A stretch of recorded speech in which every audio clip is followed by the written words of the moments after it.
Good afternoon and welcome to a very warm King Khalid racecourse. It is a scorching 38 degrees out on track. There's a little bit of a breeze and we'll get through it. But we've got 9 wonderful races to bring you here on Super Saturday. And I'm delighted to be joined by the man on my right, a man who's been with me now for 3 days in total, and you're just about handling it, Rory Delaghi. How are you getting on, Rory? Getting on very well, Callum. We had a very good day's racing yesterday, full of runners. Less runners in the car today, but a lot of quality on show. Plenty of quality to look forward to as well. And just a couple of the race highlights. I think our finale is certainly one of the stronger races on the card. One of the cup races is the Taif University Cup. Plenty of local bred horses with lots of chances. But there's plenty of other horses we want to talk about as well. So let's get right into those. Here's 3 I can't wait to see out on the track. The first horse is Taif. She runs in race 3, a wide open looking hands and heels contest for local young jockeys. This 3-year-old filly is looking for the hat trick and she takes a wee step up in class, but I think she might be too good for her rivals today. The next horse is an Arabian horse. This is Mutawakala Al-Khaladiya. This horse looks like the one to beat. It is one of the best Arabian horses running in the country right now. Another looking for the hat trick after dominating last time out. I can't wait to see how this horse gets on, only facing 7 rivals. And finally, we've got Al Mazraj, who's looking for a second win on the spin after just getting up in a cup race last time. This horse runs in the Taif University Cup. And it's great to see Abdullah Al-Orfi will keep the ride, and he'll be looking to maintain that partnership aboard that very talented horse. Just out of those 3 horses, Rory, who's the one that's really catching your eye the most? Well, I'll tell you what, your enthusiasm for the purebred Arabian races is something to behold. And that big race, it's quite a small field, but you have a very, very good looking battle potentially between a couple of the Al-Khaladiya horses. Yes, who are it's the ones to look at. Al-Khaladiya and Hamdani Khaled Al-Khaladiya, who are 2 horses that I think are very strong. They've already met once before. They did that in Riyadh, and it's actually Hamadani Khaled Al-Khaladiya who came out on top on that occasion, but with a little less race fitness, wasn't able to beat Mutakel Al-Khaladiya that last time. So hopefully they'll come in with a little bit more of an even playing field. But I think Mutakel Al-Khaladiya is just too good. Got plenty of gears. We talk about momentum in Arabian races, but this horse has gears. It has the ability to start slow, pick up and continue building and eventually kill off all his rivals. He's a really talented animal, and I can't wait to see this 7-year-old colt strut his stuff. Well, he's 13 from 19 in his career so far. He's a bit old for a colt, really, isn't he? He's an entire at the age of 7, but we see quite a lot of that, particularly with the Arabians, obviously. But he's going to have a tough enough task against the year younger Hamdani Khaled Al-Khaladiya, who has a Group 1 race on his record. He looks a bit rusty on his reappearance when only 4th behind that rival last time out, but could be a lot fitter now. So it could be a very interesting contest, and at their best, there's probably only a few points between them. Yes, and don't forget about Lazaz Al-Ali as well in those striking pink colours, a horse who won in front of us very recently and is a very talented animal indeed. Remember, we're live on the Jcsa YouTube channel, so feel free to get involved in the comments, like, subscribe, turn on those bell notifications, and please continue to get involved. We had a lovely crowd yesterday, and we're hoping to have a continuously good crowd today on course and online. But it's not just the 2 of us who will be bringing you all the action here from King Khalid Racecourse. We've also got our voice from above, our man in the sky, and it's Mr. John Blance. How are you doing, John? Very good, Callum. Many thanks, and hello to you, Rory, as well. This is what's coming your way here this Saturday afternoon. We begin with a local horses maiden. Not a huge amount of form to go on there. We'll try and pick our way through it. Maiden race over the 1,200 metres at 4:35. Then an interesting apprentice jockey's hands and heels race series. Obviously inexperienced jockeys, but some pretty useful horses amongst them. Callum flagged one of them up there earlier on. Got a 0-85 handicap over the 7 furlongs, 1,400 at 5:35. Then we got an Arabian horses open race over a mile. Then an Arabian fillies open race over the mile. So that's those are the 2 races if you're an Arabian racehorse fan. Then we've got the local bred race at 7:10 over 2,000 metres. And then we start getting into the bigger handicaps for the thoroughbreds. 2,400 metres for that 0-90 race at 7:40. And then the big cup race, the Taif University Cup at 8:15. That's over the 1,400 metres. Looking forward to bringing you that as well. Let's take a look at the field for this first race. As I said, quite a few debutantes in all here, 11 making their first appearance. Johar Bladi is horse number 1. That's in the hand of leading jockey here, Adil Al-Faradi. Horse number 2 is Najmat Al-Bladia. That's the mount of Sultan Al-Mamoni. Asdi and Azil Al-Sahani, horse number 3. Horse number 4 is Hamadna. That's in the hands of Abdulaziz Al-Musa. Horse number 5 is Saud Al-Khail, in the hands of Abdullah Al-Lofi. Horse number 6 is Tusti. Abdullah Al-Kradis takes the mount. Horse number 7 is Mohammadi. Mohammed Al-Hadam is the jockey. And horse number 8 is Esaker, in the hands of Ali Al-Mutib. Moving on, big field to get things underway here. 9 is Zaid Al-Kir. Nawef Al-Mudiani rides. Ala Al-Badi is horse number 10. Ayad Al-Turisi aboard. Horse number 11 is Al-Dajur, in the hands of Tariq Al-Mansur. 12 is Dalai Tawake, one of the leading chances in this, Naif Al-Anazi. 13 is Yahoom, that's the man of Muhammad Al-Habib. 14 is Salam Allah, in the hands of Rahan Al-Buaid. 15 is Mo Aila, in the hands of Fahed Al-Faradi. Number 16 is Sam Al-Arab, Alexis Moreno. 17 is Kandini, that's the man of Abdullah Al-Saidi. 18 is Sur Al-Kuwait, and 19 is Palance, who gets in because 13 is a non-runner. And that was the first piece. And let's hope the only duff piece of information I've given you so far today. So the horses are in the parade ring, and we can get back to Rory and to Callum. Thank you very much, Blancy. The first horse we're going to look at here is Johar Bladi, who's not had a start, and another one that hasn't had a start is Najmat Aleblia, who is this horse number 2. What do you make of this one in the paddock, Rory? Looks pretty much on its toes, Najmat Al-Madia. She's looking ready enough for this debut, but not the easiest to gauge. And quite a lot of newcomers in this race as well. Plenty of newcomers in this race, and we've seen newcomers take a lot of these maiden contests. Number 3 is Asdi, another horse that's a newcomer, much smaller and not quite the paddock eye-catcher I was hoping. As we move on to horse number 4, which is Hamadna, who has had 2 runs, Rory. How did it go? Yeah, Hamadna was well beaten on debut, but ran an awful lot better when finishing 5th last time out. Not a massive eye-catcher last time out, but there's not much form in this race, and that 5th at meeting 16 makes Hamadna of some interest here, and we'll see some VT footage of him shortly. Number 6 is Tusti, who also had a run to his name, came 6th on debut, and meeting 17 comes here off a break. Yeah, had a nice pace since that debut, showed a bit of promise when 6th, and you'd like to think she would be able to build on that now. Saud Al-Khail, no, that's not correct, sorry about that. That's Mohammadi, who is horse number 7 in front of us now, making debut, and this is a striking looking animal. Certainly looks like the type that will get better in time and will probably strip fitter for the run. Yeah, looks a big good looking sort, son of Air Force Blue out of Kitty's Pearls, a nice pedigree, but as you said, looks well in the paddock, but possibly a little bit big. Yes, probably a horse that will come on for the run, and you do sometimes get caught up in these big scopy types, but hopefully a horse runs as well as he looks. This is Aseka, a horse who's had 1 run already, but that was 11th quite recently. Yeah, that was in meeting 20. It's not a huge amount of obvious promise, but as we said yesterday, you don't want to rule these horses out based on one single performance. They can learn an awful lot from debut. Yes, we've talked about how the debut can just be a sort of learning, a first time at school. This is Zaid Al-Khair, another one on debut, and another one that isn't quite blowing me away, got a very short walk to it. So personally, not the type of flowing mover I'd like to see, but 10 is Ala Abdi. Now this horse has experience. Yeah, Ala Abdi has had 3 runs.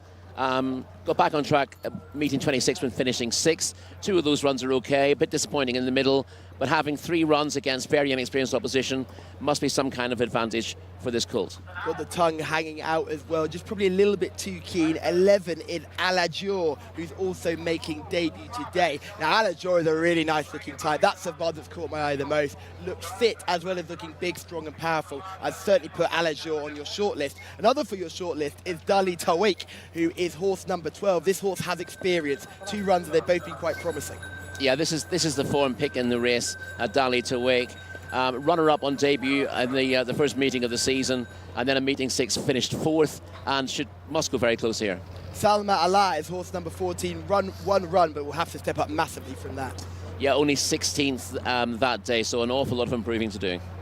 Moela is horse number 15. If we can have a look at horse number 15, if we just get a really good view of horse number 14, Salma Allah. They're clearly keen on that in the Arabic studio, but Moela is the horse in front of us now. This is a horse who's had one start, finished 7th on that occasion, will probably improve from that, but again, could be exposed to some of these horses who haven't had a run. Yeah, but obviously, I'd rather have one that's had a little bit of experience, and Moela looks okay in the parade ring. Sam Al Rab is horse number 16. No wins from no runs, comes on debut today, and then we'll just see the jockey get on board. And we haven't seen a dramatic change in temperament there. You sometimes want to come on a bit when the jockey jumps on. Candini is horse number 17. That's another horse making debut, Rory. Yeah, as you'd guess by the name, a son of Bandini, looks okay. Pedigree's all right as well. Stall 17, not the easiest place for a newcomer to come from, though. Another place that's not good, another one that's not going to have it easy is Saw Al Kuwait, who comes out of stall 18. That will be a concern for me, just with the fact that it's going to be a bit of a tough go from out wide on debut. Yeah, that's not easy. A son of finest artisan we were talking about, very well bred sire, but didn't achieve much on the racecourse.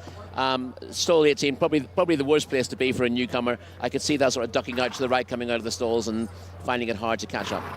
Now, we missed out on a couple of horses, so we'll just get back to you as soon as we can when we find out whether they're running or not. And we've already just found out that Palant, number 19, is a non-runner. I repeat, that's Palant, number 19, is a non-runner. I'd be interested to see whether Saud Al-Khail is also running as well, because that was another horse we didn't have a chance to look at. That's horse number 5. So if we can see horse number 5 on the course, that would be ideal, but maybe that horse has been withdrawn. We will let you know as soon as we can. But for me, Rory, the horse who really caught my eye there. There he is. He's gone down early. Early. There we go. Saud Al-Khail has gone down early, so that's great to see. So if you're a fan of Saud Al-Khail, another horse on debut, has just gone down early, probably to get away from the hubbub of it all and just get the calmness and the serenity of being on the race course. Yeah, you can see that he's keen enough. Jockey's got his feet out there and is going to post.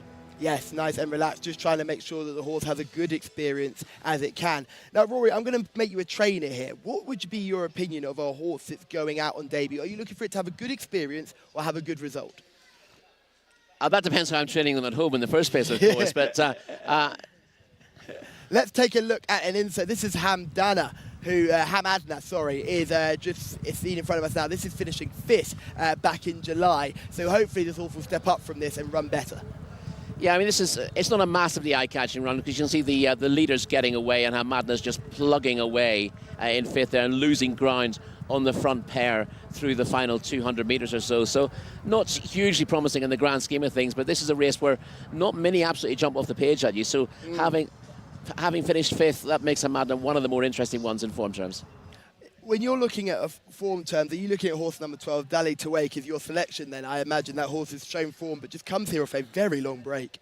Yeah, I'm hoping the break isn't really an issue. We didn't see any reason to think in the paddock for that to be a problem. And when you've got a horse who's got a rating here, rating of 68, nothing else has achieved a rating so far. And even if you sort of give them a notional rating on what they've achieved, nothing will be getting much higher than 50. So this looks a good opportunity for Dali to wake. But of course, as we saw with the race on Thursday, the newcomers came first and second, came a long way clear, 2 well-bred sorts. I'm not sure there are any that jump off the page quite as much as those in this contest. So it's difficult not to be with Dali Tawake here. Yes, I can agree with you on that one. I just have questions about Dali Tawake. Now, I imagine if you're running in meeting 1, you've shown signs of precocity. You're early type, you've probably got some speed and ability. That horse stopped very quickly, and the same thing happened in meeting 6 as well. I'm just concerned that maybe 1,200 metres might be a step too fast for this horse. Plenty of early speed, but just can't seem to maintain that going forward. There's every chance that what this colt is needed is just a little bit of time to strengthen up. You know, often the horses, early 2-year-olds will know their job and they'll show speed, but they don't have the strength to see the race out. It's not a case of not having the inherent stamina. It's just not being ready for that and you know, having the knowledge of breaking from the stalls is one thing. Being able to actually carry yourself through a race is something that needs to be learned. And hopefully, Dali Tawake will have developed in the meantime, and that break is hopefully a positive. One of the debutants that really caught my eye was Ala Dajor, who is horse number 11 on your race cards. You won't be able to miss him in those blue and orange colours. I thought that horse looked fantastic. It's by Dance with Wolves, who is a stallion doing big things over here. I'd just be slightly concerned that it's not by one of the more prominent stallions. We've got an Air Force Blue here, which is great to see. That's Mohammadi, horse number 7. That's a really nice, that's a really great stallion to see that he's still trying to do something. It didn't quite work out in Europe, but hopefully he can land a blow with some of his progeny over here. Yeah, that'll be really good to see. First Defence also started doing well. Johar Bladi is by First Defence number 1. Mohammadi is one of the more interesting ones in the race. We thought he looked big and well in the parade ring, but often they look big and well on debuts 2-year-olds is because they're a little bit backward, and when they're 100% fit, they take the eye slightly less, don't they? But hopefully he'll run well and he can come on from it. We can just see that horse coming around now, Mohammed, and you can just see how big and strong he looks, but probably just need a little bit, probably needs this run to be a strip fitter. I am going to go for horse number 11. I'm going to take you on with the debutant here. I'm going for Ala Dajour, horse number 11. Rory, who are you looking to go for? Well, if you're on, well, what you're on is irrelevant to me now, have we decided? I'm going to be with Dalai to Wake. I know you're worried about how he's finished his races off so far, but I'm hoping that he's strengthened up over that break. So it's number 11 for me. It's number 12 for Rory. That means we only need to hand over to John Blance up in the sky. Thank you, gentlemen. Yep, the horses are still behind the starting stalls. They're going to be loading very shortly. You can see the 6 Tusti in shot there. And also the 12, Dala to Wake, who has obviously got that form in the book, as the lads were saying. Gets a bit behind in his races, this colt, but does stay on reasonably well. And hopefully with that... its best time of 1 minute 20.37 does not pull up any trees, but might be good enough in this company. Although, having done quite a few of these meetings now, it really wouldn't be a massive surprise to me if one of these newcomers just turned out to be quite a bit better than those that have run. But we will see. It's difficult to glean as things stand. There's plenty of form available in some of our later races, though, so make sure you stay tuned, and you can find all the form on the Saudi Jockey Club website as well. There in the foreground was Candini just going through. There is Dulé to Wake, the horse with the form in the green and white colours. Red and white there of Johar Bladi. Very dark colours there of Ala Al-Badi, who has shown early speed in this race, but hasn't really sustained it until the end, and that would be a little bit of a concern. You can see Zaid Al-Khair in shot as well. There is Hamadna. We saw that horse run on that VT clip as well. It's a perfectly decent performance, and maybe it will be enough to certainly see this horse there or thereabouts today. So Tusti is in. Hamadna comes forward as well. Nice big field to get things underway here. Just a confirmation as well. You probably know the drill by now, but in these maiden and conditions races, the saddle cloths do correspond to the starting stalls, but they won't in the handicaps a little bit later on. But you've got your nice colour coordinated saddle cloths as well, which is a race caller is always an extra little reference to keep on your side. There's Asekar about to go in, as D in the colours that aren't printed on the Jockey Club website. White with a yellow chevron, blue and white half sleeves and a blue cap as Asekar goes in. There's horse number 11, Al Dajour, blue sheepskin noseband for that one. And there's Candini to come forward as well. Horse number 9 is Zaid Al-Khair. So the 11 to go in. Alongside that one we have Moela, Fahad Al Faradi aboard, Adil Al Faradi aboard, Jabladi, still atop the Saudi jockey rankings at the moment. Camilo Ospina sitting in second. In goes Candini to stall 17. Zaid Al-Khair to move in as well. There are 5 to load, 5 to go. Horse number 14, Salam Allah. Sam Al Rab to go in as well, so similar names there. Salam Allah in the light blue and orange colours. Sam Al Arab, the 16. There is Dale to Wake, and horse number 5 still to go in as well as Saud Al Khail.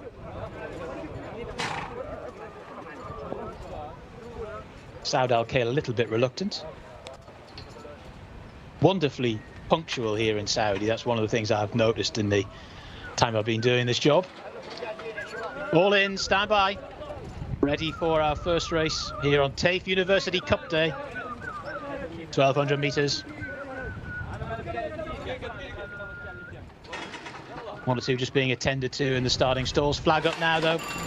And they're off and racing over the 1,200 metres. Aldajou was a little bit slowly away, cumbersome from the gate. Another one who was really slow was Candini. Making their way through the early stages, the 7, Mohammadi, has gone forward. So too has Dale Tawake into a more prominent position than before. Right up the inside is Johar Bladi, showing good pace. And also there is Saud Al Khail. So it's that leading trio that takes them through the first 250 metres or so. Johar Bladi just about the leader. The Saud Al Khail racing in second, Mohammadi in third. Rest of them sitting off this pace. They're headed by Salam Allah, followed then up the inside by Dahil Al Tawake, then towards the outside Ala Al Badi, who's trying to get a little bit closer. They're inside the final 600 now. It is Johar Bladi in the hands of Adel Al Faradi, out in front by a couple of lengths to Saud Al Khail, who's just being driven along. Then round the outside, Mohammadi in third. They're still miles clear of the rest as they start to make the swing for home with 400 left to go. Moela is the one that's coming from the back to try and stay on. Then Salam Allah and the rest are strung out all over Taif. So it's Johar Bladi that leads as they go inside the final 300. 4 or 5 lengths to the good over Mohammadi in second. Still making headway is Moela and getting up a nice head of steam as well. Johar Bladi's a little bit tired, hanging across the track and still staying on as Moela as they go towards the closing stages, gaining with every stride up towards the line. Moela gets there, wins it, beats in the second Johar Bladi. Third horse home was Mohammadi, very tight for fourth, possibly Saud Al Khail, but don't quote me on it. Good finish to the first. It was a real speed of the speed duel in the early stages there. Johar Bladi involved in that. Now, we've often seen the speed of the speed duel hold up here, especially around the 1,200 metres round the bend here at Taif. But this time round, it just set it up very nicely for one. Coming out of the pack, and on this occasion, it was Moela in the hands of Fahed Al Faradi. Half a length the winning margin, but it was all rather inevitable, wasn't it, in the final half furlong? We knew that Moela had all the momentum, and Johar Bladi in the hands of Adel Al Faradi, who'd set sail for home a long way out, and brother has reeled in another brother there. Moela beating Johar Bladi. Mohammadi in third, 1:18.96 the winning time there for Moela, who had just the one run, was 7th on that. And we were talking about how horses obviously can be quite useful on debut. Another thing I've noticed is how horses can improve rapidly from start 1 to start 2, and I think Moela is clearly in that category. 15, the winner of the first.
Farhad Al Faradi has bragging rights in the Al Faradi household as he just about reels in his brother Adel Al Faradi, who was on Johar Bladi, to win the race aboard Moela, who has stepped up remarkably from that 7th place effort on debut, Rory. Yeah, as we said beforehand and before the maiden race yesterday, you can't judge a horse too harshly on one run. A lot of these horses, you're looking at maximum fields for all these races anyway. 18 runners. You don't need an awful lot to go wrong from the stalls to be in a bad position, and finishing midfield shows you've got a little bit of ability in the first place. So seventh of 18 first time out, and has taken a step forward, used that experience, and ran down the newcomer Johar Bladi, who ran a massive race from stall 1. Just maybe the early exertions told late on, looked like he had a winning advantage coming into the straight, but just wandered under pressure and give the winner a big chance to come past. It was a masterful ride from Adele Alvarenga just to get Johar Bladi into that position off stool 1. We've talked about how difficult it is, especially on this minimum trip of 1,200 metres here at King Khalid Racecourse. The fact that he's got that horse up, shown early speed on debut, hugged the rail, shrugged off another 2 debutants that went after him and looked like he had the race at his mercy, but the horse seemed to either drift or spook or something happened as the horse had just come down the straight, and unfortunately just isn't able to maintain the effort and gets mowed down late by Moela. And Farhan Alvaredi clearly having a couple of words with his brother there as he flies by. I'm sure it went along the lines of, unlucky there, mate, I've just got you there. I saw you having a little spook and I took full advantage. Yeah, I'm just looking back at Moela's debut. He actually showed plenty of pace to lead into the straight on that racecourse bow, but then faded out of it as a lack of fitness or the fact that you're going to be too fast in early stages counted, and he built on that promise there. That was a much better run than it looked on paper. They've actually he's flipped the race round there, because this time he's not gone so hard early and he's finished the best. So they've clearly seen that the horse has just early excursions have taken it out of him on debut. A little bit more mature, knows what's going on, comes off the horse box nice and easy, walks straight in, understands his job, and then goes and makes the most of his performance and comes home late, flashing down the stand side and looking really good, and was going away again at the end as well. So it's good to see that horse galloping out well. Yeah, and that probably wasn't a bad contest anywhere. Johar Bladi was interesting on pedigree, as we said, and Mohammadi was almost the pick of the paddock. We just thought he'd probably just need the race, and that's been the case. He's been well beaten by the front 2, but held the others off well enough. You see on the head-on replay there that Johar Bladi just ducked out really to the centre of the track under pressure. His jockey has then corrected him. In an odd manner of speaking, it might have been better for him to continue the drift and keep his momentum, because when he's been corrected, he's lost a little bit of forward momentum. He's then gone back towards the inside and given the winner a proper target to aim at, and he didn't need a second invitation to do that. No, I think he has spooked at something on the infield there, because then once he goes straight, he never drifts out again, so it seems to just be ducking out to his left.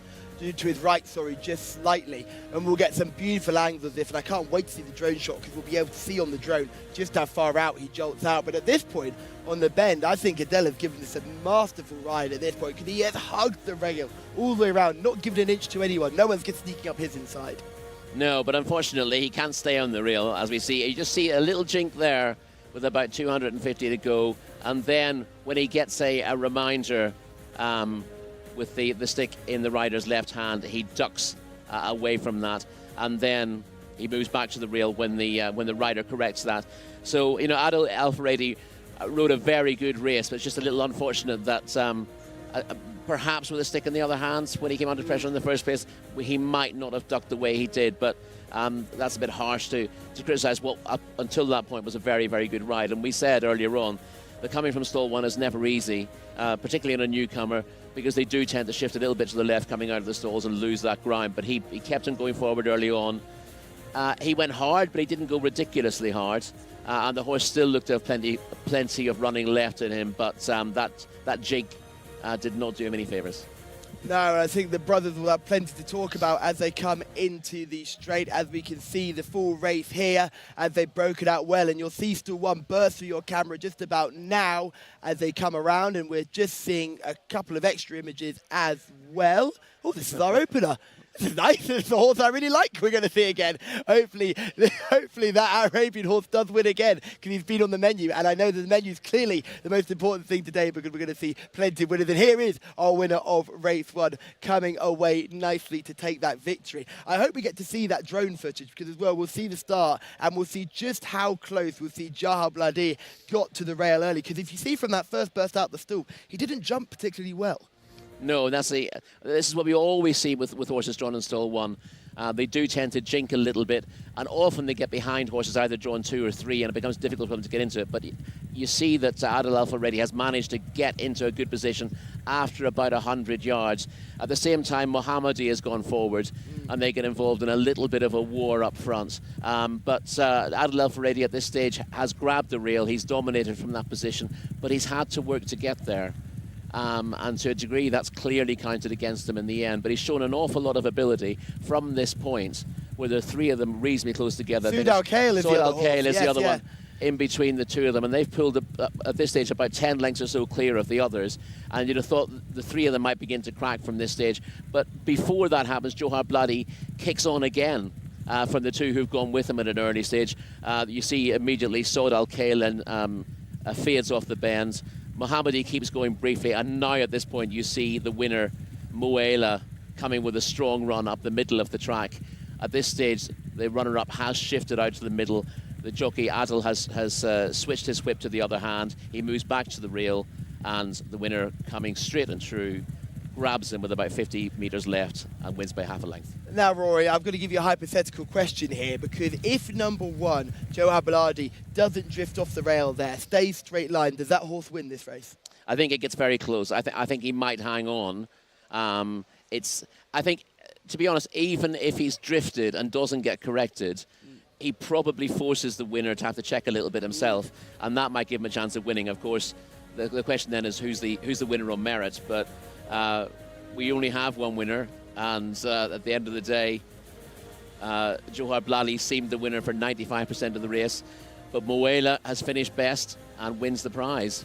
Mohammadi, I think we have to give some credit for that horse's performance in third. If we look at the way the race panned out, only one horse was off the speed, got into the race, and that was your eventual winner, Moela. Mohammadi was right up there, bang up with the pace as they went through in 1:18.36. That's about 6 seconds off the course record, so they weren't hanging around.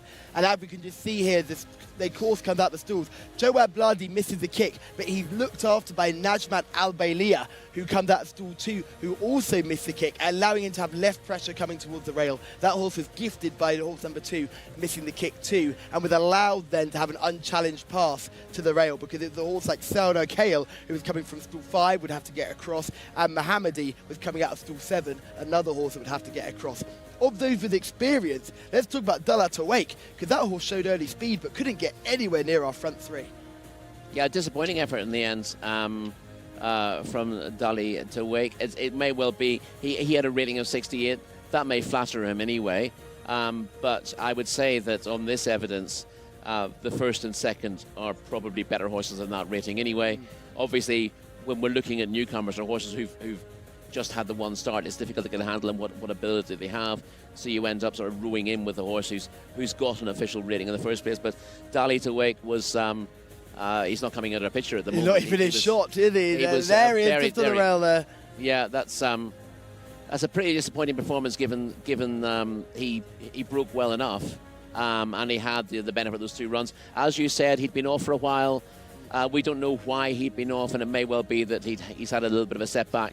It may well be that he was just very precocious in the first place. We'll see next time he runs. Yes, I think he's one that just keep an eye on next time, because I think that run you can probably put a line through. But the front 3 here are all probably nice horses to keep on side with. That's the Moela, your race winner, Johar Bloody, who showed plenty of early speed as well, and then Mohammadi, the colt by Air Force Blue. Great to see an Air Force Blue. I'm so happy to see Absolutely, that as well. Yeah. And I think that's fantastic to see, because Air Force Blue with a really good youngster of the horse, and didn't really kick on at 3 particularly, and then wasn't really given a massive opportunity at Studgeons. When you end up at Coolmore, you're in such a big pond, it's very difficult to stand out. There's so much competition there. He was an absolutely outstanding 2-year-old. His Dewhurst win was really impressive, but he simply didn't train on from 2 to 3.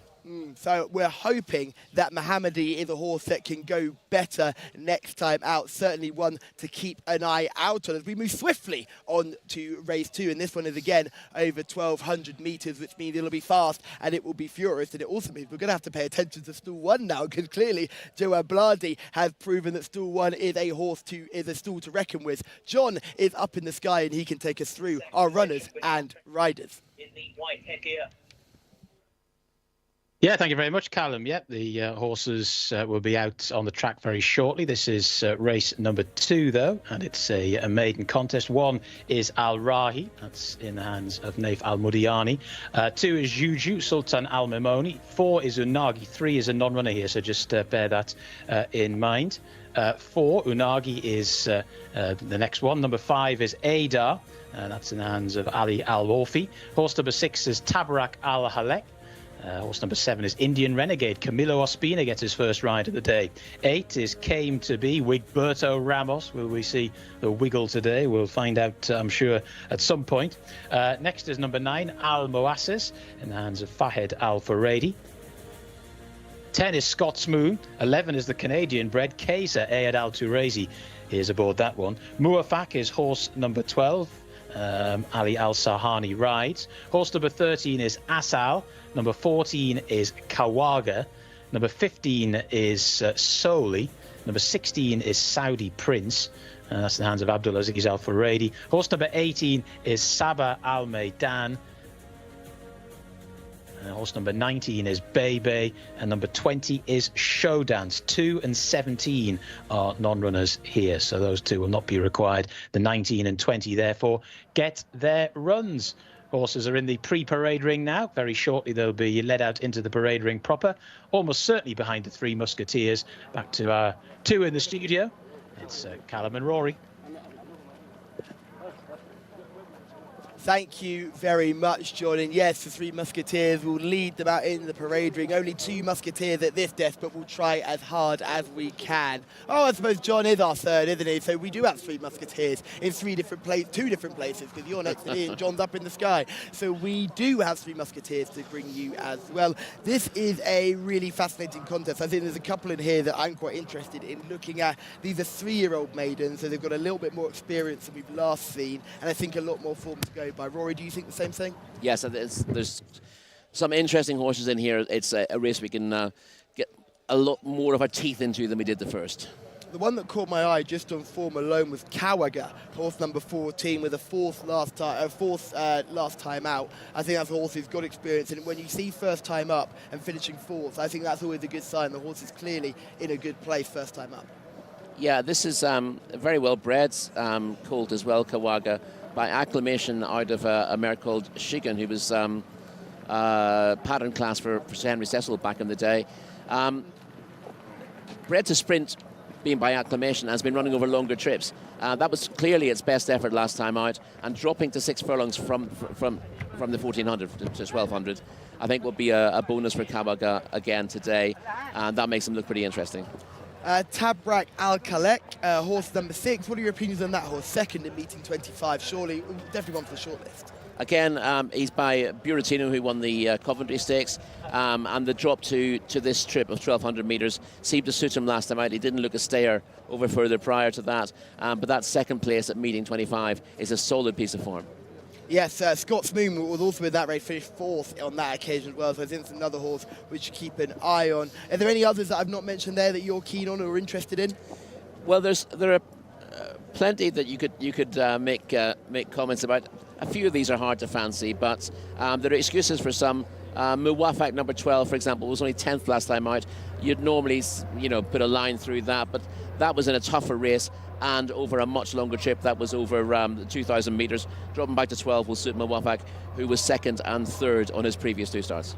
What's your opinion on horses making big drops down in trip when they've been running at, let's say, 1,800 to 2,000 metres, and then they suddenly drop down to 6 furlongs? What are your opinions on that? Good thing or a bad thing? Well, I want to get an idea of what I think the trip is in the first place, and then I want to know why would you be running at the longer trip. And sometimes a horse has got speed on the sire side of the pedigree and stamina on the dam side, and they started off as if looking for the stamina. And then often you'll drop back and trip and find that it doesn't have the stamina you thought it had the dam side, and it takes after the sire, or vice versa.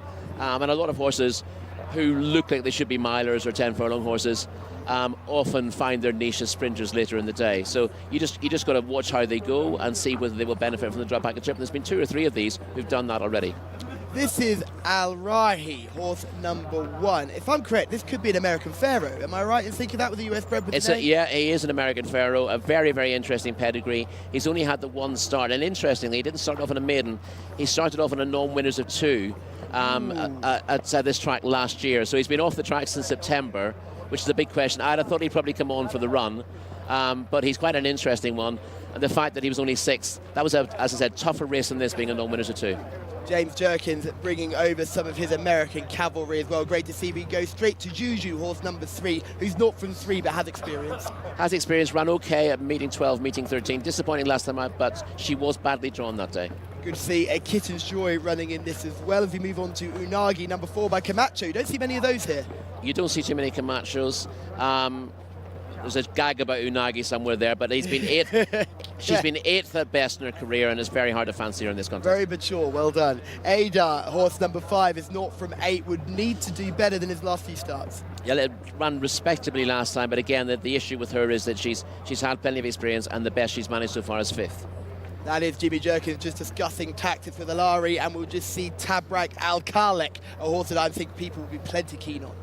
Once again, a horse who hasn't won in 6 starts, but did improve last time out to finish second at meeting 25. That was dropping back to this trip for the first time, and that seemed a positive. So staying at 1200 is a positive for Tabarek Al-Khalek, who's rated 63. Indian Renegade of the Sioux Nation. I loved him when he was a racehorse.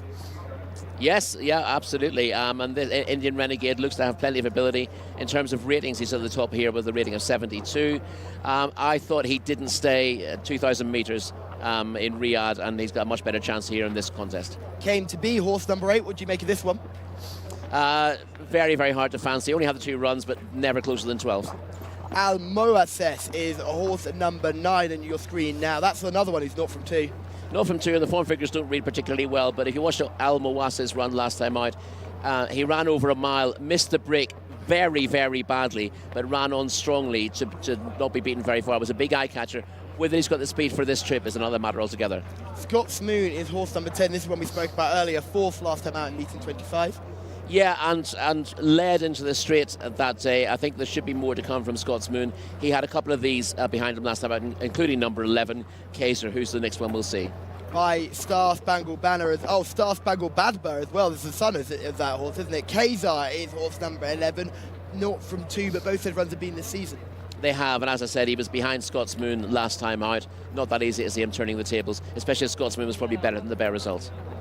Mawafek is horse number 12, certainly not a paddock eye catcher, doesn't look really up for this at all. No, not an eye catcher in the paddock. As I mentioned Mawafek earlier on, ran over 2,000 metres last time in a better class race than this. You can put a line through that run. The previous efforts read pretty well. That's like me when we go into our production meetings, dragging my feet into the room. Horse number 13 is Azal, not from 2, but both those runs were last season, first time up at Taif. Yeah, first time up this season. I thought this one showed a fair bit of promise, despite getting a bad trip through when last seen, but that was in March. Big absence to overcome. Another horse who isn't really catching the eye in the parade ring is Kawaga, but I really do like this horse's form earlier with 4th first time up here at Taif. Should be come on for that run. Yeah, again, we'll see a bit of Kawaga in the video footage. Best effort came last time out and is dropping to 6 furlongs for the first time, which looks a positive. Yes, we will. This is horse number 15, Soli, who is not from 5. Has experience, but hasn't particularly shown that much. No, again, she's shown a bit of ability, but no better than 5th, and ran disappointingly last time out. Saudi Prince comes here on debut. Nice looking type. Yeah, carrying a bit of condition, though. I'd imagine that Saudi Prince will be in need of this run. I tell you, I do. I like them chunky, don't I? I always say nice looking types when they're looking a bit bigger than one that's getting a little bit warm in the parade ring is horse number 18, Saber Al Maidan, who is not from 5. Should be more experienced in this. And number 19 is Bebe, who's not from 2. What do you make of those 2? It's hard to fancy Sabia Al Maidan. Looks of no account to me. Bebe mid-lit headway last time out, but that was over a mile. Dropping by the 6 furlongs looks a negative. One for handicaps later on, I think. Show Dance is the last one we're going to look at as well. This is 0 from 7. 5th last time was a career best effort, though. Yeah, that 5th last time out came when running on very late in the day behind another one of these, Scott's Moon. I didn't think Show Dance would turn the tables, to be honest. No, that's absolutely fine. It's just out of those ones we've seen and those that have caught your eye, there's certainly a few that turned me off completely. A couple of that I wasn't very keen on whatsoever, but who were those who have caught your eye? Well, as I said, Kabaga would be on my short list and looked okay in the parade. You'd have to have Indian Renegade on your short list. He's a consistent sort whose only poor run came over a trip that he didn't stay. I think he's the one to beat in this race. Tabarek Al-Khalik, another one who's improving for dropping and trip. We'll get to see a couple of those, as I said, on the video footage we'll have shortly. Yes, and that would be really helpful to see how those horses have run. Tabarek Al-Khalik is another horse that I quite like. I'm interested to see how that gets on. Al-Rahi, I think, could be an interesting horse. They clearly thought a lot of this horse on debut, had some time off, comes back. Maybe this isn't the race today, but if he runs with any sort of credit today, I'll certainly be straight into the notebook, this 3-year-old colt by American Pharaoh. It's just great to see the complex and diversity within the pedigrees. It's just wonderful to see in these type of races. It is, and it's only going to get better, really, isn't it? Some really nice pedigrees on show here. We'll see that through the card as well. Al-Rahi, I'd agree with you. I think he's one for the notebook. It's a long layoff since his debut run in September last year, so you'd have thought he might run it. And I get the impression with Jimmy Jerkins, he's not rushing them to get them to score first time out either. So his horses are horses to look at through the season at Riyadh, I believe, as they gain experience and he finds out a little bit about them, about the regime here. Well, we know Jimmy Jerkins' wife is going to come over for Riyadh. She's a regular viewer of the YouTube channel, and she always likes to mention how she's coming over around October time. So it'd be great to see her coming over here as well. It'll be great to see Jimmy's horses flying when we get to Riyadh. They are doing well enough. He's had 2 winners so far. It's really hot racing out here. It's competitive. It's not just hot in the temperature, it's hot on the track. And it's not easy to come here and just pick up winners. No, absolutely not. I think people get the assumption because Saudi Arabian racing is a fairly new thing that the racing here is going to be uncompetitive. But as you see with most of the races for the last 2 days are oversubscribed. We've got reserves for almost all the races, and as a result, these races are tremendously competitive. The riding standard is very high as well, which I think a lot of people don't appreciate. But we see these races and we see some very, very good riding. Yes, and you'll see a couple of those horses. You saw horse number 6 and horse number 8 have both got flare strips. So there's a little bit of a strip on the nasal passageway for the horse. It makes it a little bit easier to breathe in these dirt conditions. They are allowed here in Saudi Arabia. You're not allowed to use them in the UK and France and some other racing territories. But in racing territories like the US, I'm correct, you are allowed to use flare strips? Yeah, I think it depends on, because obviously the US isn't just one jurisdiction. Yes, absolutely. Multiple jurisdictions, and I think in some places you can and some places you can't. Yes, so certainly, so just something to look out for there. You can just see it's a strip just above the nose, nothing of a concern, certainly not a veterinary measure, but just something to make it a little bit easier for the horse to breathe. It'll be good to see some of these going down the post. You can see one of those with the nasal strip, Tabarek Al-Khalik, who is going to be coming round the bend here, and I can use my very good Arabic speaking skills to tell you that is still Tabarek Al-Khalik, who's coming off the bend here and is going to finish second in early August. This was a good enough run, wasn't it? Just got out-battled down the straight. Yeah, he showed plenty of speed that day, Tabarek Al-Khalik.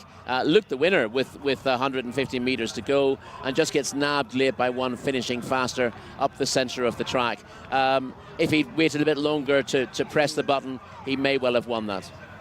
The next horse is Indian Renegade that we'll look at. This is seen finishing 4th in July. This is another performance that's off note for sure. Yeah, this is on the ratings the best horse in the race. This is a solid performance in what is a strong contest. Again, Indian Renegade. This race has probably been run at slightly too fast the pace, as you can see with the leaders dropping out later on. Gets to the front inside the final 200 metres, but has done a little bit too much too soon and gets run down by another couple for the places late in the day. I mean, you know, if he was really pushed to the line, he might have held second there, but he was clearly tired and nothing more to offer. But he's still a very interesting player. Kawaga is the final horse we're going to have a look at in the green and white colours, just 2 from the left of picture. This is another 4th place effort, but this was the first time up here at King Khalid Racecourse. I imagine this horse will be strip fitter for this effort. Yeah, and as I said, Kawaga is bred on his sire's side to be fast, and he's shown plenty of natural pace in this race before not quite getting home and fading into 4th. Just keeps on one pace in the last 100 metres. I think the drop to 1,200 metres will be a positive for him. The joys of being here at King Khalid Racecourse is the grey horse that won that race. I've seen that horse win since again, so that race is probably quite strong form as well. So don't be surprised to see Kawaga get involved here today. I am going to still look at Tabarek Al-Khalik. I think he got a bit babyish and a bit lonely up front there rather than tying up. So I think Tabarek Al-Khalik would certainly be my selection today. I think of that video form, I think the horse has plenty of early dash. Maybe they ride him a little bit more conservatively before going for home so early, but it all depends how the race falls stalls around this chestnut colt by Borratino. So I'd like to see how that horse goes. So that will be my selection, horse number 6. Rory, who are you keen on, having seen the videos and the horses in the paddock? It's a choice for me between. Listen, I think there are 5 or 6 of these who have chances. The 2 most interesting are Kawaga and Indian Renegade. Indian Renegade has the better form in the book and has been pretty consistent. I would just favour him, but I mean, he's got, in terms of the ratings, he's a stone clear of Kawaga. I don't think there's that much between them at all. I think there's only 3 or 4 pounds between them, but I still give him the nod in terms of the likeliest winner in the race. Thank you very much, Rory. Of those who we've not mentioned properly, I think Juju will probably run a better race than last time out, the British-bred runner. There's a Canadian-bred runner here, isn't it? Jcsa as well, who's 0 from 2 and improved 1 place better than last time up. That short will probably run a little bit better indeed. Horse number 9 in shot there is Moasis, who's 0 from 2, having his first start back here. He's got a typical dirt horse look about him with those beautiful shots we see. He's got that big rear end. You can see his typical dirt type. And something that isn't very typical for King Harland Racecourse and isn't very typical for Taif is these dark grey clouds that seem to be descending upon us. Now, Rory, you won't know this, but Tom and I have been very lucky escaping the rain. Everyone was convinced we'd brought the bad weather with us back from England, but we hadn't. We'd sort of brought the bad weather to the back of the racecourse and not quite to the grandstand. We managed to stay dry, so hopefully we can continue that good form and stay dry here today. Yes, it's looking a little bit hazy on the horizon, isn't it? But a sky I'm not familiar with from back home. So I'll make no predictions. A couple of other horses to give a mention to before we start here. Have a look at Al Moassis in the early stages. As I said, he absolutely blew the start last time out, and I think he's a lot better than that. But whether this is his trip, I'm not sure. And the jockey's had a winner as well. Looking for the double. Well, that's never a bad thing. And Scott's Moon showed lots of natural speed last time out and is very much bred for speed. He should show up well for a long way too. Yeah, so for me, my selection will be Tabrak Al-Khalek, horse number 6. Your selection, Rory? Is Indian Renegade. Indian Renegade, number 7 for you. So I'm going for number 6. Rory's going for number 7. Over to you, John Blance. Alan, I don't want to worry you, but I like the 6 as well here. Tabrak Al-Khalek was very wide in that piece of VT that we saw the whole way as well. From a wide gate this time round. Stall 6 is obviously not right on the rail, not too far away though, has the early speed to get into a good posse and hopefully can stick around a little bit longer. There's Soli in shot in the maroon and grey colours. There's Al Rahi as well, and also we just saw Sabah Al Maidan. So they're circling for our second race of the day. This is also over the 1200 metres, 6 furlongs for you Imperial measurement fans. Juju there in the background, near side of Sabah Al Maidan. We do like a nice slow motion shot prior to them going in. There's the wig man, the vastly experienced Panamanian jockey Wigberto Ramos, on the horse called Came to Be. He's had a couple of runs last season, not been seen this campaign so far. Not quite sure what level this one will be up to. He's by Street Sense, so no problems with the dirt. There's Adar in shot, the dark blue colours. The green there of horse number 19 is Bay Bay, quite lighter green to those colours that you might have published. It's the kind of thing a race caller notices. This is horse number 4, Unagi, in the background. Side Al Dehani rides, and there in goes Tabrak Al-Khalek, horse who has the encumbrance of being my selection. Horse number 1 to go in, Al Rahi. They're in the hands of Nawef Al Mudiani. The 18 is Sabah Al Maidan. Al Rahi just had that 1 run last season. But Jimmy Jerkins. In goes Juju. In the hands of Sultan Al Mimoni. Another Al Mimoni. He's been quite successful as well recently. Sultan Al Mimoni. Al Moassis about to go in. There is Adar as well. Abdullah Alofi rides this one.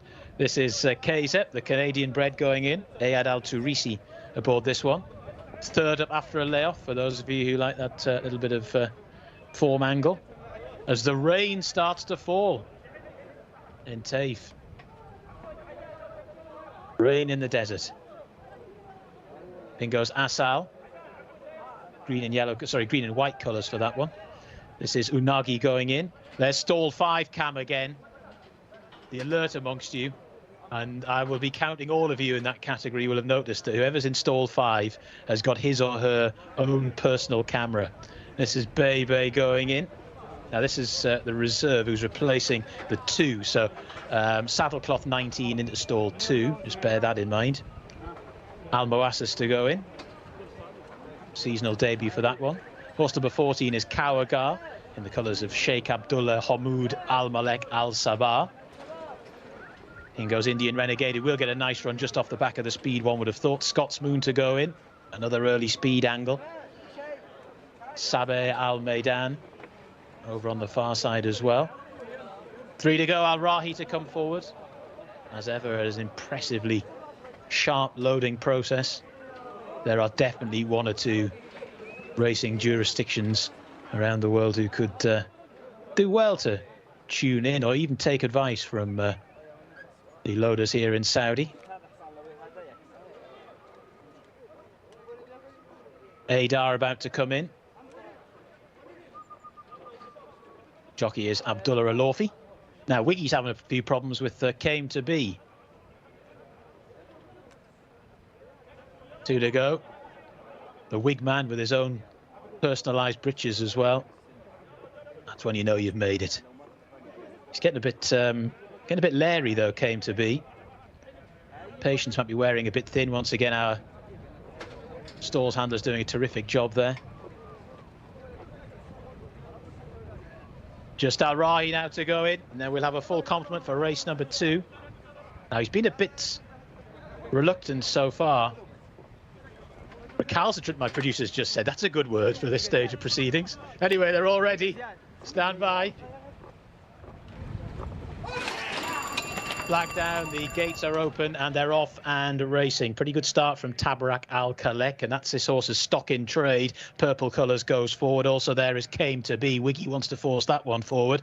Kawagar is also prominent, as indeed is Asal in the green and white colours. Another one that's pretty prominent is Scots Moon. That one likes to go forward too. So there's quite a bun fight here for the early lead. Another one that's up with the pace is Unagi, and then right round the outside is Kawagar as well. Just off the back of that now is Came to Be, who's just a little bit outpaced, and then up the inside we have Bebe. The rest all struggling as they make their way around the turns and head towards levelling up for home inside the final 600. It's Tabarak Al Khalek with all that early pace who's out in front. Al Moassis is now in second. Al Rahi is sneaking up the rail there in the red colours. Right round the outside is Scots Moon, who's just beginning to tire a little bit. Kawagar is getting into this as well, but as they swing for home, 350 metres left to go. It's Tabarak Al Khalek who's well clear to Al Rahi, who's trying to pursue in second. Bebe has moved into third, trying to stay on from the back as well is Adar, but as they race inside the closing stages, Tabarak Al Khalek is well clear. Tabarak Al Khalek by 8 or 9 lengths, racing up towards the line. Plenty of early speed and didn't finish off the race too badly either. Tabarak Al Khalek has scored. In second position, Muafak, who was staying on from a long way off the pace in the hands of Asil Al-Sahani. We'll sort the third out shortly, but absolutely no doubt about the winner, Tabarak Al Khalek.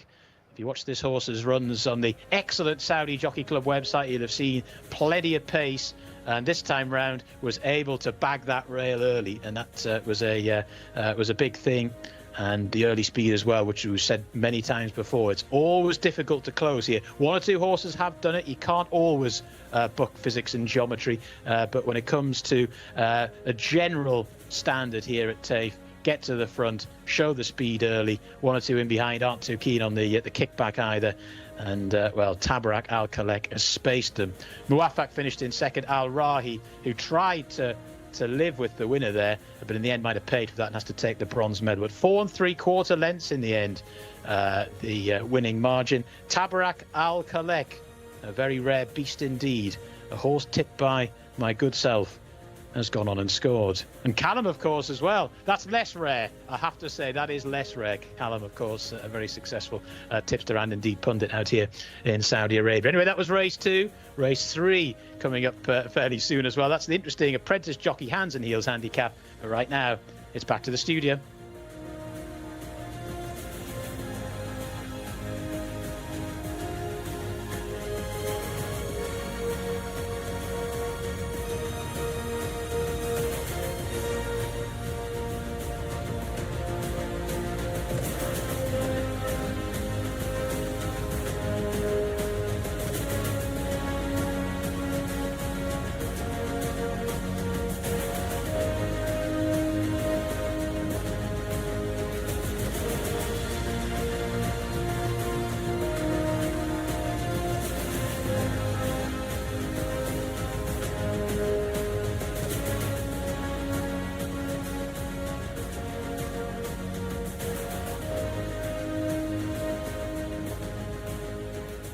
Abdullah Al Hussein, who's having a week to remember with another winner today, an impressive winner on Tabrak Al Halek. And one thing I've got to say, Morecambe and Wise, Scarsty and Hutch, Helliwell and Blance, when we team up, we only have winners. And it's good to see us having a winner nice and early. Rory, what did you make of that race? Listen, it looked a good race on paper. There's no reason not to think it was the way it pans out. I know you weren't particularly keen on the runner-up Muwafaq in the parade ring, but that had the form to go close as well. Has run on well from the back of the field. As I said, that was outclassed in a stronger race last time out, so that's come back to form. And Al Rahi was an eye-catcher before the race. We thought this is a horse to follow going forward in Riyadh. Very, very promising third there on his first start for Jimmy Jerkins here. He's one to put on the notebook. Well, he said before the race, he's one to put in the notebook. Definitely after that performance as well. With a big old star next to his name. Now, just a reminder of the time, 1:18.20, similar time to our last race, and still about 6 seconds off the track record, but nothing to take away from this winner, Tabrak Al-Khalek, who is really, really impressive. They were so fast early on, 67 kilometers an hour in the first section of the race. There are about 8 of them really fighting for that lead. He's done really well to have won by the margin he has, given that he was close to the front ends with a really scorching pace there. And yeah, his handicap rating coming into this was 63. That doesn't do him justice, I don't think. No, but it could give him opportunities in other races going forward if he can still sneak into those 0 to 70s. If he can still sneak into those, he'd have a big chance in those sorts of contests. Well, hopefully he will, because he's beaten a horse carrying a rating of 62 into the race. So a horse rated at 63 beats a horse rated at 62. Makes sense on paper. They'll both go up in the handicap for it, but you'd like to think the handicapper wouldn't raise them too much. But that was an impressive performance. You know, if I was the trainer, I'd be very, very happy to still be able to compete in not to 76. Not to 75. Not to 75 would still be very realistic, you'd have thought, on this performance. I think giving another opportunity to get this horse's head in front, because Tabrak Al-Khalek looks a mighty horse to follow. Al-Rahi, as I was early on, we pointed out early, certainly one for the future, but what a good run. I mean, first time up again, bang up with that speed early and maintained that effort all the way around. You would have thought on pedigree Al-Rahi is going to stay further as well, but obviously this was just second time up. It was a prep run for the future, so starting on this trip makes a lot. I mean, that's what I'd be inclined to do in that book as well. If you've got a horse who's not fully fit and you get high hopes for later on, there's no reason to stretch it out too far stamina-wise. Run it over a slightly shorter trip, give it a good blowout, and then next time you think you're going to do better. And I'd have thought Al-Rahi will be stepping up beyond 1,200 metres. Would you say 1,400 or 1,600? 1,400, I'd say 1,600 should, you know, as a son of American Pharaoh, should be well within his compass.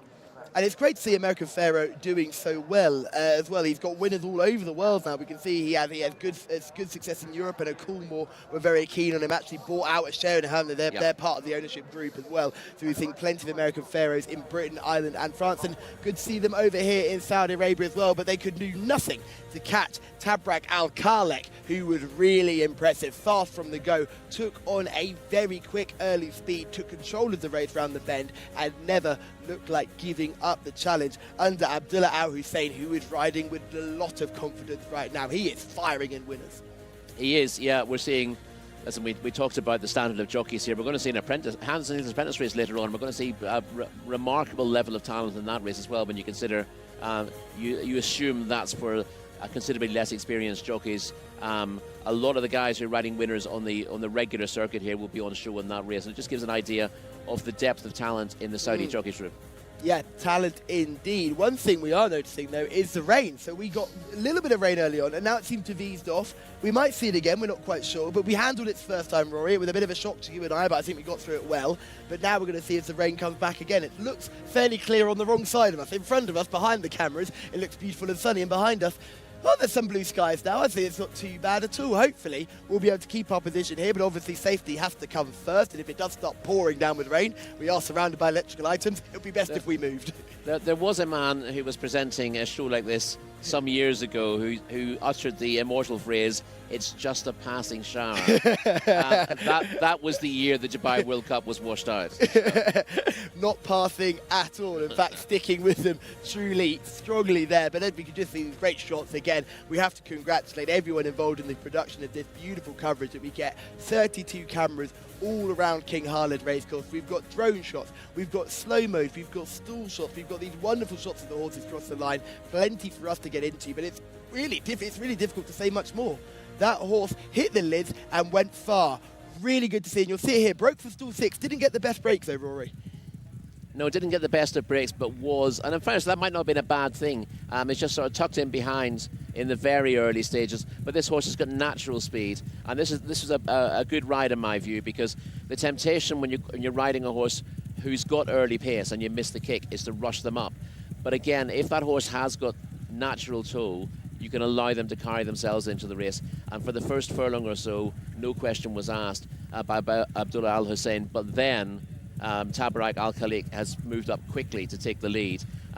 So not making that immediate move and getting the horse under pressure, but allowing its natural speed to get into position and then pressing the button. And it's off the bend where he asked for the big effort to take this colt into the lead. And the son of Buratino has kicked remarkably well from the front, built up a lead of about 4 or 5 lengths off the home turn from Al Rahi. Al Rahi's not coming back from that stage. All he can do is just keep going at one pace. And there's no sign of a challenger with 200 metres to go.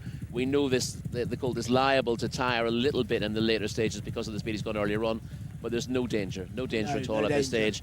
Just getting closed down from those who are running on from the back of the field.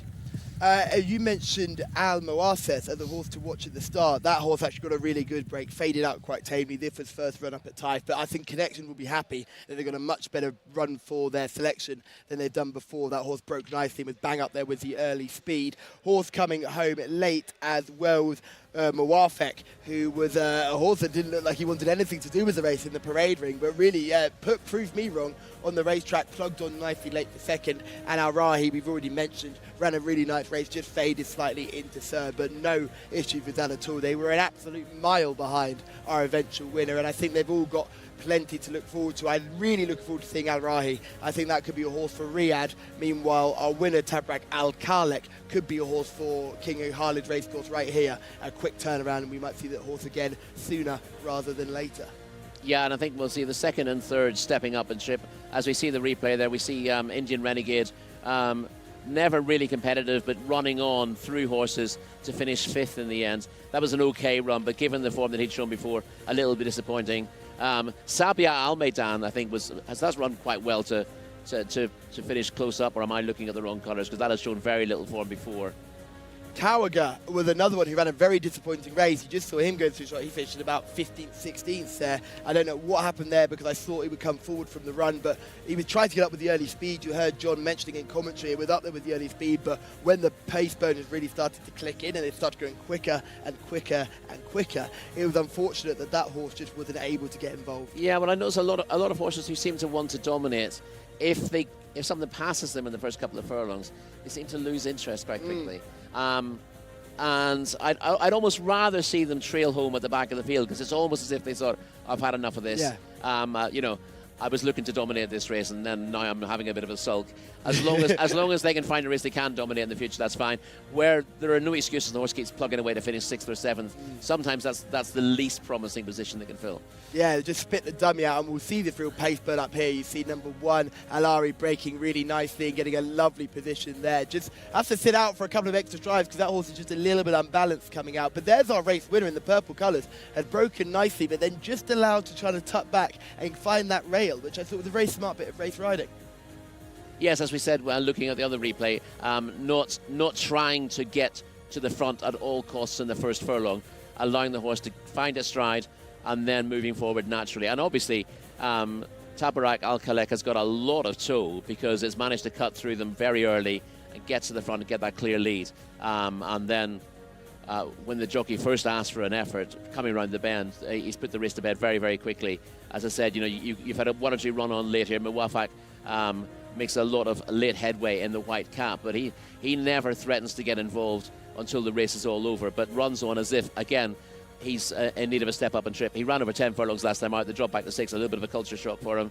I could see him at an intermediate trip, 7 furlongs or a mile, in this kind of race, or a handicap being the route to go with him next time. Yes, you can imagine what's going through Mawafak's head as he broke from the stall. It's probably, oh my goodness, we're going quite quickly here today. And he did plugs on nicely to stick on for second.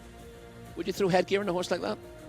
Do you know what? I probably wouldn't, just to start with. I'd look to just maybe take an incremental step back up in trip and just see if we can handle the early speed a bit better. But again, I think he was kind of tapped for toe early and then got into the race late. It wasn't a matter of concentration. I'm surprised they didn't stick headgear on this winner after that last performance last time, but clearly they know better than I do, and they've gone and they've had a much better performance today. So really good effort from all involved, and a very confident rider in Abdullah Al Hussein. I'm sure the more you keep watching us here on YouTube, on the JCSA's YouTube channel, where you can like, subscribe and turn on your bell notifications, the more you will see Abdullah Al Hussein proving why he's a jockey really worth following. We move on very quickly, however, to race 3, which is a absolutely brilliant contest. John Blance will take us through the runners and riders. Yeah, it's a very valuable apprentice jockeys race, actually, worth 145,000 real. Rustam Basha is horse number 1. Mohammed Al Hubail is riding. Yossele is number 2. 3's a non-runner. 4 December is next, in the hands of Khalid Al-Mimoni.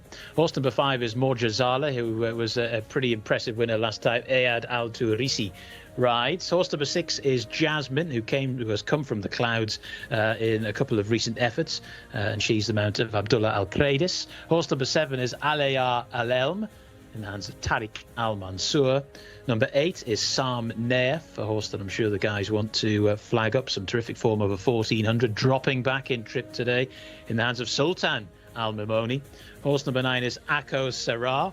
That one is in the hands of Abdulaziz Al-Yesh. And horse number 10 is Anal, and that's the mount of Abdul Al-Hussein. Horse number 3 is a non-runner, Kareem. So we've just got 9 runners here. So it's a smallish field by Taif standards, but there's some good horses running here and some very promising jockeys, lads. Promising jockeys indeed, and I think the one you want to discuss is Sultan Al-Mimoni. He is a very talented young rider. We've recently seen riding in Deauville in France and winning an international apprentice race here. He was seen with Prince Bandar yesterday, getting congratulations from royalty as well, which was just wonderful to see. He's such a talented young rider, and what's great about this young lad is the fact that he always shares so much on social media. He didn't just go over to France and have a ride and come home. He was mucking out stables, he was riding work, he was fully immersing himself in the culture and showing to these trainers, and he was with some big trainers as well, that he was someone that they should keep an eye on. And I think he'll have plenty of opportunities, firstly here, but also overseas, which is exactly what you want as a young rider. Yeah, exactly. I mean, I guess these days you probably need to get that social media engagement in order to get yourself known.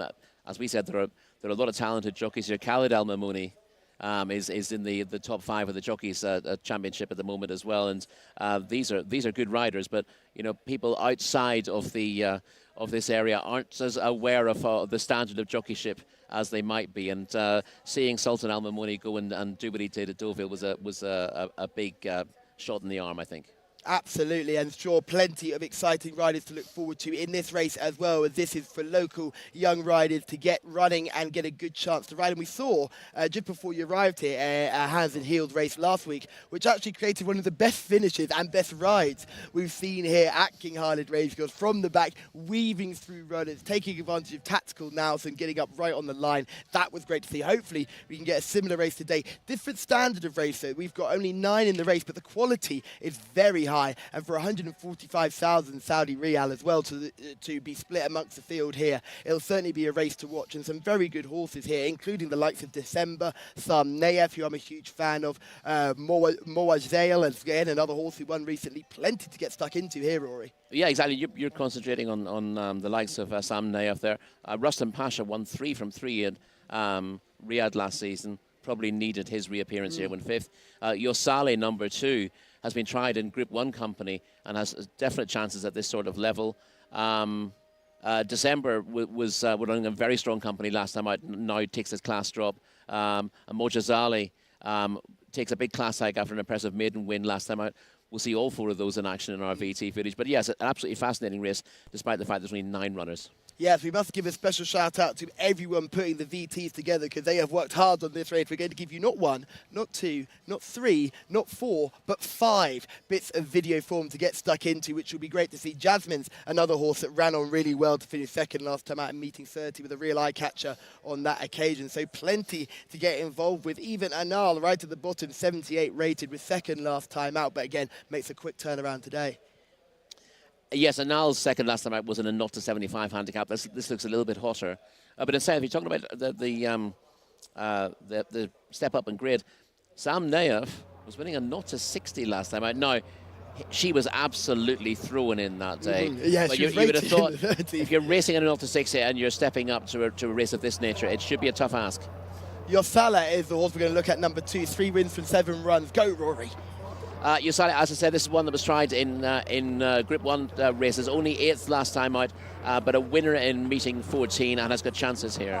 Looks race fit and ready to go. December, horse number 4, has won before this season twice. Yeah, 2 runs ago, he was a winner over 1,400 metres and then ran in a cup race last time out. That was a tough race, the Ministry of Transportation Cup. This is easier. Moja Zale is horse number 5, won last time. Yeah, one last time. It looked quite impressive, but that was only a maiden, so needs to do better here in this stronger company. Jasmine, horse number 6. Super consistent, Jasmine. Her only win has come in a 0 to 70 contest, but she's run very, very well in hotter contests than that. Alea Alem, horse number 7. Yeah, again, first run this season, but his only unplaced effort last year was in a Group 1. Your race winner, Sam Naif. Sam Naif, you're very sweet on Sam Naif. Looking for the treble here, but, you know, she will give the handicapper a bit of a black eye if she wins. Akko Thara is horse number 9 on your race card. 1 win from 18. Yeah, not easy to fancy on the form. Best effort did actually come in a Jcsa award race, but recent efforts have been disappointing. And the final horse is number 10, Anal. Really dark, gorgeous grey. Yeah, ran really well last time out. It's coming to the boil at the right time. This comes pretty quickly on the back of that, and it's also a hike in class. Rory, we've just seen those in the parade. We got a very quick view, though. The one we didn't get to see was number 1, Rustam Basha. We saw right at the beginning with a very quick shot, so that horse is running. Please don't be concerned if you're supporting Rustam Basha. You mentioned this horse. You like this Riyadh form. 3 wins in Riyadh. That has to be something to watch. Yes, I mean, I think she probably just needed the run on reappearance. Rather laboured in finishing 5th in a big-ish field. But the treble last season looked pretty impressive. There was three wins from 3 runs. I'd like to think that Rustam Basha is capable of going on again. A mark of 90, though, asks plenty of stiff questions. Sam Naif was absolutely chucked in last time out over 1,400 metres, dropped back to 1,200 metres, but showed plenty of early speed on that occasion, so I'm not particularly concerned about the drop-in trip. No, well, I think there's some question about the drop-in trip because obviously the class you're running in makes a difference to how easily you travel in the race. So Sam Naif showed loads of speed against lesser horses. Is she able to show the same speed against this better class of horse? You mentioned that in the Arabian races where we saw a horse called Alanud get beaten when we were all big fans of that horse, but we thought that horse would have class speed that would show up when dropped in class, but didn't, unfortunately, on that occasion. So well, I think the irony of that race was that Alanud was asked to go forward and didn't particularly enjoy those tactics. I think it's a horse that actually much prefers coming off the pace. But when you're up against inferior horses, the easiest way to get the job done is just to try to monster them, go to the front and win that. Doesn't suit all horses, and it didn't suit Alanud. No, but hopefully it will suit that. It will suit some of these today. But yes, Anal, the horse that I'm a really big fan of in the parade ring. Our producer is a huge fan of this horse as well. Loves a dark grey as well. She's a 3-year-old filly. She's only won from 13, but last time out, recently, she ran a good race to finish second. And these owners tend to know what they're doing. A lot of these horses tend to run good races. Well, the one thing I'm beginning to find, and I've only been doing the job for a few days, is if a horse has had a longish break, it's difficult to get back in the groove straight away. So horses who've shown their form recently, even if that form is on paper 10 pounds inferior to horses who were running earlier in the season, recent form tends to be of more importance. Here's your horse you're big keen on, Rustam Basha. We just saw there, looked very good there in those brief camera shots we got. Totally doing what you like in the parade ring, looking keen to get the job done and keen to go forward. Another horse doing the same thing is horse number 7, Alea Alim, who is another one that looks keen and ready to get going forward. Yeah, fitness has to be a little bit of a worry with Alea Alim having his first run of the season. But as I said, he was very consistent last year. generally hitting the frame. Was tried in very tough company once and was on place, but generally speaking, ran very well. So let's have a look at some of these horses. This is Rustam Bashar finishing 5th in August. We'll see this horse just plug on. This was the first run back at Taif. Certainly will improve from this in the silver colours. Yeah, this is a rather disappointing performance. The leader's gone off hard here and falls in a bit of a hole. The horse in yellow. Rustam Bashar briefly threatens, having tracked the pace, but he's unable to pick up from the 200-metre mark and ends up just running on at one pace to be 5th. On paper, this is a disappointing performance. A repeat of this wouldn't be good enough to win, but it was his first run of the season. Maybe he's just a Riyadh horse, but I suspect he's going to come on massively from that. If you like your dash and grays, you're going to love December, who's seen winning here and was next seen in a cup race and wasn't disgraced. No, December has been keeping pretty good company. This was over 1,400 metres for December, dropping back to the 1,200 today. Battles really well to win narrowly on this occasion over the longer trip. I just get the impression that dropping back to 1,200 might be a little bit of a negative, but very, very game here. Now, you need to remember this. This horse was beaten on this occasion, but won the race. When it was disqualified, yes, it won the race in Drew Room. So if you see the horse coming second, then it's not our video-making team making a mistake. That was an eventual winner. The next horse we're going to look at is Jcsa. This is the horse who won recently and was quite good in doing so. You'll just see from the front and getting past. In front already and travelling very well at this stage. The issue with this form is we've seen two of those who've chased Jcsa home who've let the form down a little bit since. And this was just a maiden race, so it's quite a big step up in class. I'm not sure that Jcsa had that much in hand on the day. Yes, another horse we'll look at is Jcsa. This was a winner in early July. Will come up on your screen right about now. As I said, Jcsa is a pretty consistent performer and has the run last time out is a little bit disappointing on paper, but it was in a really tough race. This is a strong performance to win on meeting 14. Shows real tenacity, real stamina, and points his toe to get to the front here and win nicely. You can just see December is the horse that finishes in third there, so they've got form together. And you mentioned this horse is a grade 1 horse, actually.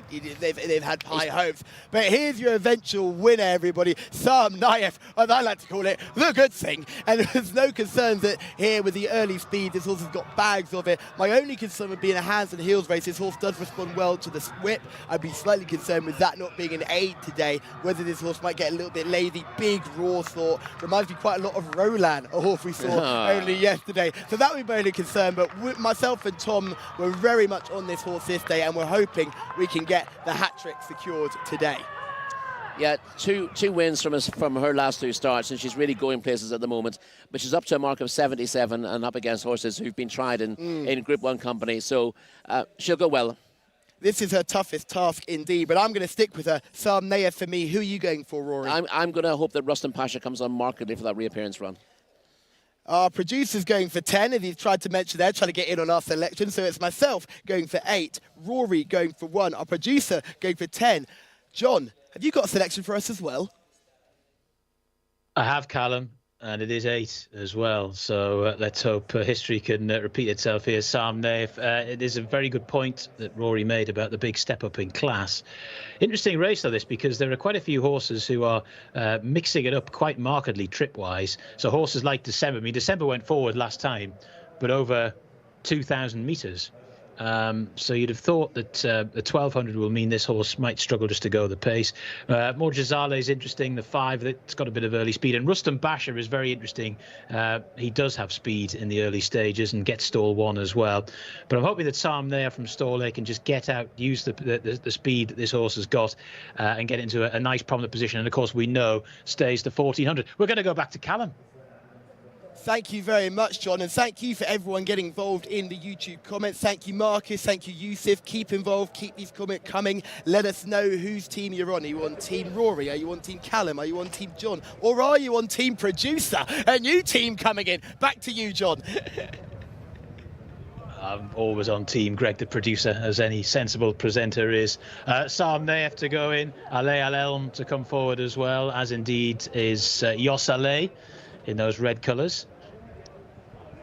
So yeah, it's a small but quite select field and an interesting sort of cross section of the Saudi form book here with the likes of Rustam Basha, who have mixed it in pretty good company. December as well, although the 1200 metres is a bit of a question mark for December, it has to be said. This is Jasmine going in. She generally doesn't do a huge amount early.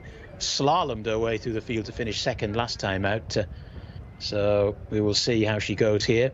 Maybe gets a little bit closer from stall 6. We'll see. There are 2 to go. Anal to come forward. And also Rustam Basha to go in. That's actually Rustam Basha to go. And there's Jcsa. December's already in.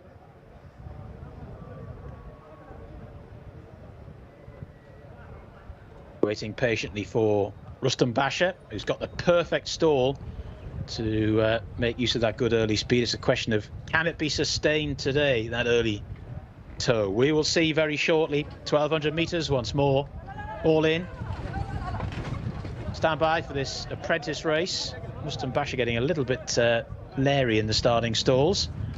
Flags are up though, good sign, they're off and racing. Very slowly away was Jasmine, but that's often her party piece as they make their way through the early stages. It's Alea Alelm in the orange and black colours who's prominent in the early stages, so too Morjazale in the green. Right up the inside is Rustam Basha, who's racing in third. Round the outer is Sam Nath, who's trying to get into a prominent posse. Also round the outside is Anal in the purple and white colours there, then followed by December. Orange jacket of Akko Sarah is towards the rear of the field. Jcsa is last but one, and Jasmine isn't in camera shot, but that's not unlike Jasmine as they make their way towards the turn out of the back straight. And it's Alea Alelm who's going pretty well, leads at the moment. And Morjazale who's racing in second. Rustam Basha's up the inside. Sam Nath is now just beginning to get driven along. Right round the outside is Anal, who's making pretty eye-catching headway.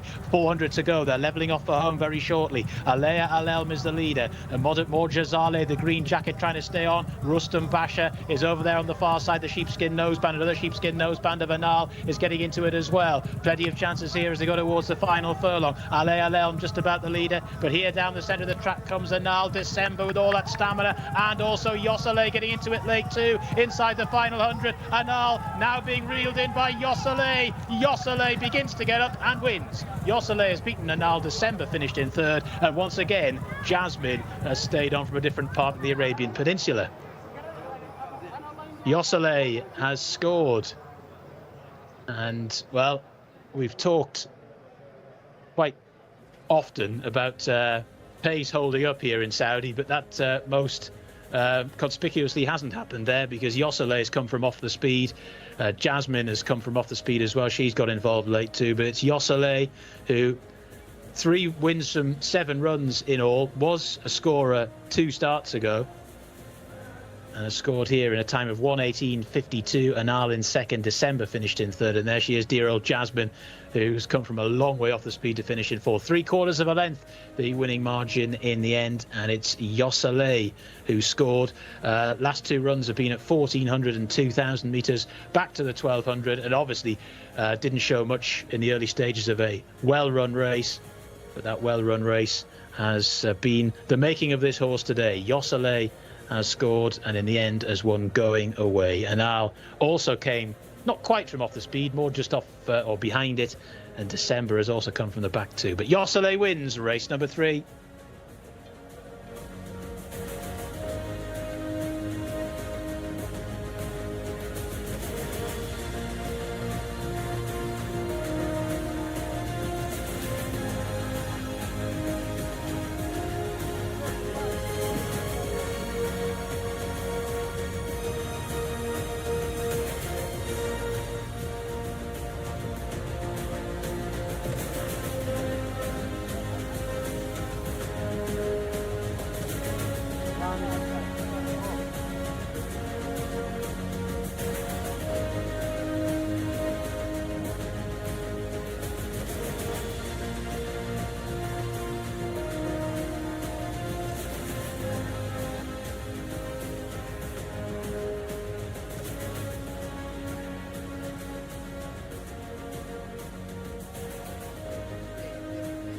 Sorry about that, Greg.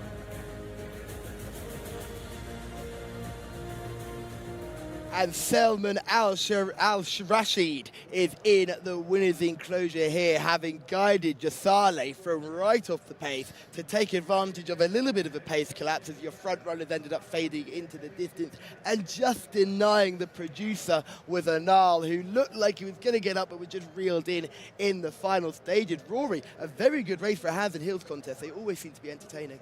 Yeah, indeed they are, and this was a good performance from Jcsa and a competitive race. They finished in, I wouldn't want to say they finished in a heat, but there was lots of chances in the straight. Jcsa has been keeping very good company. That's the point I was making prior to the race. Running the Taif Flower Festival Cup last time out, had run in both the King Abdullah Cup and the King Abdulaziz Cup last season and was rather outclassed there. But the winner of a non-winners of two last time out in really good style and has stepped up again to win this. This was a much more realistic spot for Jcsa, and he's won it in the style of an improving performer. Yes, I think cup races will certainly be the route they end up going in the future with this horse, because hopefully he can improve with some age and some experience and just getting his head round things, but certainly a very good performance. We could just see him kicking up a little bit of a fuss in the winner's enclosure, so plenty of energy still in the tank, and they've just got the saddle off him so they can just walk him off now. The lovely looking animal as well, very strong behind, and he's really marching out there. You just see his legs kind of going out to the side, much like an American football player when they're coming off the line. They're going side to side rather than back to front. Indeed, yeah, he is horse with a bit of physical scope. I think he's going to get better. And as you said, cup races are probably what he's going to be doing. But next year will be his year. I think he's developing over time. He's been a little bit overfaced once or twice, but he's going to find that level, and he's going to be good enough for that in time. Yeah. He's only 3, and he's only a 3-year-old. He's been really highly tried, hasn't he? He's been really tested and has continued to come on. You can just see the jockey probably getting a congratulatory phone call there, maybe from Prince Faisal, indeed, just trying to get a little bit of a word on how that horse has run. But it was a very impressive performance nonetheless. Anal in second, I really liked that effort. I thought it came with a withering run, looked very good in the parade ring, and now that's 2 seconds in a row, so certainly in a rich vein of form. Yeah, it's not an easy call for me. It was just probably the paddock pick. There was a couple of the team were impressed with Anal, and she's hitting her straps at the right time. That's 3 solid runs in her last 4 races. Looked the winner halfway up the straight, but just got mowed down by a stronger stayer. Just look at the time there, 1:18.52. Very similar times to what we've seen all day today. So the first 3 races have all been run around 1:18. So the track is definitely riding fair. Your selection, Rustam Basha. What happened there? 'Cause you seem to have a lovely trail into the race, a rail, and carried that early speed, but just couldn't maintain. Yeah, that's essentially got involved in a bit of a battle for the lead. And to be honest, on this evidence, having the benefit of a run, she's just maybe rated too high on the basis of those 3 wins at Riyadh last season, or he rather. I keep saying she. He obviously did very well early on, but maybe showed his hand to the handicapper too much, because there was no real excuse here other than being unable to dominate. And if you look back at Rustam Pasha's wins, he is able to dominate his races, and he doesn't seem to be quite as strong. The noseband has absolutely slipped right up his face there, hasn't it? It's almost getting into his eyes, so that can't be helping at all. The noseband has just got a little bit loose there. But I'm sure that hasn't been enough to stop him there. He had to have his jaw cocked out to the left there. He looked a little bit unbalanced coming around the turn. But those 3 all in shot have all ended up fading away. That's Alay Alim, who we thought would have fitness issues. Mojawadel, who was another horse who probably was running in a bit too high a class. And then Anal comes through December. I think that's a great run for the form of the race, December. Really, a horse that's rated 85 tends to always run a very good race no matter where he turns up. And again, has done just that. Yeah, I mean, he's more of a 1400 horse December than this trip, and got away to a slow start. But as we've seen before, it's not a massive problem if you start slowly in these races, because making ground late in the day is very possible. If you want to be handy and you miss it a little bit, you're in a bit of trouble if you're sort of rushed up in the mid-division. If you just sit off them and don't get involved, you can actually get very close. One who mainly sat off them with Jasmine, who is now gone out of your camera shot. But don't worry if you're a supporter of Jasmine, because in typical fashion, she flies home late and ends up getting 4th place as well. But she has given them plenty of lets, hasn't she? Not even in camera shot. And our winner is about to drop out of camera shot as well. Well, I think there's 2 ways of riding dirt. You either go hard, knowing that you're going to slow down and hope that your track position gets you there, or you don't take any part in the early pace at all and try to do your running late. And we see this with American dirt racing all the time. You have you've either got the pace horses or you've got the deep closers who tend to dominate the races. And Jasmine has only started doing her running on the home turn and has then ended up going reasonably close. She's not in any way unlucky. That's just her style of running. And then you see Jcsa here, who's our eventual race winner, flashing down the outside. I think we have to give more props to Anal. Let's give Anal some flowers, because that horse has had to come about 6 horses wide on the bend, has been up there with the early pace. Everything else is up with the early pace has fallen away, and everything else that's come from the clouds, everything else that's got into the race has come from the clouds. So Anal, I think that's a bit of a form boost there. The only one of the first 5 home to have been close to the pace. Not right on it in the early stages, but pretty close, and then had to do a bit of running around the bend as well, whereas the others have all closed late.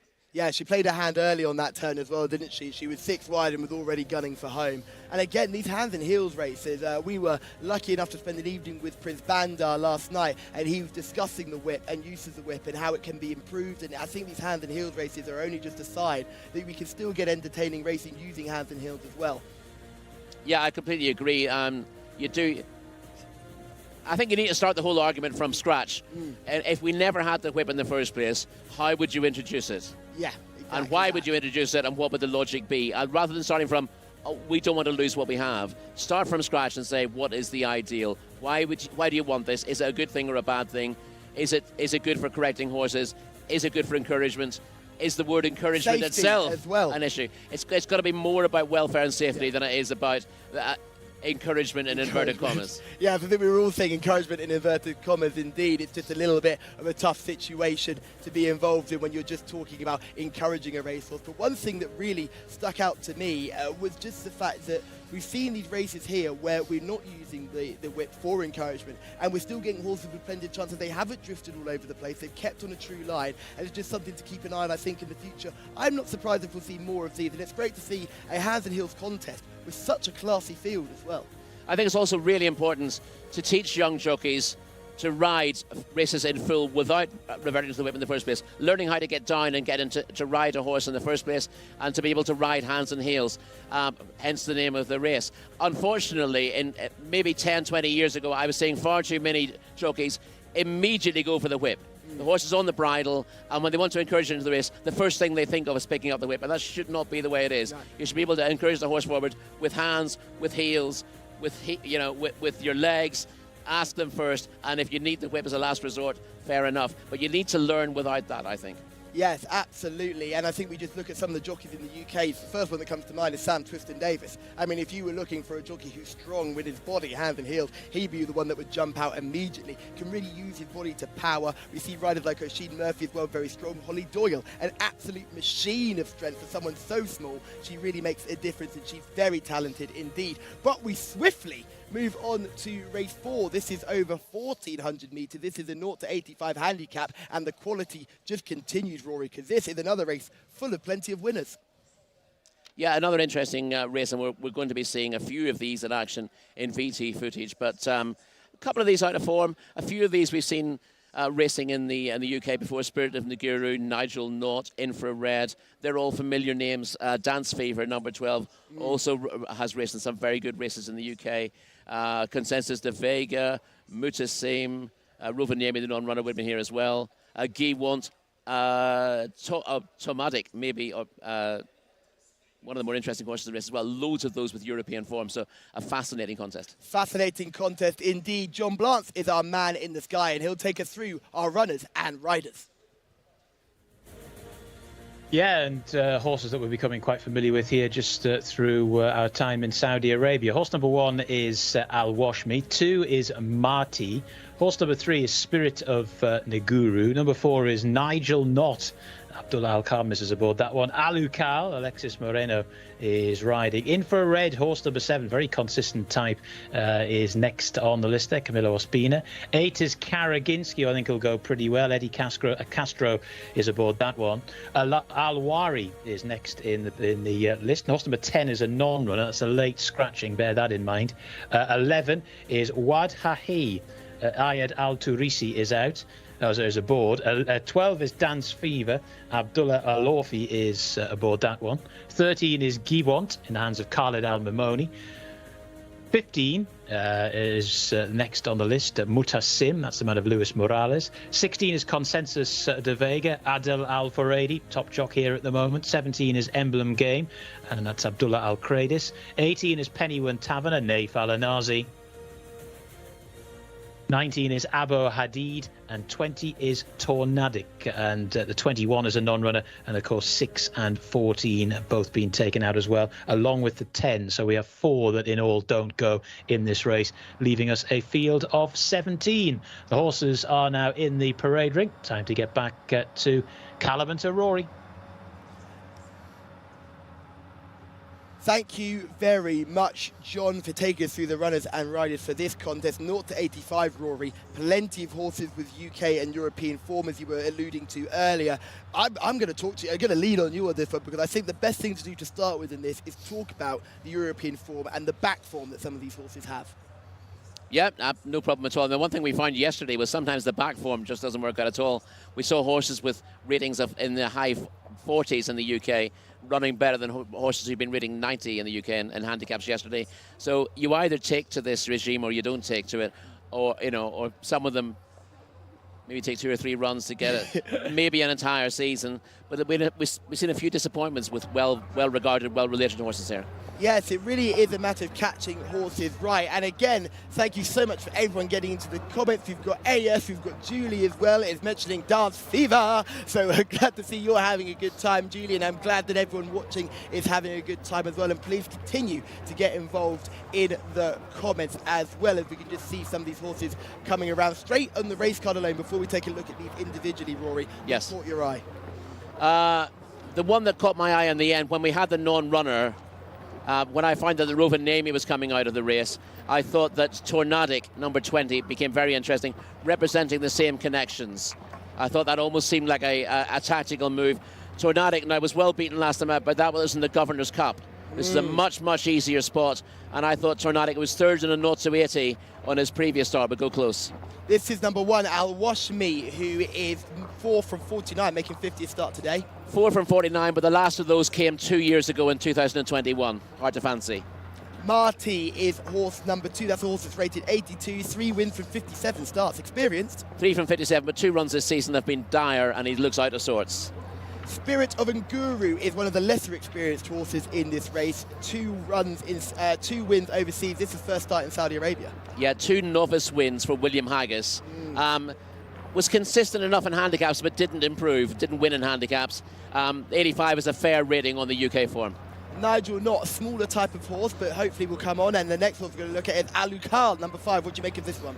Third in a 0 to 90 last time out, where Infrared was 4th. That's a very solid performance and puts Alucard right in the picture. We're going to see Infrared right now. We'll also have some video form of Infrared. Beautiful pink and blue colours. 2 wins from 20, but a string of fourth-place performances. Yeah, I don't think there's anything wrong with the attitude. It's a winner at meeting 9 and has been 4th in similar races on his last 2 starts. Karajinski, horse number 8, and Alwari, horse number 9. What do you make of Alwari? Alwari was a 0 to 80 winner last year, but that was a non-winners of 4 contest. No handicap winning for him, so I think I prefer others. Wadahi is horse number 11, 4 from 38. Up and trip here. Not that easy to fancy, although the third last time out was a better performance. Dance Fever for Julie in the chat. Jimmy will be training. Hopefully we'll see you sooner rather than later here in Saudi Arabia, Julie, but hopefully Dance Fever runs well from you. Giavont is number 13. Yeah, a touch on Dance Fever, who was 3rd in the international stakes at Ascot, but has been disappointing in the Saudi so far. Giavont was placed 5 times. Wasn't much good in the UK, but better here. Mutashim is horse number 15, 2 wins from 6, 4th last time. 2nd in a 0 to 80 and drops from 2,000 metres from last time out. For flying through these, this is Consensus de Vega, horse number 16. Was 2nd in a 0 to 80 at meeting 23. That's a good performance.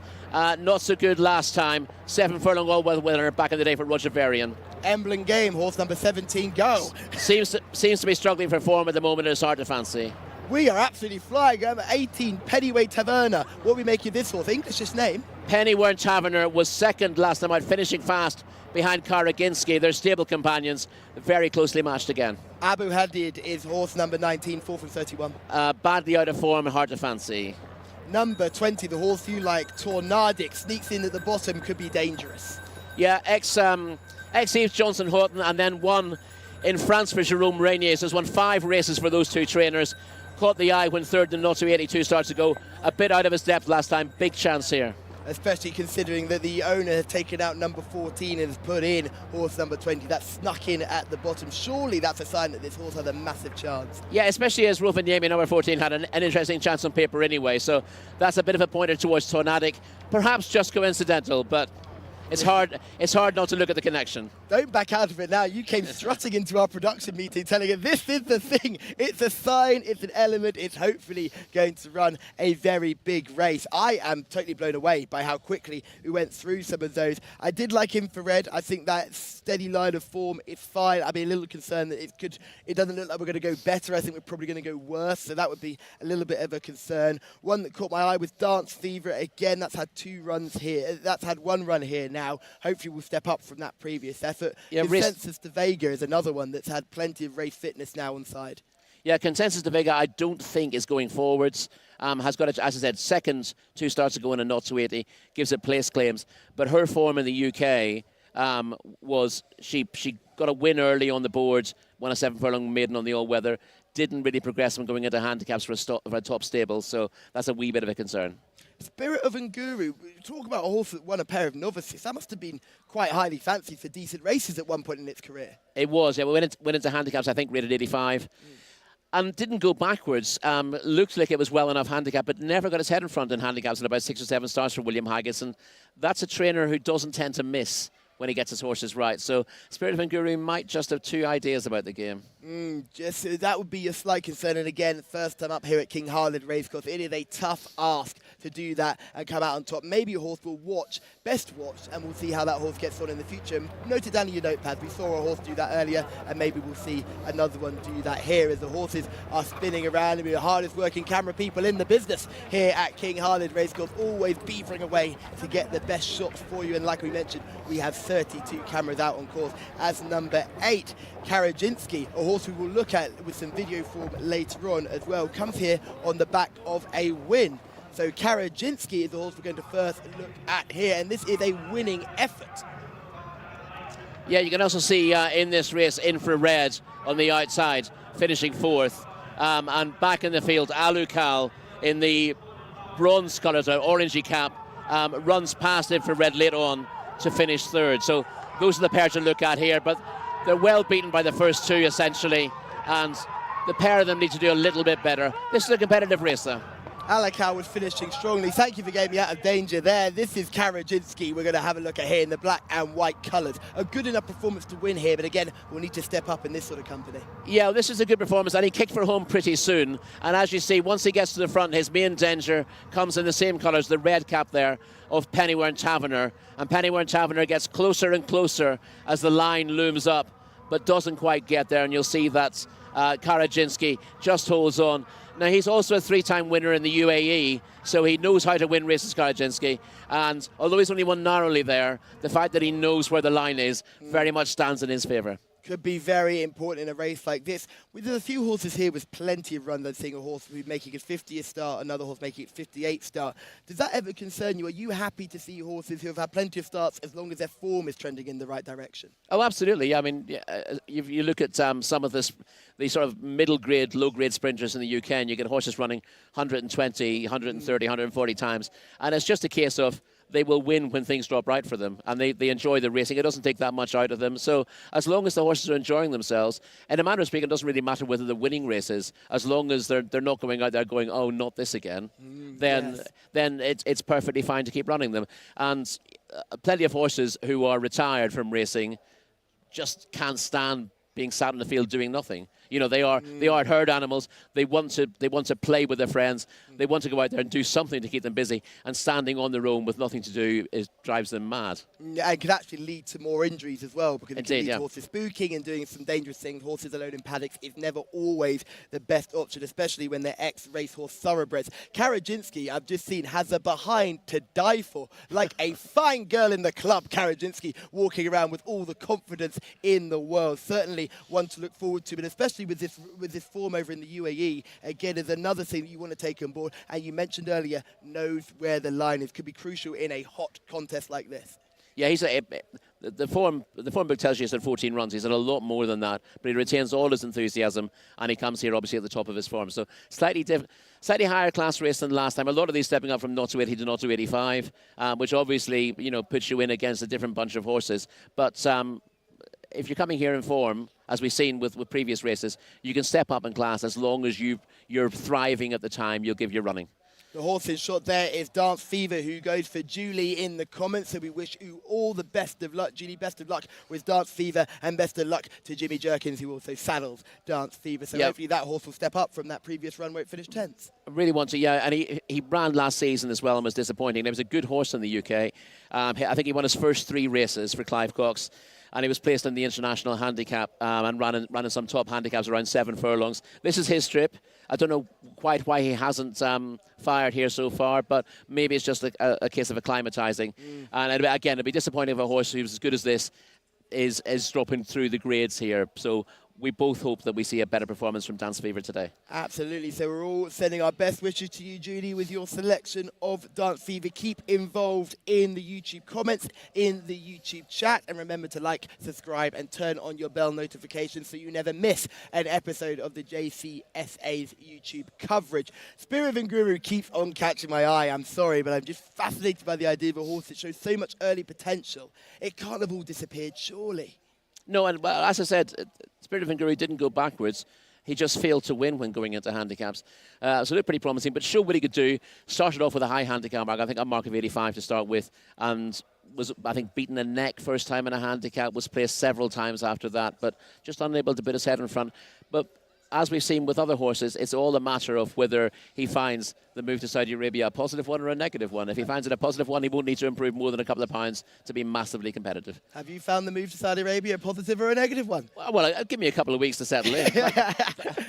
This far has been pretty good. Yes, I thought we were giving a wonderful welcoming party for yourself, to be perfectly honest, but still, surely we'll have to do better. So I'll speak to the guys at HR and let them know that Rory's looking for more of a welcome party. I'm actually going to go for a horse called Al Cool. I was really impressed. The horse just is shot down, number 5. I was really impressed with that horse's last performance in the video form. Alex Moreno on board. You know you've got a good pilot in the saddle as well. So that will be my selection. Well, he's stepping down in class from a 0 to 90, as is Infrared, who's been running on a lot of those hotter races. So although Infrared's been struggling to get his head in front, this might help. And of course, Al Lucal has the beating of Infrared from that run last time out. So you could just see the small smatterings of a rainbow as well coming through the clouds. Great to see here. Again, the hardest working cameramen in the business here. But for me, the winner for this is going to be Al Cool, horse number 5. Horse number 5. Who are you going for, Rory? You can take most of my selections as being, for the sake of it, most of the way through the card. But I'm going to put Tornadic down as I knew. I am very glad you said that. So it's Tornadic for Rory. It's Aloe Cool for me. It's 18 for the producer, who's very happy with the video form we just see. And it's Dance Fever number 12 for Julie. There's lots of people who are going for Dance Fever in the comments. We've got Let's Go Dance Fever from Doc Shirl. We've got Midway K as well commenting as well. It's great to see you all involved. We've got plenty of Dance Fever fans in the comments, and I hope you're all dancing when this horse crosses the line. It's over to you, John. Who do you like?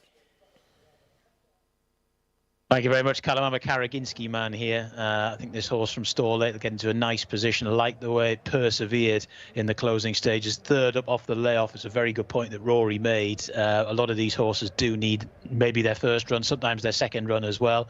Those of you familiar with American racing, or indeed racing in other parts of the world as well, will know the old 3rd up off a layoff routine, often in these places where they can only train on the track as well. It's difficult to get them really ready first up, but 2nd or 3rd, there's much more of an opportunity. Marty to go forward. It's horse number 2.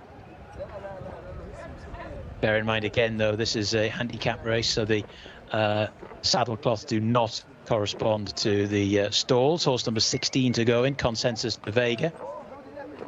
Nigel Knott will be next. Abo Hadid still to go in as well. There's Pennywan Tabner in the yellow distinguishing cap. Alu Kal in the sort of maroon and yellow colours. This is Giewant in the foreground going in the background there of Nigel Knott. Stall 5 Cam again. Karaginski nestled in there. Eddie Castro aboard, one of the good colony of Latin American jockeys here in Saudi Arabia.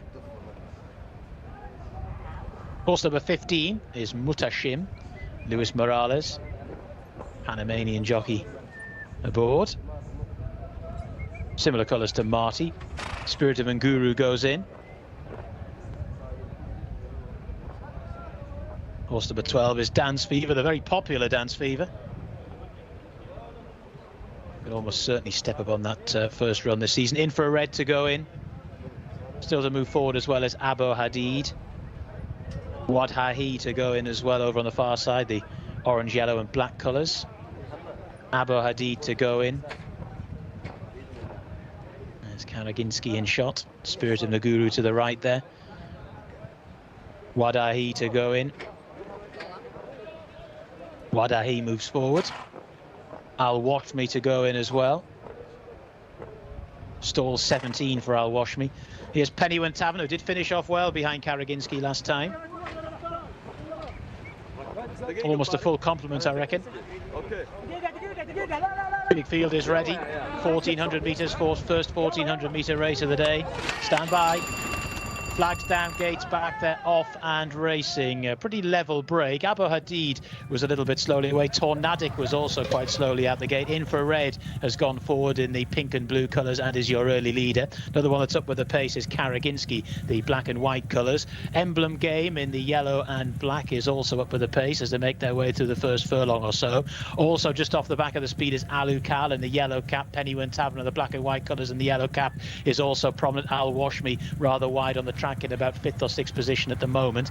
They're then followed round the outside by the red colours of Dance Fever, who's getting into a prominent position. Wadahi right round the outside as well is also up at the pace, and they're then followed by Abo Hadid. So they start to make the turn for home here, and it's Infrared and Camilo Ospina who's grabbed the rail and the lead, leads by about a length or so. To in second position Karaginski, who's just being nudged along. Then right round the outside is Al Washmi. Consensus de Vega is getting into this now. We've got Fallers towards the rear of the field there. Pennywen Taverner was very badly interfered with, swinging for home. 400 metres left to go, and it's Infrared out in front. The Karaginski in second. Al Washmi down the centre of the track, followed by Alu Kal and Consensus de Vega. The rest with a mountain to climb. Infrared's the leader as they go towards the final 200 metres. To Al Washmi in second. Karaginski's trying to battle on. Alu Kal now just drifting towards the centre of the track, but it's Infrared and Camilo Ospina prominent throughout, that has had the rail for a long time too, has saved all the ground and races up towards the line as the winner. Infrared has beaten Al Washmi, that's the first two home. Karaginski finished in third. Alu Kal was fourth. Infrared once again proving the quality of early speed is one that's definitely to be kept on the right side of here at Taif. Obviously, we had a bit of an outlier in the previous race, but here Infrared had to work to get the lead. Showed good pace, mind, but did have to work for a few strides to get in front. Grabbed it pretty early on. Camilo Ospina low in the saddle, riding in that typical Latin American way, and he's given this an absolute corker. Tom Collins likes a bit of Camilo Ospina action. Hope he's watching, but Infrared was just too good for them there and has won very nicely indeed. Never really looked like being caught. Al Washmi had a bit of a wide trip, and that was a good effort. Karaginski's probably produced a par performance there, and Alu Kal has run in a very similar way to how he did last time out. The fifth or so there was Spirit of Nguru. Happy to report that the horse that fell, didn't quite work out who it was there. It was all happening rather quickly at the rear of the field. Did get up okay, so I think everyone's emerged unscathed from that. It was Abo Hadid, I think, who fell right towards the rear of the field, but that has got up unscathed, which is good news. But no problems at all for Infrared. Got the absolutely archetypal Taif run, early speed, bagged the rail. Camilo Ospina in the plate has punched this one home to win. Infrared has been in very solid form for a while now and has got another victory. 3 wins from 21 starts. Infrared, your winner of race number 4, and some very happy connections there as well. Back to the boys.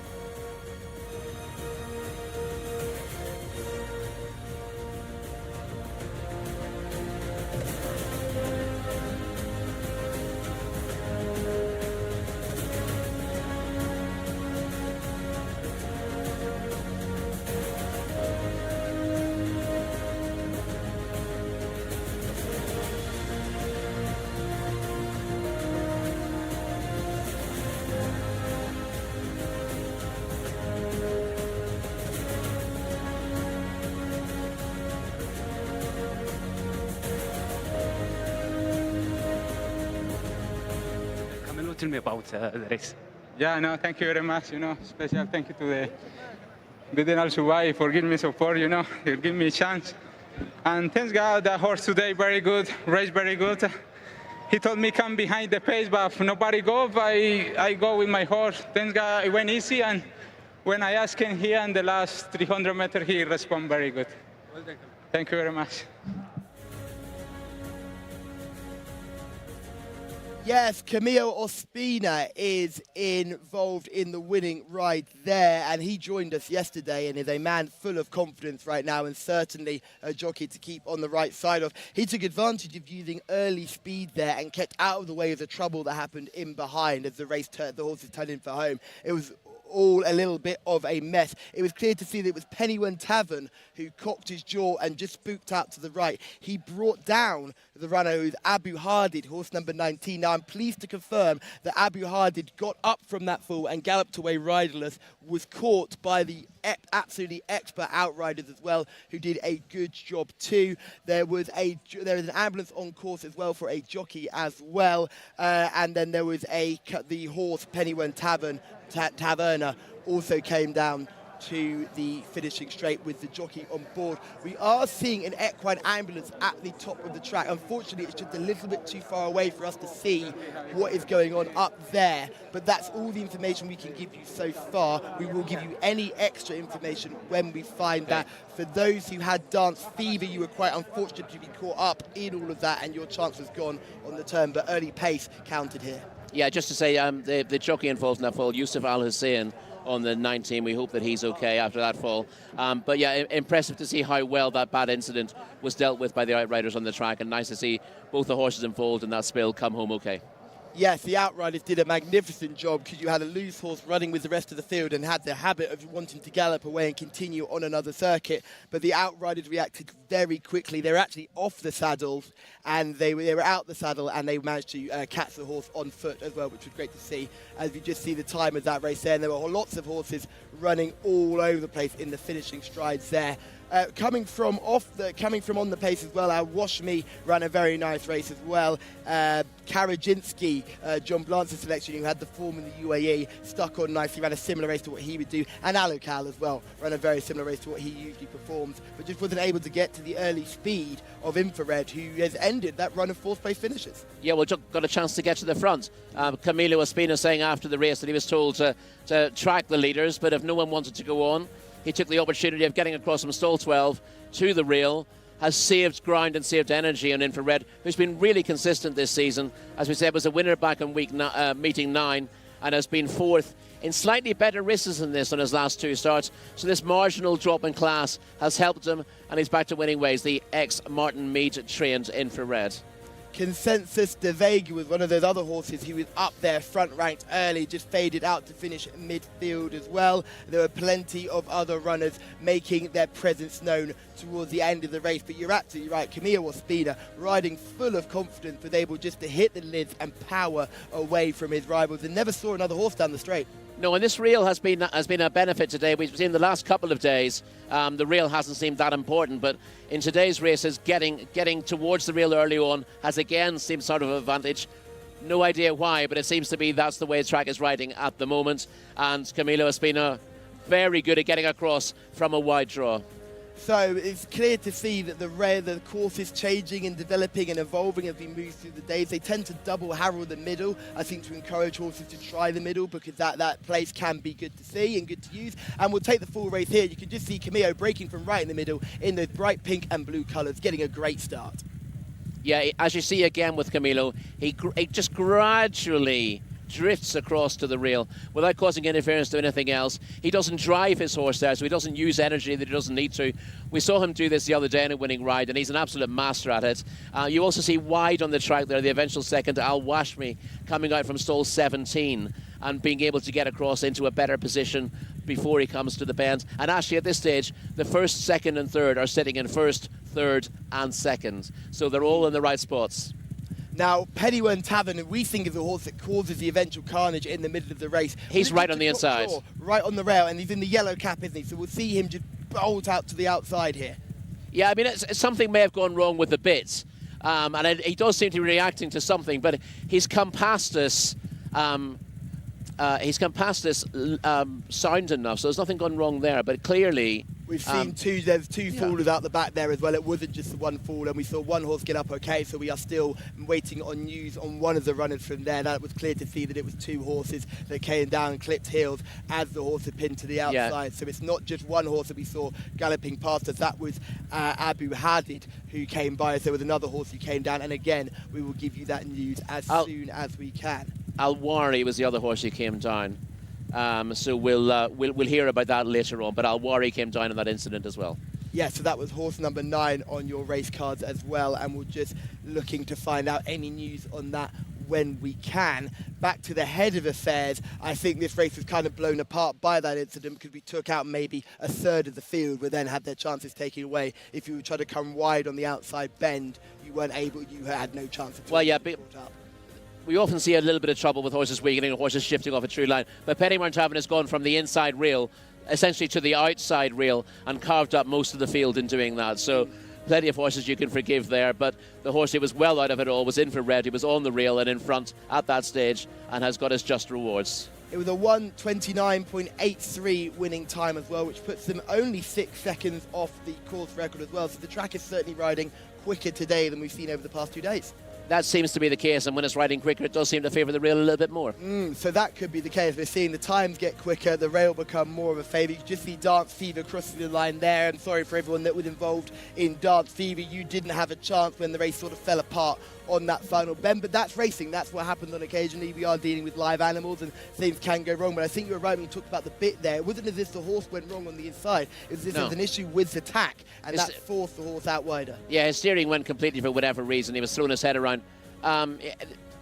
It could, well, it's difficult to tell what that was, but it was definitely related to his mouth rather than anything else. Yes, again, it's very difficult, and again, we do not want to speculate on anything like this because we don't know the fate of everyone involved, but the main thing we can say is that one horse certainly came up through, and the horse that had the issue, horse number 18, was certainly okay at the end, was cantered down past us. Naif Al-Anazi was just taking his time, being very sensible and just getting a nice gentle trot, and then got into a canter as he came by just to make sure everything was okay. And again, thank you to the outriders for doing a magnificent job in collecting the loose horse as well. But congratulations to Camille Ospina, who we've not really given enough of a mention about here. He's riding full of confidence and he is doing the business here. He's hit the leads and gone. He's actually missed the kick a little bit. The horse is on the outside of him. He's again come from stall 12, so he gets a little gap between the rivals, but he picks up early speed, and you know when Camille's comfortable, he's got that really distinguishable style where his elbows are in tight and he's just sitting on the horse's neck and he's able to just cruise, and you can certainly see that's what he's doing there.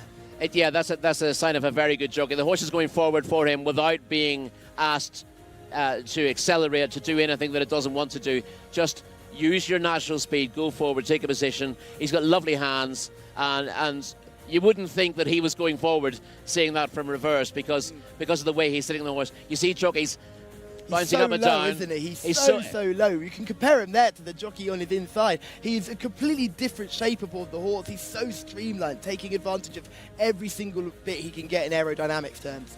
Yeah, and that closes the gap at the top of the Jockeys Championship as well.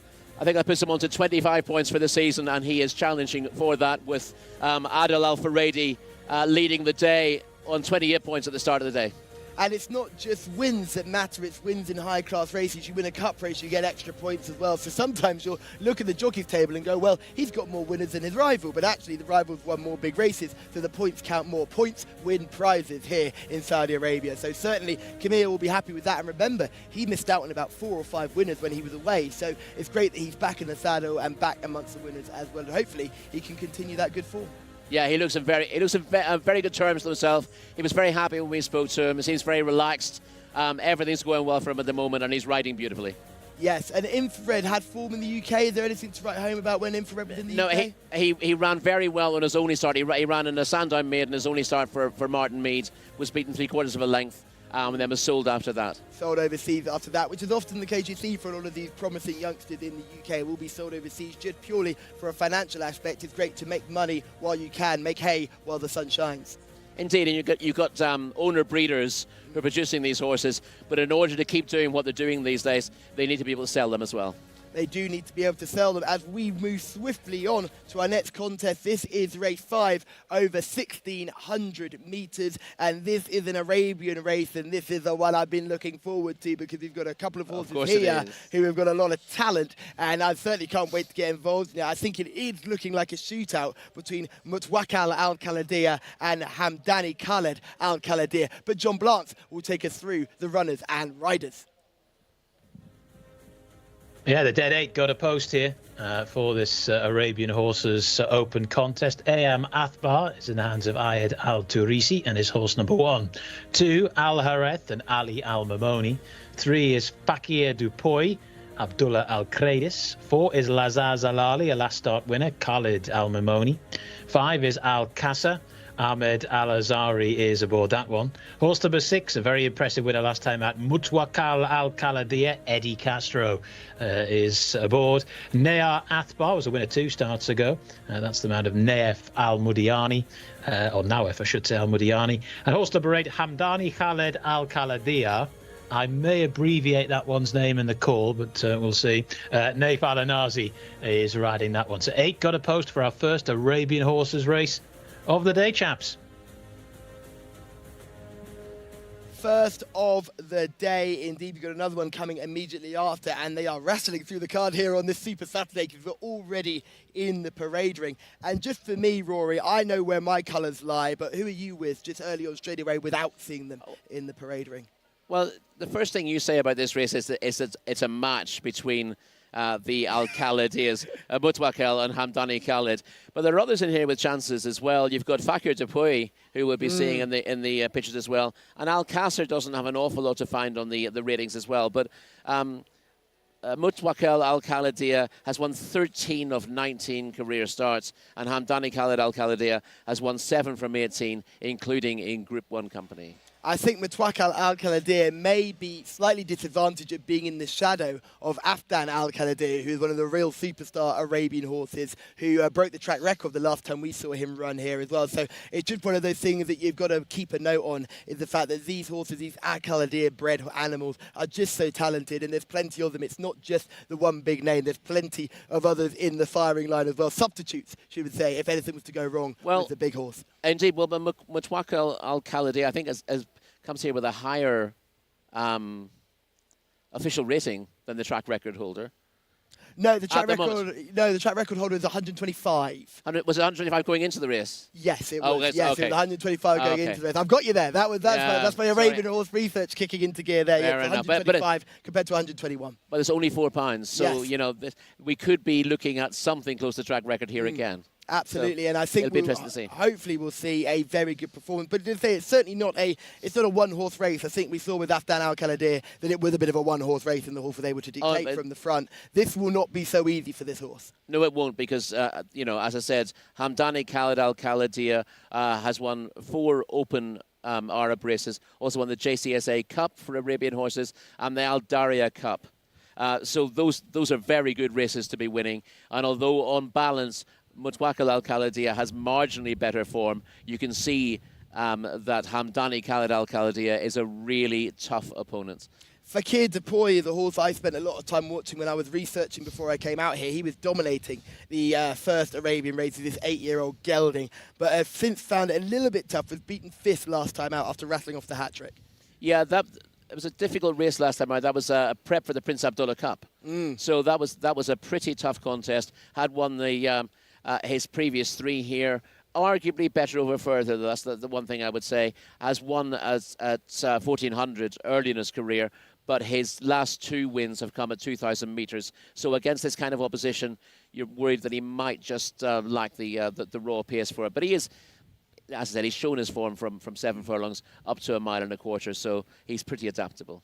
Laziz Al-Ali is horse number 4. You will not miss this runner in bright pink stunning silks. This horse won last time at meeting 32. Very quick turnaround, and that's sometimes not what you want to see for these Arabian horses. No, but you've got to go where the opportunities are. But yeah, ideally you'd want a fortnight or so between races. But this is an opportunity for Laziz Al-Ali, who won a 90 to 105 handicap last time out. Obviously, that was a good race. Obviously, for up to 105 class. But this is an open against higher rated horses, so it's a bigger ask for him. We still, just a note in regarding some housekeeping here, we still got the equine ambulance on the course. We can see that from our presenting position. That ambulance is still on the course. The horses are just going around the parade ring. It wouldn't surprise me if you have a little bit of a delay here, which is the first time I've said that since we've been here at King Khalid Racecourse. The tractors have gone round, so they are harrowing. So they clearly have access, and I can now just see the horse ambulance moving with an open back to it. Again, we will let you know any additional information in regards to who's on that horse ambulance and their state of health as well. And again, the human ambulance has moved on quickly, so I don't think we have an issue with the jockey. I think it's only the horse we have concerns about at the moment. But the tractors are coming by, and this is what I wanted to mention earlier, Rory. We're getting double harrowing down the middle. So you see the middle will get a double dose of harrowing compared to everybody else on the course. But again, we've seen the pace come up the rail, so I'm not quite sure whether the middle does actually solve the riddle. Well, the track will obviously change after harrowing, so it's interesting to see how this race pans out with harrowing going on the middle of the meeting, as they tend to do at these meetings. You've been here longer than I have. You've got a slightly more idea if there tends to be an immediate change. But this is class should out in this race anyway, and we're also looking at a small field, so it shouldn't make much of a difference whether it's faster or slower in the middle of the track. Going over the mile, 1,600 metres, any thought that we're going to have any race tactics in this race? Will this be a bit of a tactical affair rather than so much of an early pace wins type of race? I'm not so sure about. I mean, obviously, there are going to be tactics involved because it's a very smart contest. But I'm not sure that I can predict how this is going to pan out. I think I expect to see a fairly straightforward race, to be honest. Will they stay off the inside rail in the early stages? I think they will. I think they will. At this trip, they tend to avoid the chute. These horses have experience, so it wouldn't surprise me if they made an early duck down. But the overall theme tends to be get to the rail a little bit later, give yourself some time. They'll fan out. They always fan out in the Arabian races because momentum is key, and getting a chance to see where you're going and see a gap is ideal. You don't want to be stuck behind runners because sometimes they switch off. In regards to some of these runners, if you are just tuning in to us for the first time, if so, where have you been? But Al Khaladir you'll have heard mentioned a few times. So in this race we have two horses named Al Khaladir. That's because they were bred on the same farm. It doesn't necessarily mean they're trained by the same person or owned by the same person. As you can see, Mutwakkal Al Khaladir has the white with the inverted black V, while Hamandi Khaled Al Khaladir has the white with the non-inverted black V, as you can just see with Naif Al Anazi, the best beard in racing, on board getting involved in. Now these Al Khaladir horses are bred in the purple. They are all very, very well bred. It all stems from the same family line, very similar to line breeding. You see a lot of that at Landway studs and other studs like that. So owner breeders tend to love to do that, stick with these same old historic families. And when you talk about old and historic, you can't get more old and historic than the Arabian breeds. So you've got plenty to go back on. That's where it all sprung from in the first place, of course. Yeah. And that is essentially the foundation of the thoroughbred. We mustn't ever forget that. And while not everyone is a fan of purebred Arabian racing, it's a really important part of the heritage of the sport, isn't it? Yes, and although a lot of people aren't a fan, I think it's because a lot of people don't understand it. Exactly, yes. If you're watching a thoroughbred race card and suddenly at the beginning or the end of the card there's an Arabian race, firstly, you're probably not that invested because you don't know that much about the form. And secondly, because they don't run in the same style as the thoroughbreds, you kind of go, meh, I'm not going to get involved, I'm not going to watch. But I think that's a very easy attitude to take. And I think if we can just educate people slightly, if we could just inform rather than beat people with a stick for it, just inform them and give them some guide into what to look for. And we've got some fantastic Arabian races coming up just around the corner next Saturday. We've got a brilliant Arabian contest. When we get to Saudi National Day later on in the year, we're going to have fantastic Arabian contests. And then when we get to Saudi Cup Day, there's a really good Arabian race which some of these horses featured in. It's called the Obeya Arabian Classic. That's a race where we'll see some of these horses will probably be targeted at. Yeah, and that's something to look forward to. A really, really strong programme of Arabian races. As you said, now 2 per card, which is a step up on previous seasons. And it's great to see. Obviously, I'm a bit of a novice when it comes to this, but I'm really enjoying getting to know the sport. Yes, and it's certainly a sport that I've been really enjoying, and it's good to note that you have to remember that these horses are run in a very different run style. Momentum is totally key, and find your gaps early. Because if you find yourself trapped in on the rail, boxed in, you can pretty much kiss your hopes goodbye. Yeah, not many of these horses have what you would call a turn of foot, but they're able to maintain a strong gallop, the best of them, for a long time. but probably longer than your average thoroughbred. This is where you get that the stamina from. These horses can go at pretty close to the top speed for a decent length of time. Whereas, as you said, you don't see them sort of tucked in behind and looking to pull out and produce a turn of foot. That's not really what they're bred for. No. And we get a different kind of race as a result. And it's a completely different viewing experience, and we've often seen these thrilling finishes with horses coming from everywhere, horses falling back, horses going forward, horses sticking on at the one pace. I remember only a couple of days ago we saw horses absolutely cantering along, only to find nothing at the end of the day. Let's have a look at some video form of some of these, because we've got plenty to have a look at. The first horse is Mutawakal Al Kaladir, and this is in the yellow cap, winning in August, early August 5th, and this is a winning performance. No, it's not. I've got that completely wrong. That's Lee Zalali, who is coming through the pink colours, won recently just in front of us. A really nice performer, and stuck on nicely, because it wasn't totally fancied this day. No, but you see the runner-up running around quite a lot there, and Lazaz Ali stays on strongly on the rail to run out a narrow winner. And just hangs on, gets a quick turnaround today, and this is the next horse we're going to look at. I'm going to wait until I see the green just to make sure I'm looking at the right runner, but this is a dominant performance, so this must be Mutawakal Al Kaladir, because this looks like very, very good form. Yeah, a couple of these who are racing yesterday behind him that day.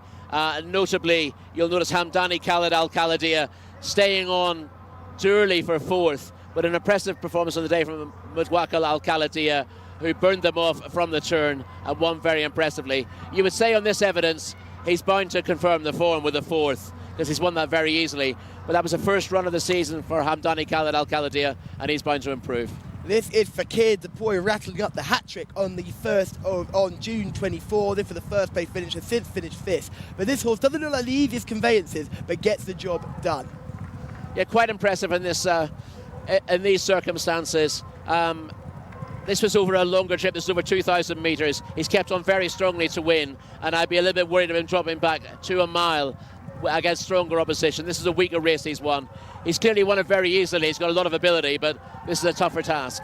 These are the same colours as Helmi as well, who we saw running earlier on in the week, a thoroughbred that we see running earlier on in the week, and that was ran with credit. So the owners are certainly in a rich vein of form, and hopefully they can continue that rich vein of form today, as it just get a bit of a pull on there. A horse that doesn't need the trip, is just having a good old tug down to post, and we can see some of the Al Kaladir runners in shot, both Al Kaladir runners in shot. Al-Qasr, horse we haven't mentioned, horse number 5, 7 wins in the career, has had 7 runs in Saudi Arabia, but those wins haven't necessarily come in Saudi Arabia.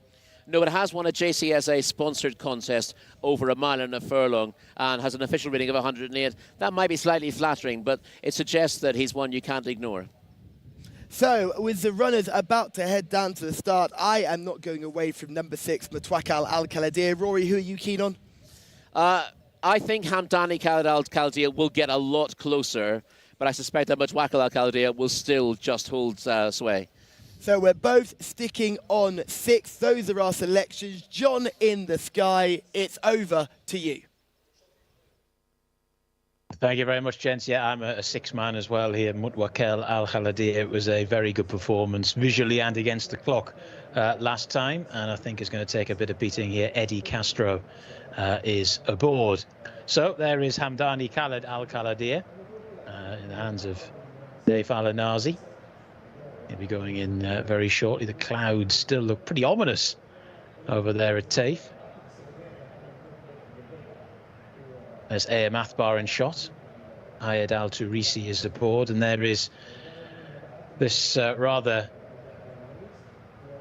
spectacular grey colt, Mutawakal Al Kaladir.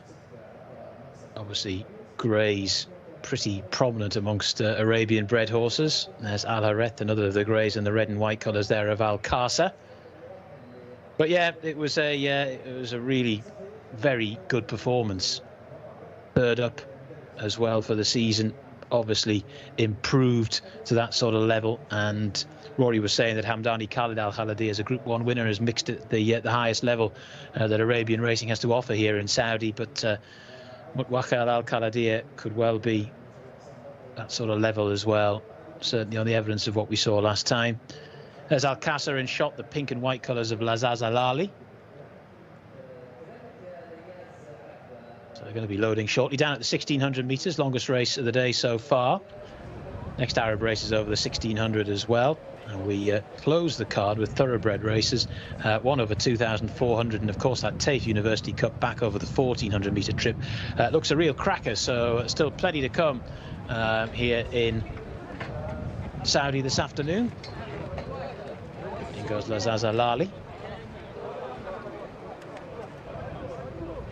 Saddlecloths do correspond to the post positions here. Hamdani Khaled Al-Khaladieh about to go in as well. Naif Al-Anazi, high percentage jockey here at Taif, inside Nea Athbar. Al-Qaza to come forward as well. I think we're almost ready. The 8 purebred Arabians installed, and they're off and racing. A little bit slowly away, Fakir Dupoy, but all in all, it's a pretty level break as they make their way through the early stages. Mutawakel Al-Khaladieh is prominent. The other main fancy in this race, Hamdani Khaled Al-Khaladieh, is just kept wide at the moment. This is a fairly regular thing, though, in Arabian races. One that's coming forward is Al Hareth as well in the white and green colours, and the pink jacket of Lazal Al-Ali is also up with the pace. They're then followed by Al-Qasa in the red and white colours, and the slow starting Fakir Dupoy, who's made a couple of places. Neyar Athbar is last but one, and right at the rear of the field is I Am Athbar. So they make their way inside the final 1,000 metres, and it's the pink and white colours of Lazaz Al-Ali who's gone on, but now taken on round the outside by Mutawakel Al-Khaladieh, and it's Mutawakel Al-Khaladieh in the hands of Eddie Castro, who's eased into the lead here, to Lazal Ali, who's racing in second. Then up the inside, driven along, Al Hareth is in third. Then round the outside, Al-Qaza, also being driven along, is Hamdani Khaled Al-Khaladieh round the outside, not making much of an impression at the moment. Fakir Dupoy is now trying to get going, the yellow and black colours, and the other two are tailed off. Starting to make the turn for home, and it's Mutawakel Al-Khaladieh who's eased into a lead of about 3.5 lengths to, in second position, Al-Qaza. Now round the outside, Hamdani Khaled Al-Khaladieh has been off the bridle for a while, is just responding to the urgings in the saddle and gets a little bit closer. They've swung for home them. It's Mutawakel Al-Khaladieh, but here now getting plenty of momentum down the centre of the track is Hamdani Khaled Al-Khaladieh. Al-Khaladieh is pairing off inside the closing stage as they go. Mutawakel Al-Khaladieh, who built up a bit of a lead, is having it eroded somewhat, but has still got a lead of about 2.5 lengths as they race up towards the line, and it's Mutawakel Al-Khaladieh who scores. Hamdani Khaled Al-Khaladieh was second. In third, that was just Al-Qasa getting that. Oh, I think Lazaz Al-Ali who's finished in fourth. So there we go.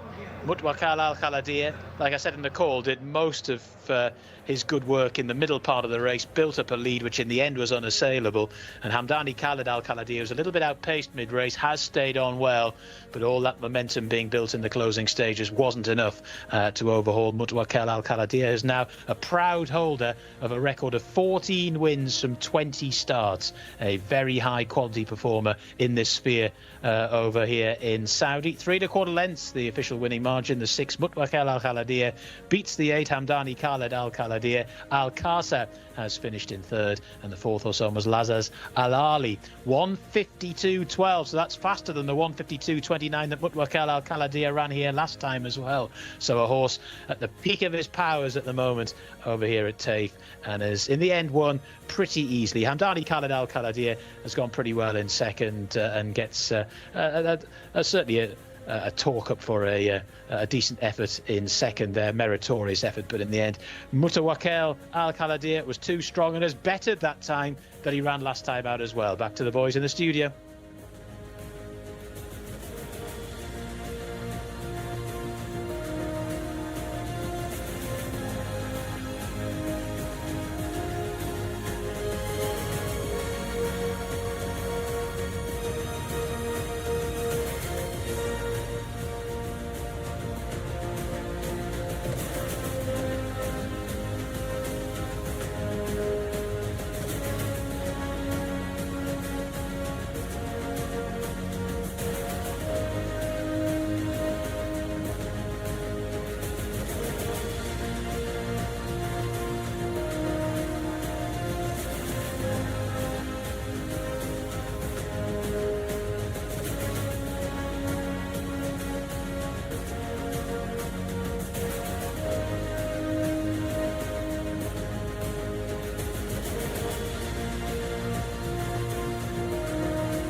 Al Eddie, well done, Eddie.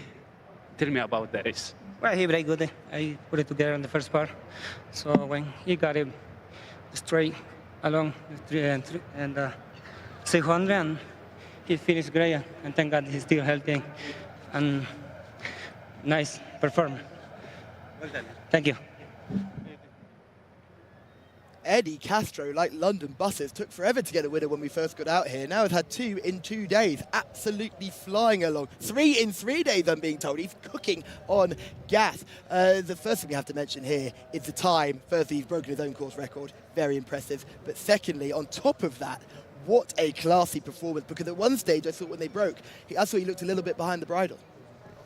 Yeah, well, they can do, can't they? And again, Eddie's given him a great ride. Allowed him to find time to warm up, but always, from the last 600 metres, always going well.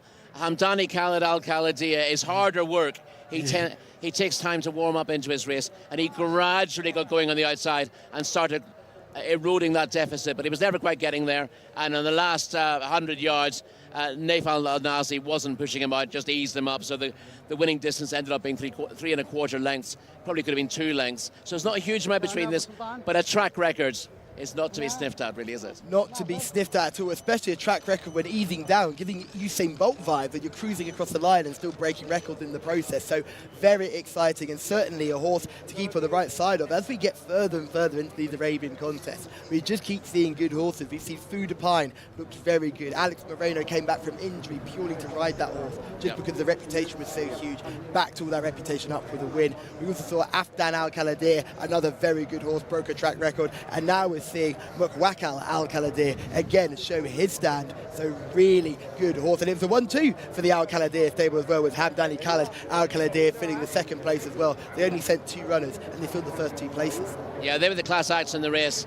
It's 14 wins now from 20 starts for the winner, Mukwakal Al Khaladir, and the runner-up had won 7 of his 18 coming in here. So 2 very, very good horses in this sphere.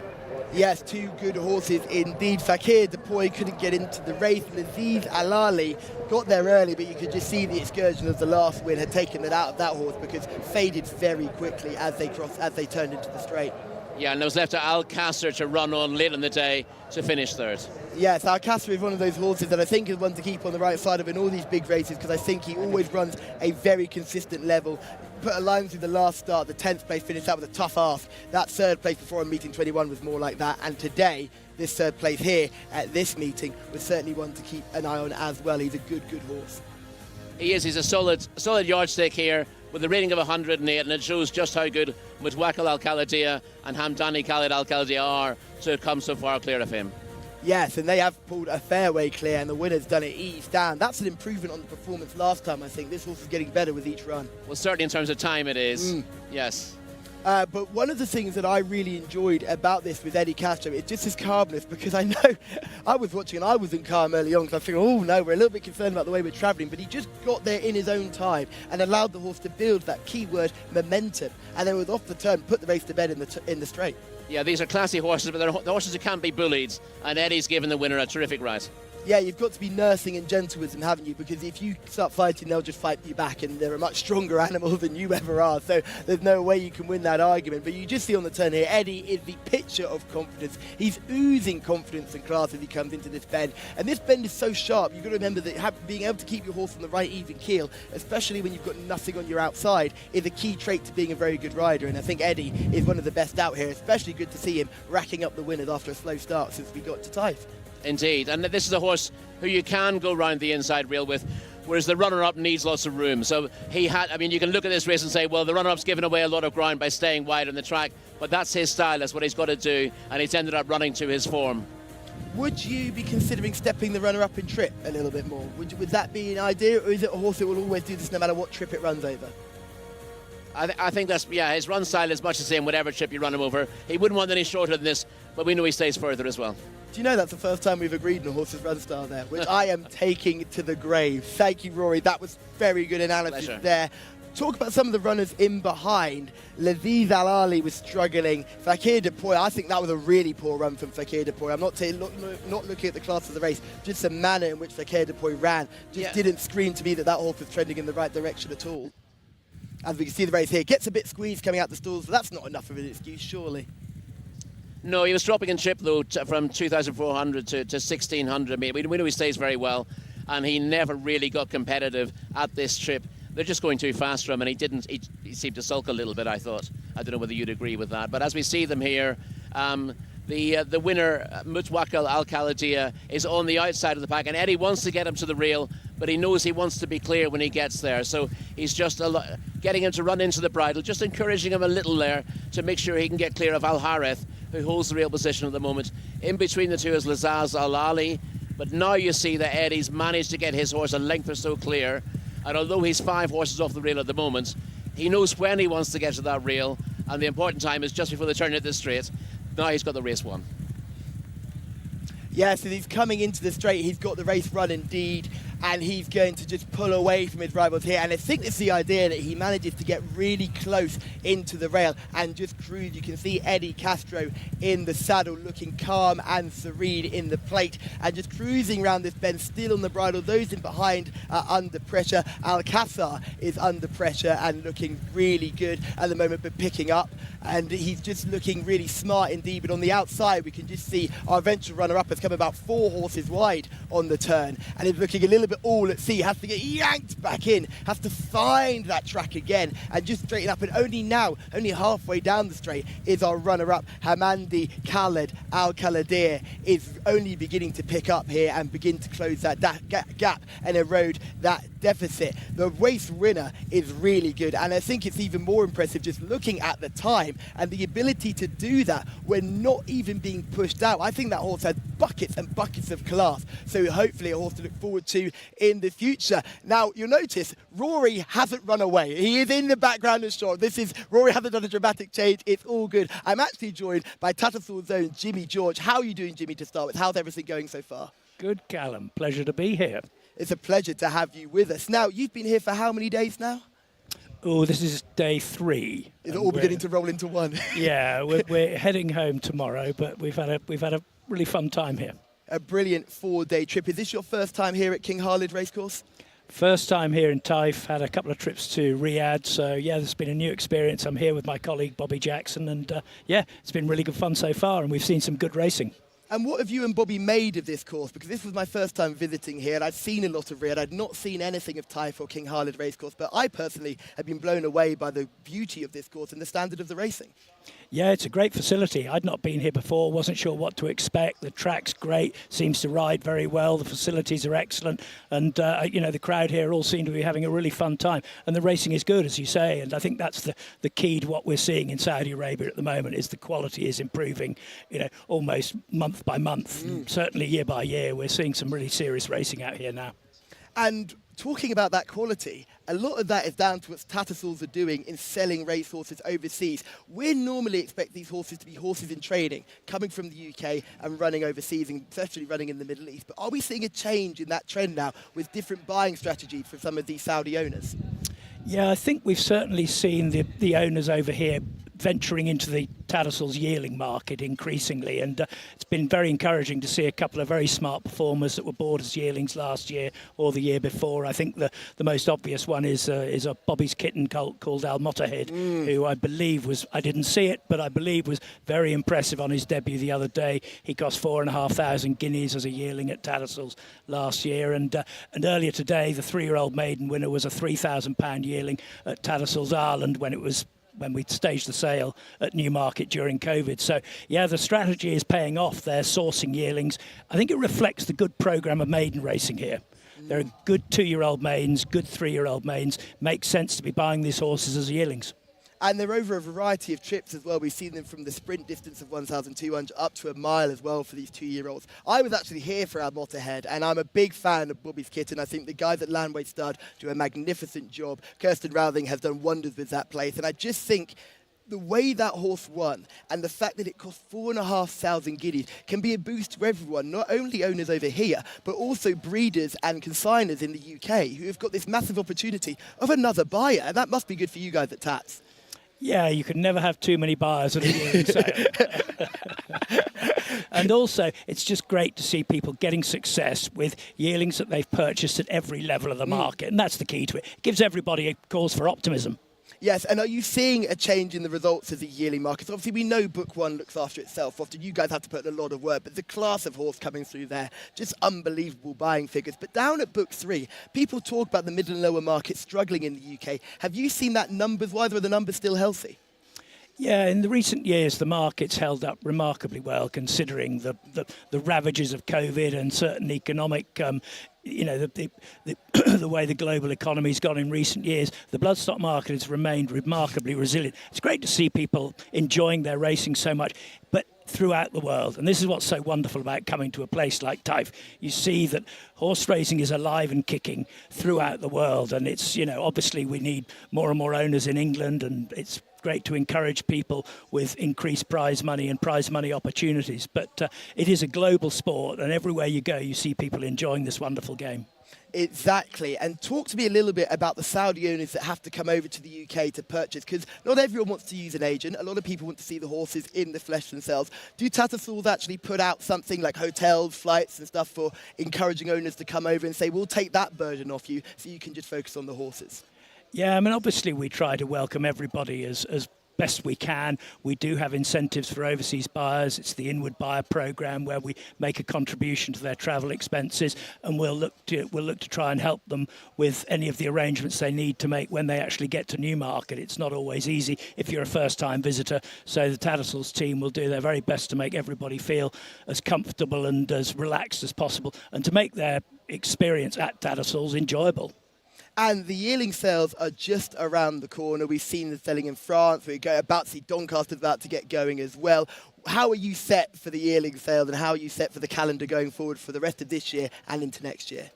Yeah, well, we've got the August sale next week, which is horses in training mostly, followed quickly by the Somerville yearling sale, yes, which is our newest fixture and on a bit of a roll at the moment with some spectacular results. The Lowther winner at York this week was a spectacular advertisement for the Somerville yearling sale, and then we hit Book 1. And we were pleased to see the 1, 2, 3 in the Gym Crack yesterday at York, one of the most prestigious 2-year-old contests of the year. That was a 1, 2, 3 for Book 1. So yeah, the yearling sales at Tattersalls are firing on all cylinders, which is great to see as we go into that season.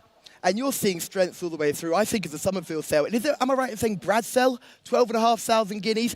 Look at what that horse has gone on to do, a dual Royal Ascot winner. So you can just look at the strengths and depths of all the sales, and there's plenty of opportunities for buyers and vendors to get involved at all levels. Yeah, and that's the key to it. The yearling sales at Tattersalls cater for every possible requirement and every possible budget. So, it doesn't matter whether you've got $5,000 to spend, as we've seen today, well, in recent days in Saudi Arabia, or the likes of Via Sistina, Group 1 winner this year. She cost 5,000 guineas as a yearling at Tattersalls. So there's value to be had and quality to be found at all levels of the market, and that's the key to it. And we've seen steady growth here in Saudi Arabia. We've seen Pat Cosgrave riding over here. We've seen James Jerkins as well having horses running here. Where do you see, from your perspective, maybe slightly different to a lot of ours, where do you see Saudi racing going from here? You've seen Taif, you've seen Riyadh. Where do you see the sport going here in the future? It can only go upwards. I think there's a huge amount of ambition for the sport in Saudi Arabia. You see the likes of Prince Bandar, who have a huge amount of vision for the sport, and it's great to see. Well, thank you very much, Jimmy. It's been a pleasure having you with us. It's been a pleasure having Tattersalls here. I can see Bobby in the background as well, looking calm and serene as usual. But now we've got to hand over to another man who's calm and serene. John Blance, take us through the runners and riders for our next contest. Oh, Callum, you're just the king of the link. Excellent interview as well there, and great to hear the influence that Tattersalls is having over in Saudi. Right, this is our second Arabian race. It's for fillies this time. Farid Al Jazi is horse number 1. Abdulaziz Al Yesh is aboard. Horse number 2 is Naira. Abdul Hussein rides that one. Tattersalls there, and John, it was great for you to give us the runners and riders for our next. And the horse that I'm really looking forward to is the top horse in the field, Farid Al Jazi, who duly bolted up last time, having been running in really good races. That was a maiden, that was a poor quality contest, and this filly took full advantage of that contest. But however, this is a much tougher task, and 58 kilos on the board as well, so it's not going to be easy. No, it won't be easy for Farid Al Jazi. In fairness to her, that was a non-winners of 2 rather than a maiden race. So it's a slightly tougher grade, but this is tougher again. and she'll have to step up. But her form has been progressive so far. Before that, 2 seconds and a third in her previous races, so she's a big player here. Yes, she is a big player indeed. We just see the jockey getting the gloves sorted there. Nera is another good horse. Nanawa comes here rated off 103. Is that justified? 103 seems a little bit high, but she still looks a good player here. She won an 80 to 100 handicap at meeting 18. There was a tough race last time out, so this is an easier task for Nanawa. But whether she's £4 superior to Faris Al-Jazzi, I'm not entirely sure. £4 in fear. I think Faris Al-Jazzi might make it all look a little bit silly here. I think she's a very smart animal. The horse that we haven't had a talk about is Waspa Al-Kaladir, and we've got to talk about these Al-Kaladir runners. They've just had the first and second in the last race, and this is Waspa Al-Kaladir looking to give them a quick race double. Yeah, Waspa Al-Kaladir was in a tough race last time out, but finished behind Nanawa in that was in the Jcsa Challenge trophy last time out. So this is an easier task for both of them, but what about Al-Kaladir has got ground to make up in Nanawa, so has work to do here. Any of the other horses catch ride. Princess Muadaz, the bottom horse here, rated 87, hasn't run this season here at Taif. No, Princess Muadaz hasn't. She's only got the one run, only one win to date, but she was third in the Taif Derby last year. Third in the Taif Derby, which would give her a chance if she could replicate that form here. She'd surely have a decent chance today. Are you going to go on the Faris Al-Jazzi train, or are you looking to look at maybe another option? Yeah, I've caught you now, haven't I? I suspect I'm going to go with you with Faris Al-Jazzi hey! here, but I hate to agree. As I said, Nanawa is just the pick on the ratings. But I think there's very little between them, really. There's £4 officially. The Faris Al-Jazzi comes here on the up, and I've sided with a couple who've been dropping in class recently without success, unfortunately. And Faris Al-Jazzi actually dropped back in trip to win that race. She sets back up to a mile. She'll be much more comfortable over this distance. So hopefully she'll have a good chance here today. We can just see number 5. That is Waspa Al-Kaladir. She'll get the jockey on board. And we'll see number 6, Tomayat Al-Kaladir, who's just about to get the jockey on board. Camila Ospina looking for a quick fire double. Yeah, she won a Fillies Open at meeting number 9, but a rating of 88 gives her a little bit to find here, but she shouldn't be far behind. And everyone watching on YouTube, thank you for sticking around with us. I'm sure you've been taking advantage of the beautiful shots of the sunset and the beautiful shots of these racehorses as we race under the lights at King Khalid Racecourses. I'll say it once, I'll say it twice, I'll say it 1,000 times. Please remember to like, subscribe, and turn on those bell notifications so we can let you know when Jcsa YouTube is live, and we can give you all the best action here from King Khalid Racecourse. And here's your race winner, Faris Al-Jazzi. She's keen to go to post. I'm happy as Larry with what I've seen, and let's have a look at some of this form going into this contest, because there's plenty to keep an eye on indeed here. And the first one we're going to look at is Nanawa. This is Nanawa coming first in July 15th. What did you make of this performance, Rory? Yeah, this is Nanawa in the black cap, running down the leader on the inside here. This was at an 80 to 100 handicap, and that's probably the best race to judge her on. Her run last time out in the Jockey Club Challenge was a bit too much for her, but she ran respectably there, and this is a solid performance. Yes, it is a solid performance, and it gives the form a good line to cross. I think she's the horse that we can base the performance of the others on. If this horse is well up there, it's a good thing. If this horse is well beaten, this probably isn't the best shape of form. But look at Faris Al-Jazzi. This horse was running under an inadequate trip and had to come looping right around the outside to come and take the win. But watch this horse go away when push comes to shove. And what's the reaction you get from the jockey? Is this horse just pours it on, and it's great to see. I was a little bit concerned here, but the runner-up ducks towards the rail as she begins to drift out. So I'd be a little bit concerned about the way she's finished her race. Look at her ears. She's all over the place ears-wise, but she's got the blinkers on, and then she gets for concentrating, and just here, I think the best part of the race is the last 50 yards. Yeah, she had her race won, and then she idled a bit in front. If the runner-up had come at her directly, it would have been quite an interesting finish, but the runner-up has ducked across the rail and spoiled her chance by doing that. Yes, it has, and she probably wasn't given the challenge that she wanted. She's a gorgeous shape of a gorgeous stamp of a filly. We're going to hope that purple noseband stays in the right place. We've seen a couple of nosebands start migrating up the face, so hopefully that can stay in the right place. And Faritz Al Jazi can come out on top. I just think she's a gorgeous model. She looks very thoroughbred-like, doesn't she? She doesn't strike you as an Arabian straight up. No, I don't think you'd get that, first of all, looking at her, and she looks in very good order. She went to post with plenty of spirit about her, but she's quite collected at the start, so she looks very much ready to race. The poor gentleman leading her to the start nearly got taken with her, didn't he? Indeed. She ducked her head down and said, I'm off, I know where I'm going, I need to go racing. So this race, 7 runners over the mile. What are we looking tactics-wise? Again, I think what they will do over this trip is they will track a little bit wide of the rail in the early stages. They won't look to go across that rail until just before they turn into the straight. And it's a case of who's got the best position at that stage, really. And just one of these things, when we look at this trip, I think Faritz Al Jazi has speed. I think some of these others are lacking speed. I think Nanawa will come late, and Nanawa is a concern for me because I see that horse, you see the rating, you see the performance in the win in a similar contest to this. Was she facing a horse of similar ability to number 1? I'm not sure, but I certainly think that she'll be coming later on to the party than Faritz Al Jazi. That cuts both ways, of course, because Faritz Al Jazi, although impressive last time out, was meeting lesser opposition than this. It was a bit of style over substance, but she did give the impression that she was worth a try in a stronger race. Yeah, certainly. And she was running in stronger races beforehand where she was finishing second. They were just looking to get a win into her, and that just boosts her residual value as a mare as well, because wins mean more people are interested in her progeny for sure. And also boosts her confidence knowing that she can get her head in front, having been placed 3 times before that. Yeah, exactly. She'd like to get the win and understand where she's going with that victory. Any of the ones we haven't mentioned that you want to give a quick mention to? Well, we mentioned Wathabat Al Khalidiyah, but we've also got Wathabat Al Khalidiyah, a commentator's nightmare. Absolutely. Only one letter of difference. So number 4 is Wasabat Al Khalidiyah, and number 5 is Wasabat Al Khalidiyah. Is that the way we're going to go with it? Well, we'll see what John Blantz does when we pick him up. But yeah, it's not an easy one. For me, I almost pronounce them the same, but you've got to do something to differentiate them in the race. Fortunately, they're in different colour silks. that does help. But what they bat Al Khalidiyah, if you like, she's won twice, but those wins have come over 1,200 and 1,400 metres. The mile might be a little far.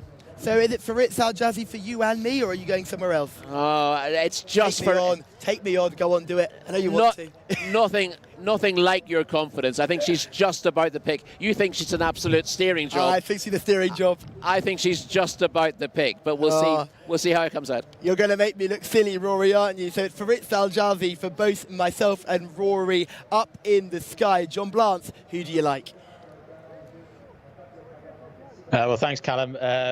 Perhaps predictably, I like one of these Wathabat Al Khalidiyahs. We'll go Wathabat Al Khalidiyah the 4 and Wathibat Al Khalidiyah the 5. But I like Wathabat Al Khalidiyah, who's horse number 4, of course. Adel Al Furedi is aboard, and got a little bit to find on official ratings with Nanawa, but does run this trip particularly well, as we've seen from this horse's best time in the past. And it was, I think, she'll be primed for this third up, so I think she'll go quite well. Wathabat Al Khalidiyah.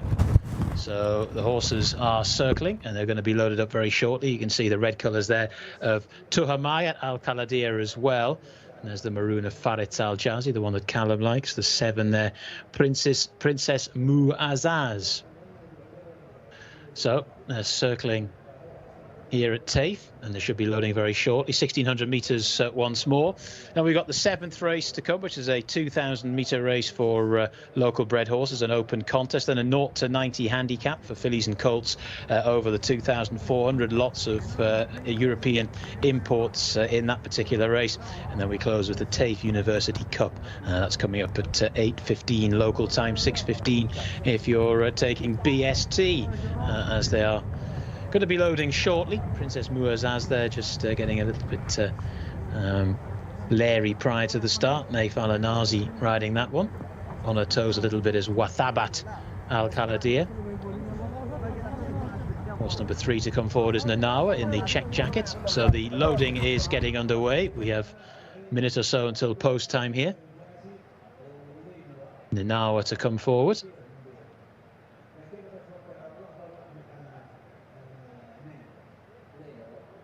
Next to go in is Wathabat Al-Khaladir in those black colours. Wathabat Al-Khaladir is in the white and black.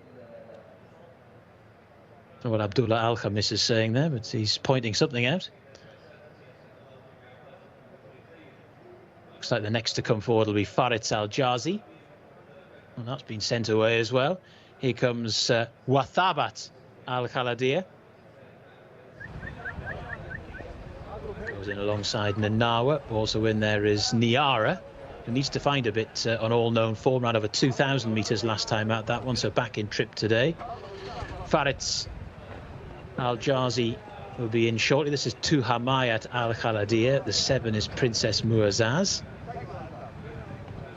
Naif Al-Anazi aboard that one. And the last one to come forward will be Farid Al-Jazi. Full complement. Down at the 1,600 metres. Arabian fillies. Nice drone shot as well. The flags are up and they are off and racing. And somewhat slowly away was Princess Muazzaz, and who's given them a 4 or 5 length start as they make their way through the early stages of this Fillies Open Arabian contest. And it's Wathabat Al-Khaladir who is the early leader in the white and black colours, to the red of Tuhamayat Al-Khaladir towards the outside. The near side is Farid Al-Jazi. Then the check sleeves of Niara and the check jacket of Nanawa. And then towards the rear of the field at the moment, Wathabat Al-Khaladir, and then Princess Muazzaz, who was the slow starter. So they've made their way through the first 450 metres or so, and the leaders with Wathabat Al-Khaladir. To Nanawa, who's racing in second. Continuing that wide trek is Tuhamayat Al-Khaladir, the red and black colours. Poking up the inner now is Farid Al-Jazi. Then right round the outside is Wathabat Al-Khaladir. Going backwards now is Niara. And just moving into a slightly more prominent position is Princess Muazzaz. So they're turning for home. 55.26 seconds for the first 800 metres. And it's the 4 Wathabat Al-Khaladir, who's had that rail now for a little while, to the check jacket of Nanawa, then the red colours of Tuhamayat Al-Khaladir. Now staying on in fourth is Farid Al-Jazi, getting a bit closer, but only ridden along to do so. And then Wathabat Al-Khaladir, the grey cap, trying to get involved as well. 400 metres left to go, levelling up for home. Wathabat Al-Khaladir leads by about 2 lengths to Nanawa, who's racing in second. Gap of about 4 lengths back to Tuhamayat Al-Khaladir. Then Farid Al-Jazi, who's trying to get going, but it's Wathabat Al-Khaladir who leads at the moment by about 2 lengths to Nanawa in second, who's trying to punch back, but inside the closing stage it's Wathabat Al-Khaladir, who really could rather do with the line. Farid Al-Jazi is building up terrific momentum down the centre of the track and got there. Farid Al-Jazi has scored. As is often the case in Arabian races, it ain't over till it's over. And that was certainly the case there. Farid Al-Jazi, who, as I said in the call, was a little bit off the bridle, but that's not always the worst thing in the world when it comes to these races. Tactical nuances are not necessarily as much of a thing in Arabian races as they are in thoroughbred contests. And, well, Wathabat Al-Khaladir has been ridden promptly throughout and has set sail for home as they turn for home. And Farid Al-Jazi looked comprehensively outpaced, but has stayed on really strongly. It's tied for second there between the 3 and the 4, but 3 got that. So Wathabat Al-Khaladir looked all over the winner when they turned for home. But experience of Arabian bred races in Saudi has taught me not to necessarily put the number in the plate with 2 furlongs left to go, and that was certainly the case here. A winning time of 1:55.18. That's a big improvement on Farid Al-Jazi's last effort at 1600 at Taif, which was 1:56.76. So Farid Al-Jazi on start number 5 this season, very consistent, has got the job done and scores in race number 6.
a jubilant Abdelaziz Al-Yesh, who has just timed that ride to perfection. Rory, you were right, she certainly wasn't a steering job.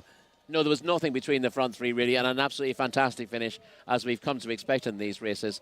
But Azuz Al-Yesh has produced her, I'd say at just the right time, but I don't think he could have come in earlier, really. he had to wait for her to be ready to come forward, and he's just run down the other two in the finish. She did it in her own sweet time, and the man whose nickname is Azuz looked absolutely over the moon, punching the air, crossing the line, and that's what you dream of when you want to become a jockey, flashing home late on the outside and picking off two challenges in the dying strides. Yeah, a terrific race to watch, and great colours as well for the Al Ghurafa stable, that maroon and gold. Very eye-catching. Yeah, very eye-catching indeed. Nanawa ran a very good race, and Wasabat Al-Kaladir was also well involved in the finish. And Wasabat Al-Kaladir cut out the early running, and I saw Nanawa was much more prominent than I thought she'd be. Yeah, she came there looking to run down Wasabat Al-Kaladir, who looked briefly like he had a winning lead at the top of the straight, but he just had a little bit of a wobble. Nanawa, our top-rated, started to run him down, only got him right on the line, but coming over the top of both of them was Faris Al-Jazi, who got there about 3 strides from the line in what must be the finish of the night. Yeah, an absolute humdinger of a finish. And if you're watching on YouTube, please use the ability to rewind and hear John Blanch's commentary as the horse he selected begins to fall into a hole. He's full of hope early on as the horse tails into the straight. And as he gets going and the horse keeps falling back closer and closer to the rivals, and Azuz Al-Yesh ends up blowing kisses as well. Thank you, Azuz. And Azuz Al-Yesh flies down the outside to pick them off one by one. His heart breaks. You can just hear it in the commentary as well. They're only human, our commentators. Oh, this is true. Let's not give John too hard a time, really. he's given us a terrific commentary on what turned out to be the race of the night. Our previous Arab race was a slightly higher quality contest, but this was really tightly knit, and we got the finish we really wanted as well. And it was the 3 horses we thought would contend as well, wasn't it? I think that's a great thing to see when the form of a race works out really nicely. That you see the 3 horses that we highlighted early on have all come to the fore and have given us an absolutely brilliant finish. Yeah, you couldn't take anything away from any of the horses involved in this finish, or the jockeys. I know it's easy to say that on Wathbat Al-Kaladir he's gone a little bit too soon, but he looked to have them all in trouble. And as we said earlier on in these races, that's often what you want to do. Once you get them off the bridle, they're usually beaten. And the leader, Wathbat Al-Kaladir, jumped away very smartly and got straight to the front. Faritz Al-Jazi on the rail looked like she was going to take an early time for the lead, but was smartly pulled back and allowed to keep out of things. And Wasabat Al-Kaladir was also right up there. And Tomayat Al-Kaladir was there on the outside, and the horse broke slowly away with Princess Muzazaz, who looked to be creeping into the race later on. Yeah, that was her first run of the season. She looked like she wasn't expecting it at the start. But, you know, as I said, she had some mixed form last season, but had that third in the Taif Derby. You'd hope she'll come forward from this and can find a bit more form. Yes, I think she will definitely come on for the run. But as you can see, with these beautiful drone shots you can get with Taif under the light, right now we've got Al-Kaladir's all over the front 3 in the field. But we just got Faritz Al-Jazi just sitting there stalking along. And actually with Sabat Al-Kaladir, it just begins to get a bit outpaced. Yes, you can see what's about Al-Kaladir just being pushed along immediately behind Faris Al-Jazi, who wins the race. She's just having to be nudged into the bridle at this stage to keep the leaders in her sights. But she's still close enough, about 3 lengths off the leader, who now tries to crank it up a gear in front and get the others in trouble. And he does, but not for long enough. Look at where the winner comes from. There's a little moment where the winning jockey Azuz is trying to get down to the rail and he decides, no, I'm going to go wide. I am going to commit and go wide. He has to go 4 horses wide. He's a long way back at this stage. And if you're a supporter of Wasabat Al-Kaladir, you must be thinking you're in here because this horse has got everything under the pump. Look how far away Faritz Al-Jazi is. And then secondly, Nanawa isn't really making an impression either. But as that horse begins to close, you just see at the bottom of your screen, desperate to stay in drone footage, our eventual race winner sweeping down the outside. Yeah, but you can't really criticise the winning jockey given he's got there in time. But you have to wonder whether it would have been easier for him to get there if he'd taken that inside route, because he was hampered by Tuamat Al-Kaladir when he first sent his challenge. Yes, and he's going to get up in the dying stride indeed. But if you just look at some of the other performances we've seen, Nanawa, you can't take nothing away from that performance at all, can you? No, really tough performance.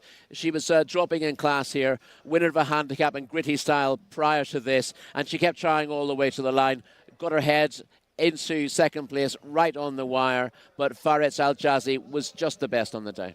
And Wasabat Al-Khalidi, not taking anything away from that performance either. That was a very good run, and off with the rating of 99, that could creep up a little bit after that. You'd like to think it wouldn't move an awful lot, given how tight the finish was and how little there was between them and the ratings going into the race. I'd be inclined to keep them where they are. Keep them where they are. That would be my view as a handicapper, but I'm not a handicapper, so. For Faretz Al-Jazi, where would you look to go with that horse next? Clearly has done it on 2 different types of trips, full of confidence now, 2 wins on the bounce and was rattling home there. Is she the horse to look for a step up in trip, or are you happy at the mile because she finished so strongly? She's fine at a mile. I've got no problem with that. And she's the youngest mare in this race. So she should have more scope for improvement as well. But what she wants is quite a strong run race to pull her into it. And she would have been a more impressive winner if she hadn't just got stuck behind to Hemiyat Al-Khalidiyah briefly on the home turn. Yes, Tahemi Al-Khalidiyah certainly had to push her a little bit wide, but wasn't a bad run from our winner at all. And apparently, Abdulaziz has Azuz written on his breeches. That's how committed he is to the nickname Azuz. So hopefully we'll get a chance to see Azuz flashing past the cameras at some point while we're here. We basically have to stop saying Abdulaziz then, don't we? It's Azuz all the way. It's Azuz, and it makes it easier for us. Clearly he likes it. Who says Lanfranco? That's a very good point. Very good point. And he was giving it the full Frankie ride as well. They're really giving it everything he had, whip high in the sky between the horses' ears. A very American riding style. You don't often see that in the UK. Yeah, it is indeed. And he's a jockey clearly with plenty of personality as well. Yeah, and he's shown it all there. And I think that's a mixture of relief, elation, pleasure from the fact that you've just given a horse such a magnificent ride. And he's come out on top and done really, really well. We move on to race 7, which is over 2,000 metres. And again, John Blanc is going to be very lucky because he hasn't got another full field to deal with, which I think is interesting. I think the other commentators are going to have to ask Blanc what's his secret, because everyone else has been dealing with 18 runner field across the board, and John has been dealing with the pleasant. He's now got only 13 to worry about on paper, so surely he'll have a good chance here and we get another final replay. Oh, we've just heard he only gets paid by the runner, so maybe John isn't quite so excited. He isn't quite so happy with these tiny fields. Enzo will be over the moon if he's getting paid by the runner. He gets full fields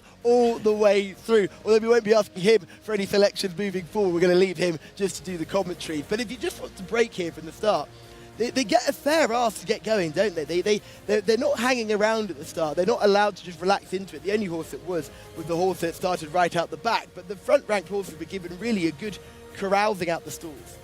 Yeah, they've all gone forward. And again, as we said, you really want to be hitting close to your top speed with these horses at an early stage because they will maintain that speed, but they won't quicken on demand. Stamina is in the breed, and it's one of the oldest breeds in the world, one of the oldest equine breeds on the planet. And stamina is the forte, but getting that momentum, and they can show that high speed, but once they get there, it's very difficult to go any further. It's very difficult to show those gears. So it was even more impressive to see a horse like Faretz Al-Jazi come home late and get there on the line. Yeah, she just took a little while to get going when she was briefly checked in her stride, but very strong at the finish. And as you said, she'll be fine at a mile, but they'll possibly look at stepping her up to 2,000 metres at some stage. And it wouldn't be surprised, they've shown she can drop down and trip as well. So if there was an option that was a really nice prize for Arabian fillies that she could qualify for, they wouldn't be afraid to drop her in trip, would you? No, well, she's caught with a drop and trip against inferior rivals last time out. So you got to weigh that up, and it would be harder for her against really strong opposition. And she's been under pressure a fair way out here. You can see her coming under the whip on the home turn. But essentially, once she moves out of the slipstream of the horse on her immediate left, she's in control. Even though she's behind, she's making up the ground so quickly that you knew she was getting there throughout the last 200 metres or so.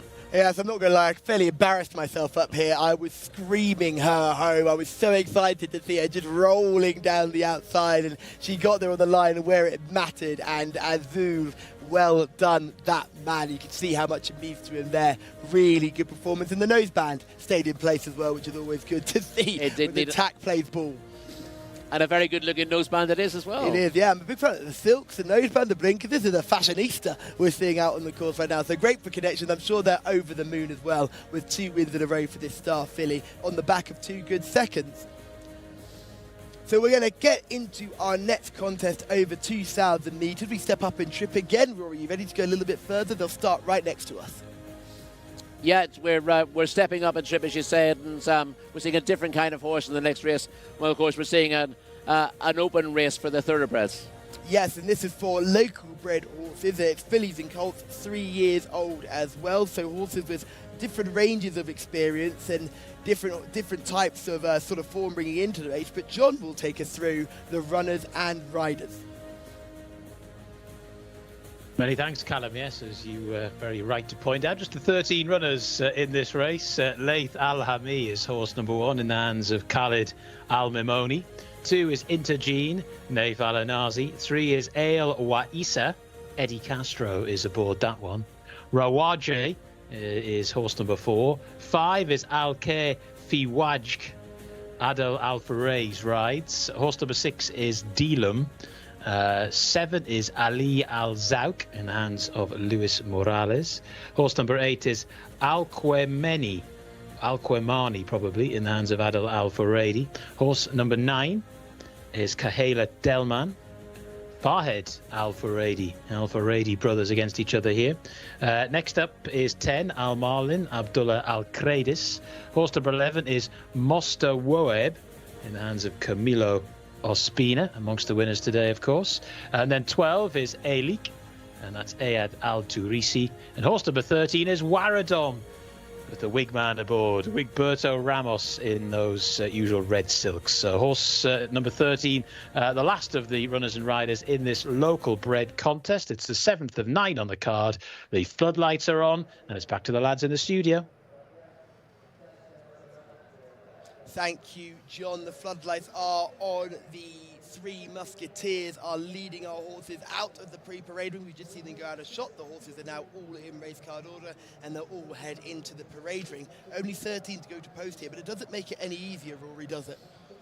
No, it doesn't. This looks these handicaps are very hard to unpick.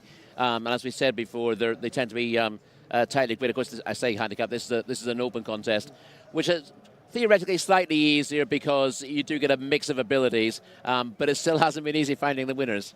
Has not been easy at all. I really like Waradom, horse number 13 here, Unlucky Some. I'm looking for a Wigberto Ramos wiggle. I haven't seen one for a while. I'm getting withdrawal syndrome.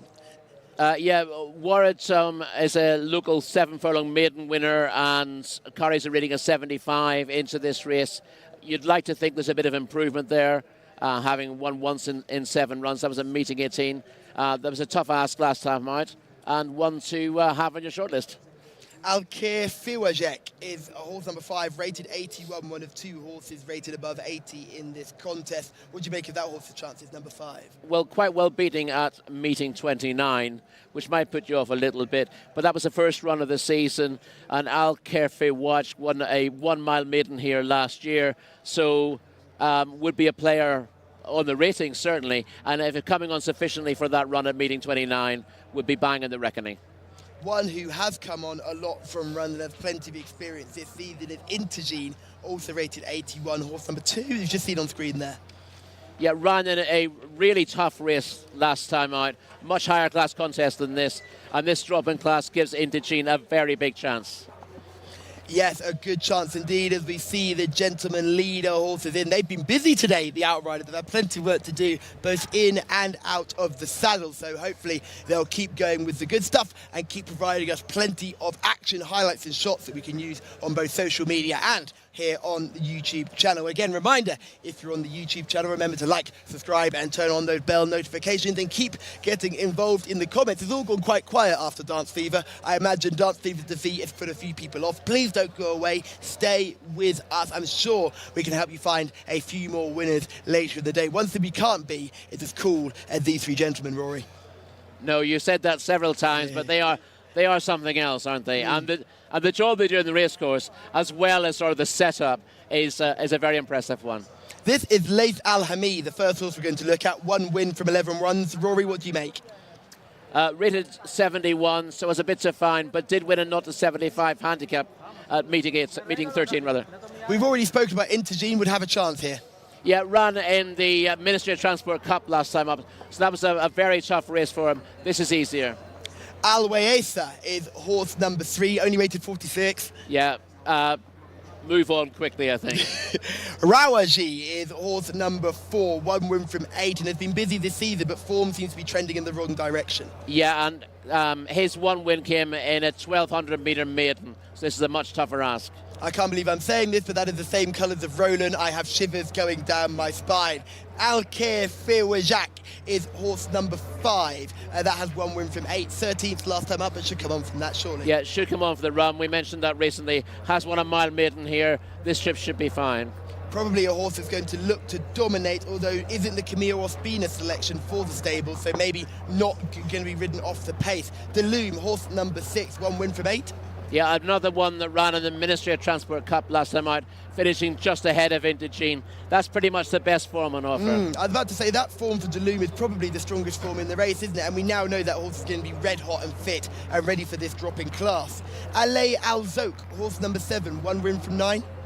Yeah, the win again was a 6 furlong maiden, so this longer trip is a bit of an issue, as is the class. Number 8 is Alquamani, who is rated 71, 2 wins from 19 starts. Third in a 0 to 90 handicap at meeting 9. That gives him chances, but was 9th in that Ministry of Transport Cup last time out, behind another couple of these. Ministry of Transportation Cup clearly being a good, strong bit of form. This horse, typical dirt type. I love the flat back and the high behind. Horse number 9 is Carlet Dalmoon, 1 win from 16 starts, 4th last time out on the upgrade. Yeah, the 4th was a decent enough effort, was behind Alquemani on his previous start. Al Marlin is horse number 10, 1 win from 9, and that win came last time out. That win came last time out. That was again a 1200-metre maiden, so another stepping up mark at the end trip. The theme in these, isn't it? The theme, they're all stepping up. Motasawaweb is horse number 11, only had the 1 start here, so unexposed. And that was 6th in a 1400-metre maiden at Riyadh. This trip should suit better, and this is a horse to bear in mind. A big strapping type of Camille Ospino ride. Al Alik, not from 5, rated 61. This could be tough. Yeah, has plenty to do on form, and disappointing behind Busmat and Ursula last time out. They were both beaten yesterday. Indeed, and this is a horse that's really caught my eye. I'm glad it looks as good as it did on paper. Wared Om, 1 win from 7 starts. That win came 2 starts ago. The last run last time out within a much tougher contest than this, and he looks gorgeous in the parade ring. Yeah, his win came in a 7 furlong or 1400-metre maiden. This is a step up and trip, but a horse with more to offer. Will have more to offer, and Wigberto Ramos, we're looking for a wiggle. Wigberto, give us something to cheer about. Interesting to see Camille Ospina. He selected Mosata Woabe is the horse number 11. Any reason why, when you look at the horse, has very little experience, with an eye catcher in the parade ring, big, strong type, looks fit, but I'd just be slightly concerned that you've got horse number 5 who's got proven form in this sort of class, and you've chosen to go against it.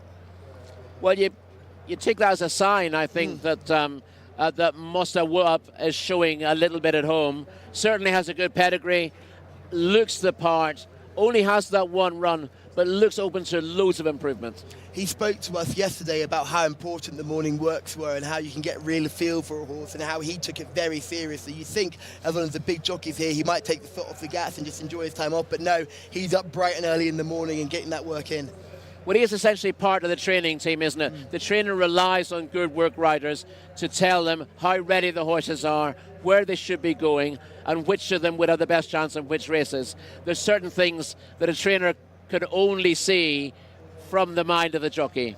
Yes, and it's great to see that one of these, he's such a big part of the team, but he's also one of the members that's riding out in races as well, because you often see you have really important members of staff, but they're not riding on race day, they're handing it over to a jockey. So it's great to see him being involved all the way through and getting that feel for the horse. And when he says, I'm going to choose this one against the stablemate, that's surely a sign. We should sit up and take notice, certainly. We did sit up and take notice of a reserve getting into a race earlier on, and that didn't quite work out for us, but I think we can continue on that theme again, surely, because I think this jockey selection is a good move. Yes, it certainly looks a pointer, so we would give him a decent chance, and he's certainly on my shortlist. Wigberto Ramos just there looking cold as ice. He's a man who's done this 1,000 times before, but he could go around this course blindfolded, and he certainly has a good chance. Any others that you feel we've not really talked much about that you're keen on? We've covered them all pretty well, I would say. The main players look to be Intagene and Delham, who tied together very closely. Musta Wahab looks open to loads of improvements, and Waradom is another one who should improve for the step up and trip. Yeah, I think we can shorten this down to 4 horses. Intagene, like you mentioned, that form early on. Delham, I think that fourth is a very strong bit of form. We mentioned it when we saw the horse in the parade ring. This is Jcsa, I think, just looking very keen to get the job done and looking lovely and gleaming in the parade ring. I was bang on correct. I love it when I'm right. It's great to see the groomsmen walking alongside these horses, and they've got the colours on as well. It just makes it so much easier for us and the general public to see what's going on. Yeah, either from a very close up or from a distance, you can tell what horse you're looking at. Absolutely, and we're looking right now at horse number 12, which is a leak. This horse is not from 5 to 5th place effort recently, but was 3rd back in meeting 2, had a break and hasn't come back in the same level of form. Well, it's consistent enough, but isn't going forward, and only has a rating of 61. Yes, the rating of 61 is a little bit of concern. Nath Alanazi will be aboard. Intagene has a massive chance. We've just seen horse number 12 in shot. Anything from a pedigree angle you're looking at? I know these are local bred. Any stallions that you recognise or are keen to mention? Oh, I think I'm going to take my time getting into the local pedigrees, to be perfectly honest. Chief Lone Eagle is one that does stick out. That's a leak sire, horse number 12. So Chief Lone Eagle is a sire I recognise. We can just see the 2 Mahmoud runners. Jockey stood there waiting to get aboard their mount. And I think we've said it before and we'll say it again, the fact that Camilo Ospino has gone for the less exposed runner is surely a sign. Camilo Ospino's riding style, though, is right from the front. Is that the ideal thing to do over 2,000 metres? Because it's a long way from home. No, but track position is always important. It's not necessary to be making all the running, but it is good to be in a good position. And although Camilo Ospina is drawn in stall 11 here, you'll see him naturally tracking across and getting his horse into a good position early on. I'd just be slightly concerned that he might be doing too much tracking across too early and then may not find a way to get through. However, being over 2,000 metres, they're not going to go out so far. So maybe he is going to have an opportunity to get an uncontested lead and dictate proceedings. Yeah, well, as I said, the thing about Camilo is he manages to go forward without pushing. So he just gets himself balanced. I don't know what he does, whether he clicks at the horse or whatever, but they just move forward naturally. They're not accelerating, they're just showing their natural speed and not doing too much. It's a joy to watch him, it really is. He really is, he's magnificent to watch. Someone else who is also magnificent to watch is Wigberto Ramos. He was quite frustrated, I think, yesterday, at the end of play yesterday, with the way some of his rides worked out. He ended up being farmed wide on one of his very good selections yesterday. So hopefully Waradom will get him back in the winner's enclosure, because it's getting a bit tight at the top of the Jockeys Championship, isn't it? It is indeed. Plenty of people to keep an eye on and plenty of jockeys who are keen to keep going even before we get to Riyadh, because it doesn't get any easier when we get to Riyadh. No, it doesn't.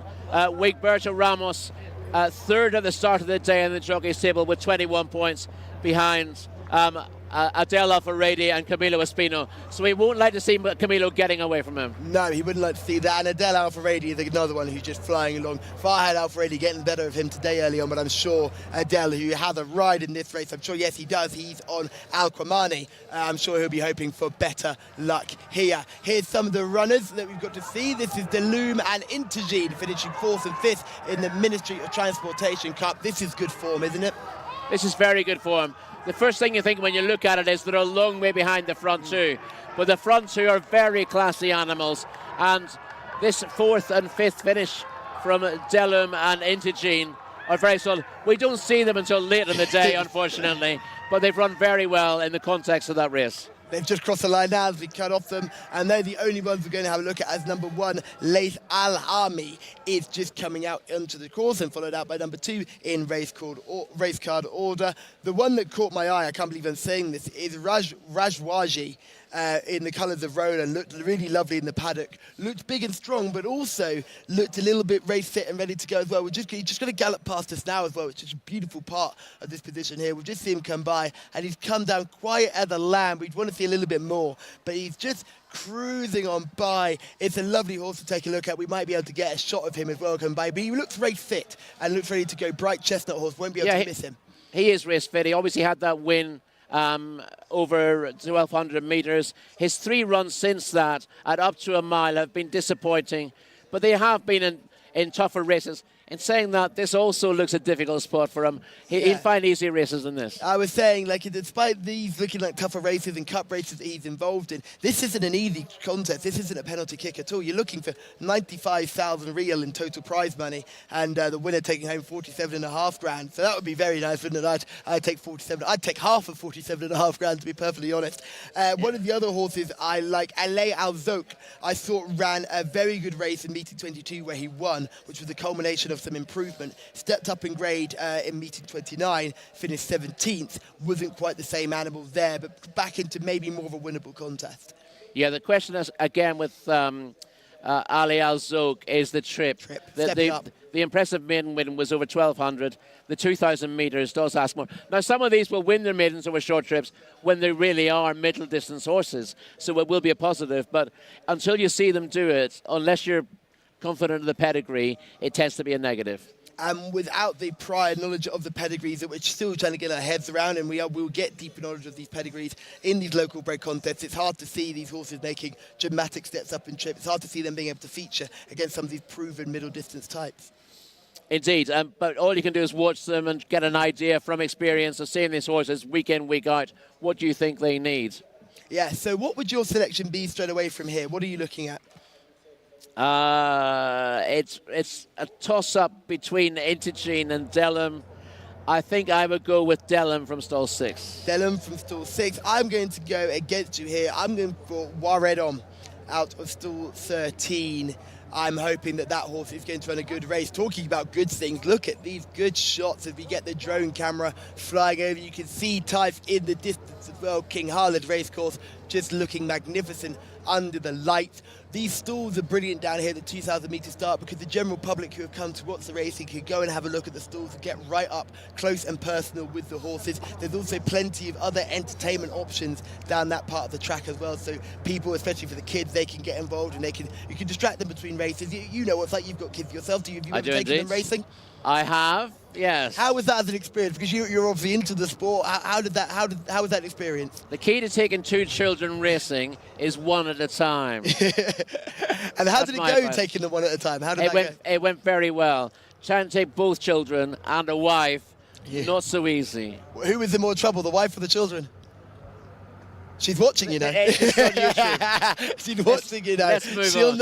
She'll know. But certainly, I think you're absolutely right. I have no children, so I'm yet to experience that. But I'm sure being able to distract them with something, have something else go on, fill those half-an-hour gaps between races is crucial. Because half an hour is a long time for a child, isn't it? They want to see things happening all the time and instant action. So hopefully, if you can find ways to fill those gaps, like we have with the entertainment section here at King Khalid Racecourse, there'll be plenty for them to get up to. I do like the look of Rawaji just walking through shot there as well. I think that horse could run a good race, but I am still keen on going for horse number 13. Rory's keen on horse number 6. That means we only need to throw to one more person, and that's John Blance. Are you with us or against us?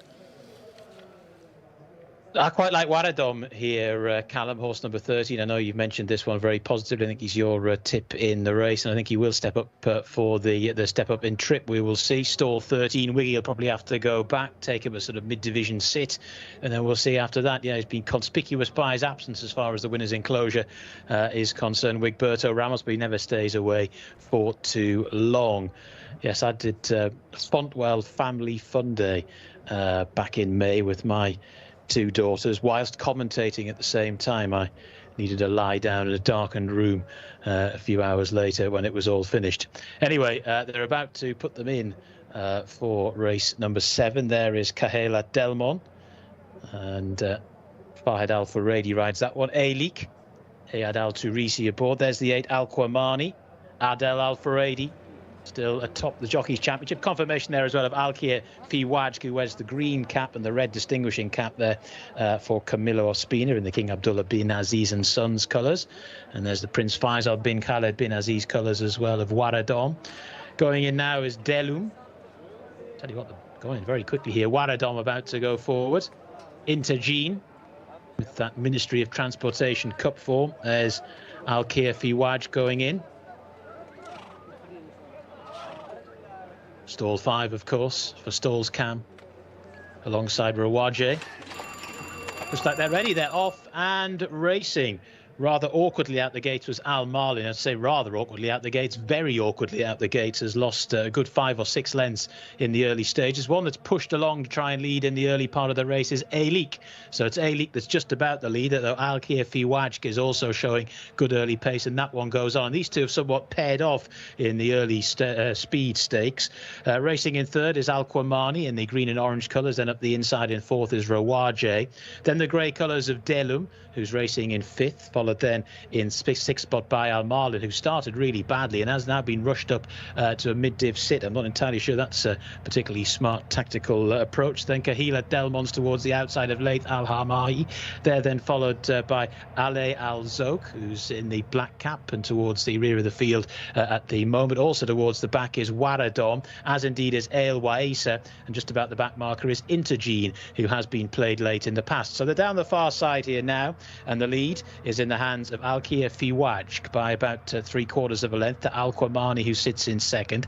Then racing in third is A-Leak in the yellow and green colours, followed then in fourth by Delum. Then up the inside in fourth, or fifth I should say, is Rawaje. Bit of a gap developing then to Al Marlin, who races in sixth, and then we've got Laith Al Hami, followed then by Kahilat Delmon, the red cap. Now round the outside, Mosta Woab in the hands of Camilo Ospina, the red distinguishing cap there, now making eye-catching headway. So they're making the turn out of the back straight. It's Alkir Fiwajk who's the leader as they go inside the final 600 to Alkamani, who's racing in second. Rawaje is in third, followed then by A-Leak, who's racing in fourth spot. Very wide on the track, and now just being ridden along is Delum. Still trying to get involved here is Mosna Word, but has got plenty to do. So swinging for home, and out in front and going pretty strongly is Alkir Fiwajk, who wanted the lead early. Now just firing off one or two distress signals out in front. Down the centre of the track, where Rawaje is trying to stay on. They're then followed by Alquamani. Down the centre of the course, Delum is getting going as well, but this leader is finding a bit more out in front. Alkir Fiwajk looked as though he was under pressure with about 200 metres to go, but has still got enough in hand here to Mosta Werb, who's doing too much or too little too late and racing up towards the line. Alkir Fiwajk has won it tight for second between Mosta Werb and Laith Al Harbi. That's a really close one for the judge to give us his thoughts on there for second, and fourth was close as well. But no doubt about the winner, Alkir Fiwajk, who did a lot in the early part of that race and looked a little bit vulnerable turning for home. But once again, you're ill-advised as a pundit or race caller to think that a horse who might be struggling turning for home or look like it's struggling on the speed to think it will automatically be caught, and this one wasn't. Alkir Fiwajk, who has just had the one run this season, I think it's safe to say has stepped up markedly on that 13th place from last time, has now won 2 from 9 in all, and Adel Al-Ferrouz was aboard and has scored there horse number 5. But take a look at the minor positions as they go across the line. Our excellent camera right on the line as well. Looks like Moata Seb has just got that. In fact, has got that with Laith Al Hami in third, and the fourth horse home was Intergene, who came from a long way off the pace last time out and has done exactly the same thing in the hands of Naif Alanazi and has grabbed some minor money but never looked like getting involved on a win line. So it's Alkir Fiwajk who has scored, found a bit more when required to take out the 7th race on the card, has won by 2 3/4 lengths. 2 more races still to come on Taif University Cup Day. The 8th is a 0 to 90 handicap, and then the big race, the 9th, will take you back to the boys in the studio.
It's a 1-2 for the King Abdullah bin Abdulaziz and Sons colours, but it's not the way we expected. Kamil Ospina on the wrong one today. Yeah, and it's Abdullah Al Fayrouz moving his score up to 13 for the season with victory on the obvious one of the pair on paper, Al Khair Fayouaj. But we thought the fact that Camilo Ospina chose the second string as it looked on paper looked very significant. And in fairness, that horse has improved a lot. They finished first and second in the race, but victory has gone to Abdullah Al Fayrouz in the end. Yes, and the winner, Al Khair Fayouaj, was front-ranked all the way around, never saw another rival, and when it looked like he was under pressure, Kent seemed to find a little bit more. Yeah, it was definitely tiring of the home bend, but when push came to the shove, dug deep to ensure victory. And dug deep, that horse did, and although falling into a hole, it was great to see Mutasawayab running on nicely to finish second. That horse was finishing like a train as well, so I'd be considering 2,400 is an option here. We're seeing it in our lucky last, but you're considering staying at this trip or stepping up with that one? Again, I think this is more about experience. This is the horse's second start, and he's come home strongly. To keep him at this trip, he should find a race very easy to come by, be very easy to place, and then you can look at further trips after that. First time up at King Khalid Racecourse for the runner-up as well, so that's good to see. It's surely a very positive sign, one for the notepad. Absolutely, yeah. Now running on in behind, in fourth with Intagine and in third with Laith Alami.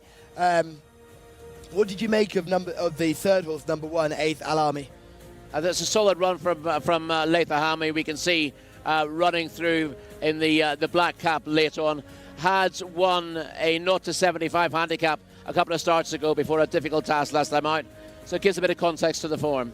Yes, Intagine ran a very similar race to what he normally does and finished a fast, finishing fourth, but was never able to get involved when the race really hotted up, but did get that plum run down the rail.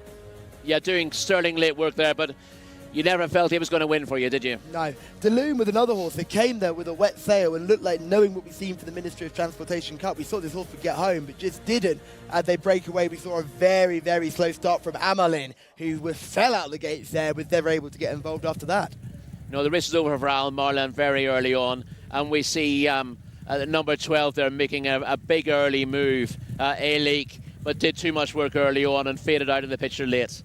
Waredom is a horse that I quite liked early on. Myself and John were keen on that horse. That horse started in about third last position and never ever got involved in the race from there. In fact, is in just about third last here on the bottom right hand side of your screen with these beautiful drone shots. That horse never got into the race. Of those that also didn't get into the great race, Ale Al Zouk was another horse from that part of the race that never got involved, and it really must have set some strong fractions up front by our winner to allow these horses not to get involved in the race. He's done very well to go as hard as it seems like he has in the early stages and still hold on. I wouldn't want to see him turned out quickly on the back of this because he seems to be running on fumes at the end. Yeah, I'm going to call that a Mafrood style run, a horse that gives everything on the track and has nothing left to give.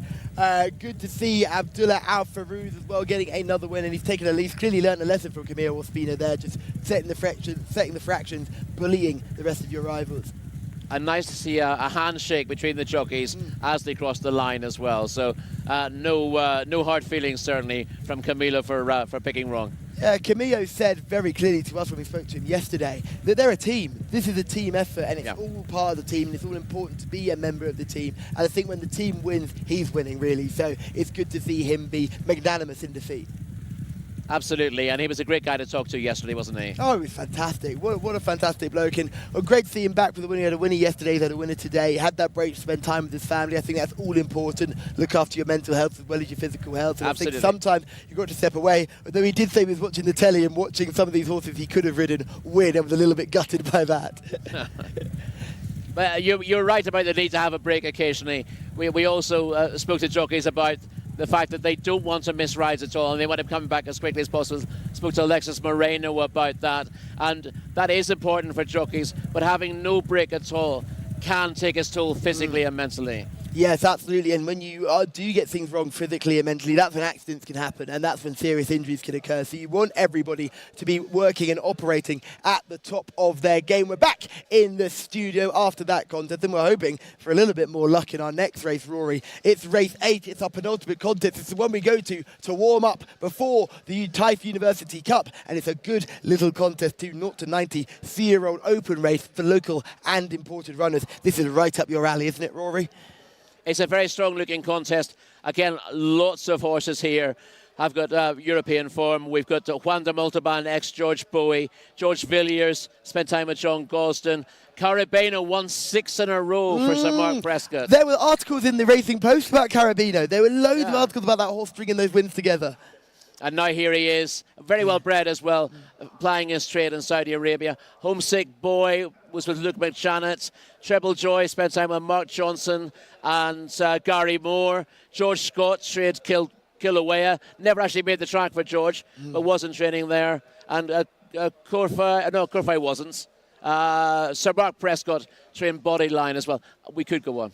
There we go, rattling through the British bred and British trained runners as well. One thing I do have to mention is Hayley Moore actually messaged me asking about Sausalito, if that horse had run yet and whether it was available to be seen yet. I said no, hasn't hit the track yet, but when that runs, Hayley, I will let you know, and we'll let you know how that gets. I've had plenty of people asking me how their horses have ended up in Saudi get on, and most of them I can actually get back and tell them what they've done and how to find them. Again, all the information is on the Jockey Club of Saudi Arabia's website. Thank you very much to the people that continue to comment. Great to see you guys sticking with us and staying involved right up to the lucky last. It's the penultimate contest today. Keep saying hello, keep giving us your selections. Again, we're very sorry about Dance Fever, who didn't really run well for you, Chi, but hopefully you can give us some more choices later on in the race. I really like Juan de Montalban here, but I'm sure John Blance can give us an update on the runners and the riders.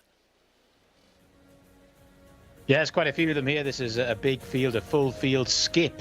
Asil Al-Sahani is horse number 1. 2 is the aforementioned Juan de Montalban. Mohammed Al-Hubail is aboard. Horse number 3 is George Villiers. 4 is Carabino. Saned Al-Dehani is aboard that one. Horse number 5 is Homesick Boy for Salim Al-Ajmi. Horse number 6 is Bottle Rocket Man for Alexis Moreno. Horse number 7 is Treble Joy, Adel Al-Faradi aboard. Horse number 8 is Gainline and Mohammed Al-Daham. Moving on, horse number 9 is Kilauea in the hands of Ayad Al-Turisi. Horse number 10 is Kurafi and Wigberto Ramos. 11 is Al Marmoon Gate and Yusuf Al-Hussein. Horse number 12 is Bodyline, Ahmed Al-Shra. Horse number 13 is Radad and Naif Al-Anazi. Horse number 14 is Monsieur Jumbo, Abdullah Al-Khamis. Horse number 15 is Kanud, Ali Al-Mamoni. And horse number 16 is Sata and Mohammed Al-Yami. Horse number 17 is Tafish in the hands of Luis Morales, and horse number 18 is Travoli. Abdulaziz Al-Yesh is riding that one. The 3 reserves not required here, a full field of 18. It's a 0 to 90 handicap, and it's back to the boys. Well, John's going to have to get up off the sofa, put that cup of tea down and get back to commentating, because he's got 18 runners to worry about here, and this is a wide open contest. Yes, it's a really good-looking contest, and as we saw, there's a lot of horses with European form. Again, a big difference in the variety of form in the UK and the form that's been showing in Saudi Arabia. Some horses who were, I mean, Carabino, we talked about, he won 6 in a row. He's been pretty disappointing in Saudi Arabia, sadly. Did start off well, placed at meeting 12 and meeting 14, but his last couple of runs have been very disappointing. And for a horse who was tremendously genuine and game and progressive, when we saw him a couple of years ago in the UK, you want to see him get back on track, don't you? Juan de Montalban is a horse I'm very keen on. I thought he ran a magnificent race to finish 3rd last time out in a thrilling cup contest where it was all changed at the very end, but that horse was up there all the way around, was passed by the eventual winner, I think with Ager, who won that race at the end, but he stuck on very nicely for 3rd. He'll stay all day. Whether he's got enough to win the race like this, but I know if you make this your selection, you know you're going to get a run for your selection. Yeah, that was a cracking contest last time out, Juan de Montalban. He was a dual winner of a mile and a half at Ascot in good races for George Bowie. He's been in the frame in his last 3 starts here, and his 3rd to Adja last time out was a cracking contest. A really good race to watch that. We'll see the VT. Jcsa somehow managed to get there coming out of the clouds, but Wanda Multiban ran a really solid race in third and kept going all the way to the line.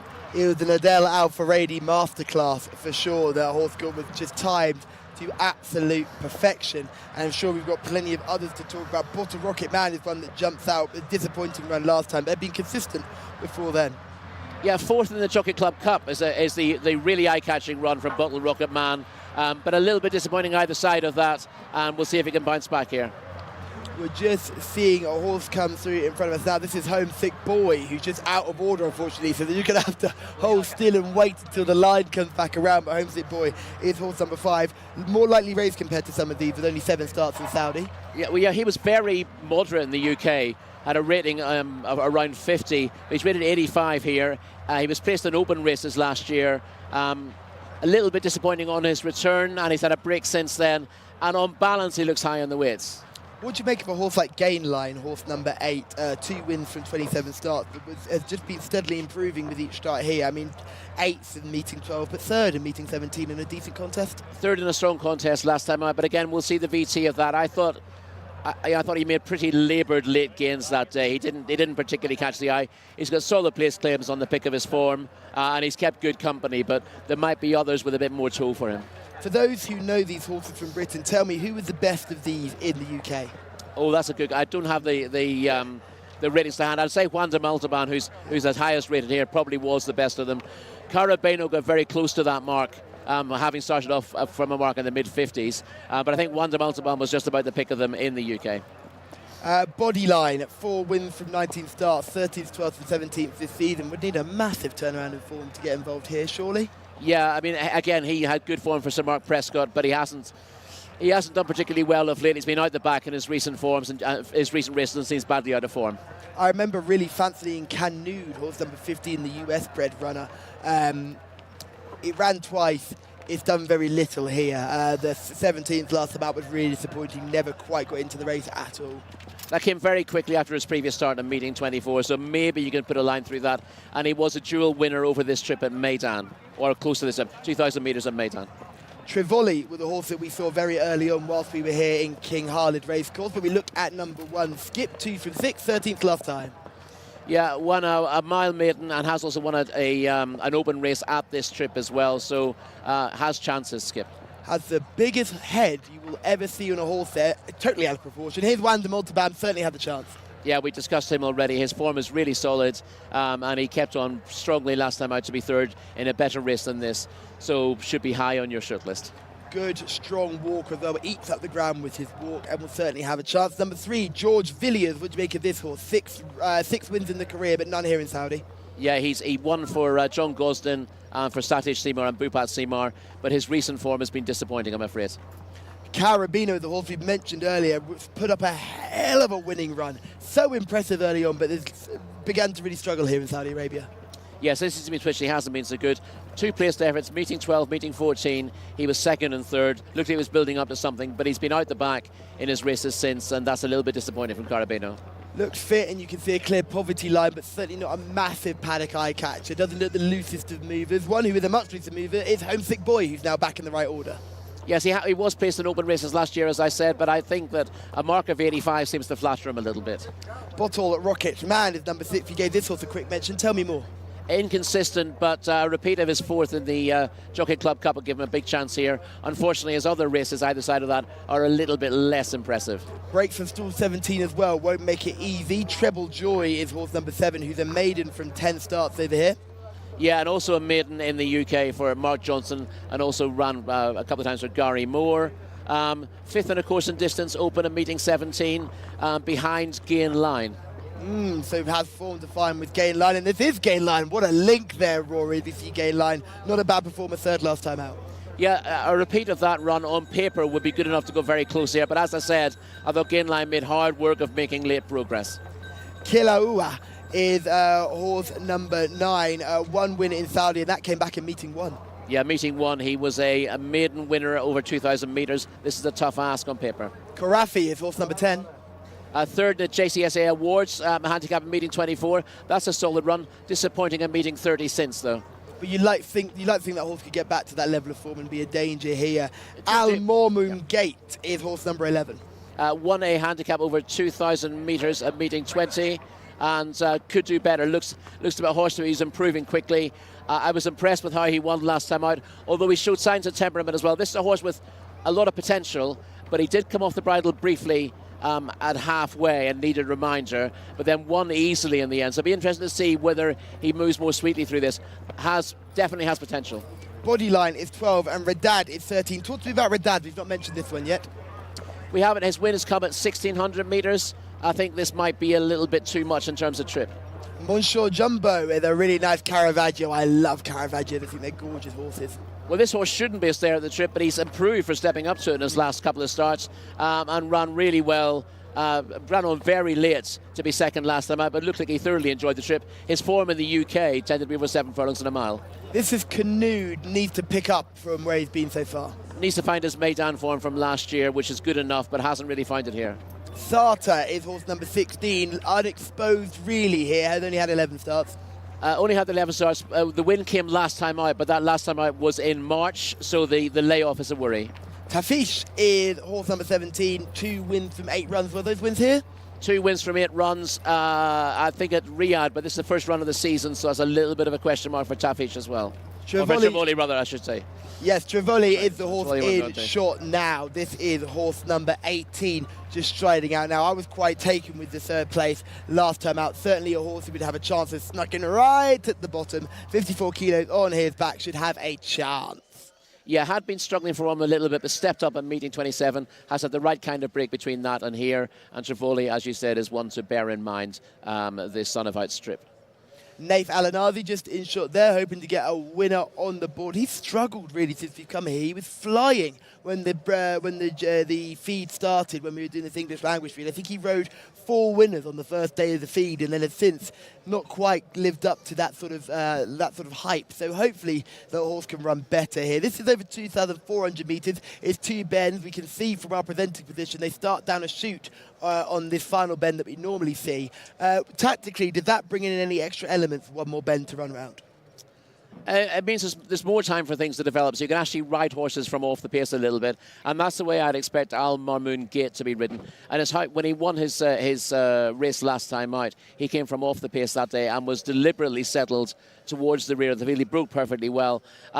He just needed a tap with a whip at about halfway. And we're just going to have a look at Al Mormoon Gate, who's the first horse we're looking at. This was first back in July the 21st, and this is a runaway win, isn't it?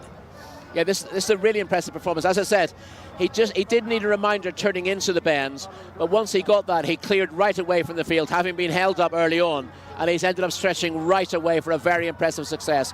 You see, he carries his tail a little bit awkwardly as well. He did that in the early stages of the race, so there's a hint of temperament about it, but there's an awful lot of ability. And this is a Son of Arrogate, who was one of the highest rated horses of all time. So a really good horse, and taken too soon, unfortunately. Didn't really get a chance to see him settle into sire. This is Juan de Montalban plugging on for third in a fantastic race, but look at where the winner comes from. Yeah, the winner's on his outside at the moment, and he runs on. Looks like he's got no chance at this stage, but runs on to grab the lead later on. That's Jcsa. Juan de Montalban can't go with him, but keeps galloping to the line. It's a very, very respectable performance in third. One of the best finishes we've seen here at King Khalid Racecourse, and just held on for third there. Looked like from the naked eye that will finish fourth, but he just held on for third. Juan de Montalban, who's got form over this extreme trip and should be right up there. Whether or not he's quite got the class to win is another story altogether. And this is Gainline's performance. You weren't too taken by this. Yeah, this is Gainline on the inside and the white blinkers. Keeps on well to grab third place, but for me just keeps plugging away and never really looks to be going forward. I think 1 or 2 weaken around Gainline, as you see, not quickening at this stage, no, but just ends up quickening, keeping on past beaten horses in the dying strides to get third. But there are others closing up from further back in the field, so I didn't think this was quite as promising a performance as it looks on paper. But the VT team have an unbelievable record at finding winners, so we have to treat all the selections with respect. When I threw Saab Naif into the mix, that horse ran no sort of race. So clearly the VT guys are the ones to follow. I'm interested in a horse that we haven't seen yet, Monsieur Jumbo. I really like the look of that animal in the parade ring. Has come on from the trip, seems to be enjoying the further this horse goes. Not bred to go over this trip at all, but certainly enjoying these staying contests. You know, by Caravaggio, was a horse who was pretty well established as a 7-furlong handicapper for Kevin Ryan, but stepping up to this 2400-metre trip has really suited him in recent starts, and he ends up doing a lot of good late work. Hey, I don't think he'll be up there early. I'm not sure he'll get himself into a winning position, but I think he will be picking up the pieces late on. Isn't it great to see Kevin Ryan have a great horse in the shape of Triple Time?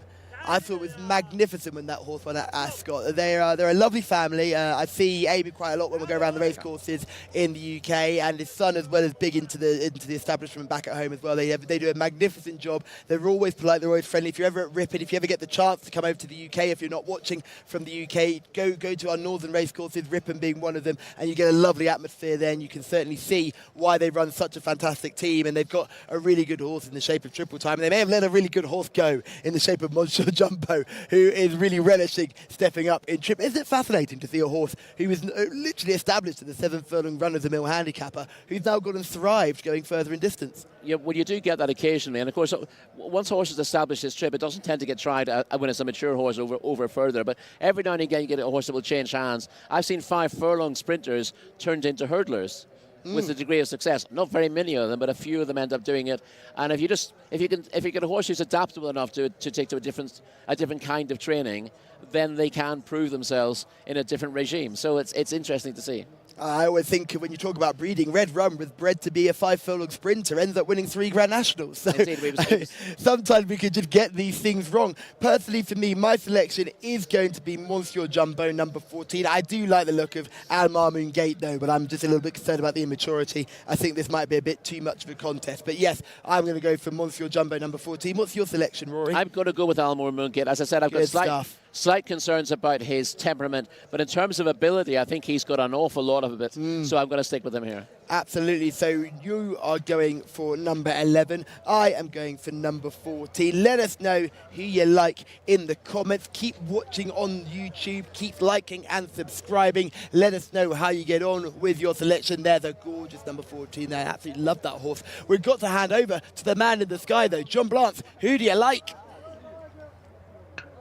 I like Juan de Montalban here, not necessarily on an out-and-out win line, but I do like the way this horse has persevered in this contest, and I like stall 2 for him here. He's had stall 9, stall 8 and stall 6, which aren't terrible draws, but they aren't ideal, and has endured 1 or 2 slightly dodgy trips. I think should get the absolutely perfect one here from stall 2 over the 2,400-metre trip. So Juan de Montalban for me. There's George Villiers. Rodriguez Jose is aboard that one. That's a late jockey notice for that one. Kilauea, one of the greys in the race, the red colours, a horse we've seen a lot of. There's Satar in the red and yellow colours. The more yellow and red is of Homesick Boy. Quite similar colours, Tayfish there in the yellow and blue, and the yellow and black of Treble Joy. They've both got the sort of orange or off-orange saddlecloths as well of 7 and 17, so just bear that in mind when you're trying to locate them. I know I will be. It's probably the safest way of putting that. There was Radad in shot, the hands of Naif Alanazi, and also just to alert you to Carabeno and Bodyline, both of whom, of course, are in the same ownership. Bodyline has got the red distinguishing cap there for jockey Ahmed Al-Shra. So they're going to be putting them in very shortly over the 2,400-metre trip, the longest of the night here at Taif. Our drone giving you an excellent shot there. Always lovely to see the horses circling around from a height. Bravoli about to load up. Horse number 18 into stall number 3. Going in this Homesick Boy in the background. Already had quite a few of them in. Bodyline is in. George Villiers, the pink jacket, is in. This is Trivoli going in towards the outside. Kilauea. The epaulets there of Monsieur Jumbo to stall 7. Abdullah Al-Khamis aboard. Trivoli goes in. Next to come forward will be the black and yellow colours of Treble Joy. Then the yellow and blue colours of Tayfish to stall 1. Next to go in will be Canud. Hands of Ali Al-Mimoni. Skip goes in. Radad goes in. Here's Juan de Montalban. Well, he's just backing away, old Juan. He's not up for it at the moment. Al Marmoon Gate there. Rory's selection. It was a very convincing winner last time. Stall 4 as well for Al Marmoon Gate. Al Marmoon Gate goes in. I think we've got a full complement here. 2,400 metres. Flag up from behind the starting gate. One or two shouts. But we're off and racing over the 2,400 metres. Kurafi was very slowly away. Good start by Kilauea, the grey and the red colours, who wants to get a prominent posse in the early part of the race. Also there is Canud, who's up with the pace. Then racing in, well, 3 wide, but in the lead is Bottle Rocket Man. They're then followed right round the outside by Sata. Juan de Montalban is just off the back of the speed, followed then by the yellow and blue of Taif. This little group have just gone on a bit from Radad, the sheepskin noseband, and then towards the outside of Radad is Bodyline. Then nearest to is Skip in the dark blue and white colours, followed by George Villiers. Then the green of Kurafi, who's quite slowly away, still in rear of mid-division, but they're well strung out here. They're going quite a clip, and they're being led by Canud, who goes on by about 4 lengths to Bottle Rocket Man racing in second. Juan de Montalban, the white and green colours, is in third. Then Kilauea in fourth, followed then by Sata, who races in fifth as they go through the or go past the winning post and onto their final circuit of the track. And it's Canud who's setting pretty strong fractions here, leading them to, in second position, Bottle Rocket Man. Juan de Montalban's getting a nice run up the inside there, followed by Kilauea. They're then followed by Sata as they go towards the final 1,200. Gap of about 5 lengths back to Tafish, and then Bodyline getting a bit closer now. The green colours of Kurafi, who's a slow starter but is getting into this. Homesick Boy gets a first mention, gets a little bit closer as well as they make their way down the far side of the track. Also towards the back of the field at the moment, Al Marmoon Gate, but is getting noticeably closer. Al Marmoon Gate moving into around about 9th or 10th spot.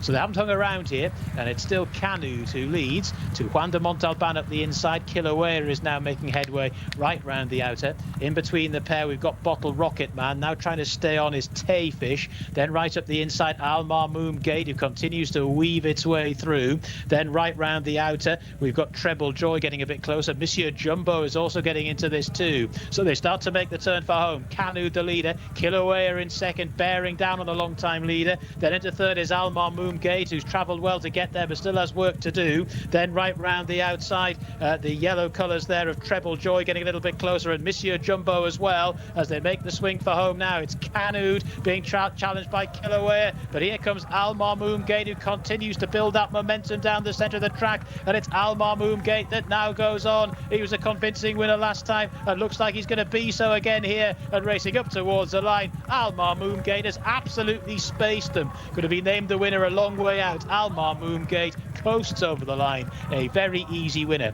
Two in second position, Monsieur Jumbo was tight for third there. Kilauea was being challenged for that spot in the latter stages of the race.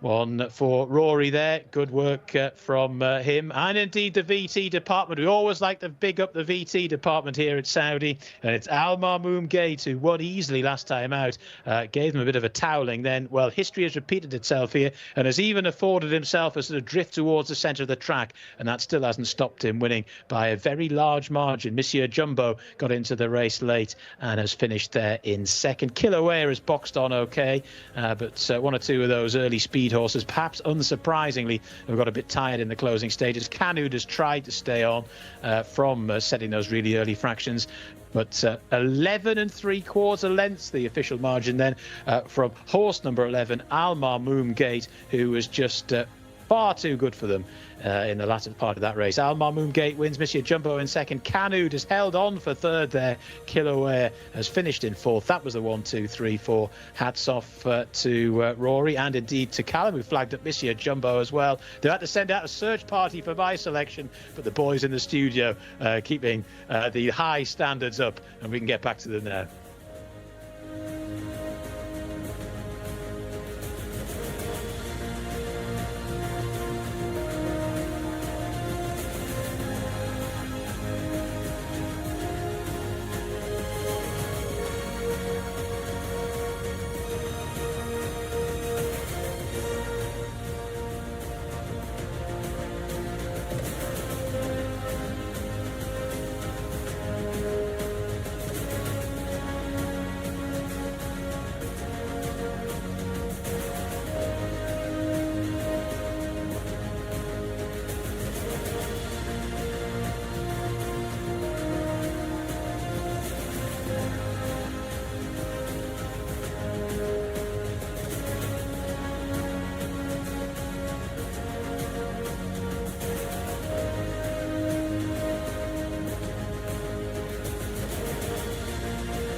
Khayal Camilo, well done Camilo.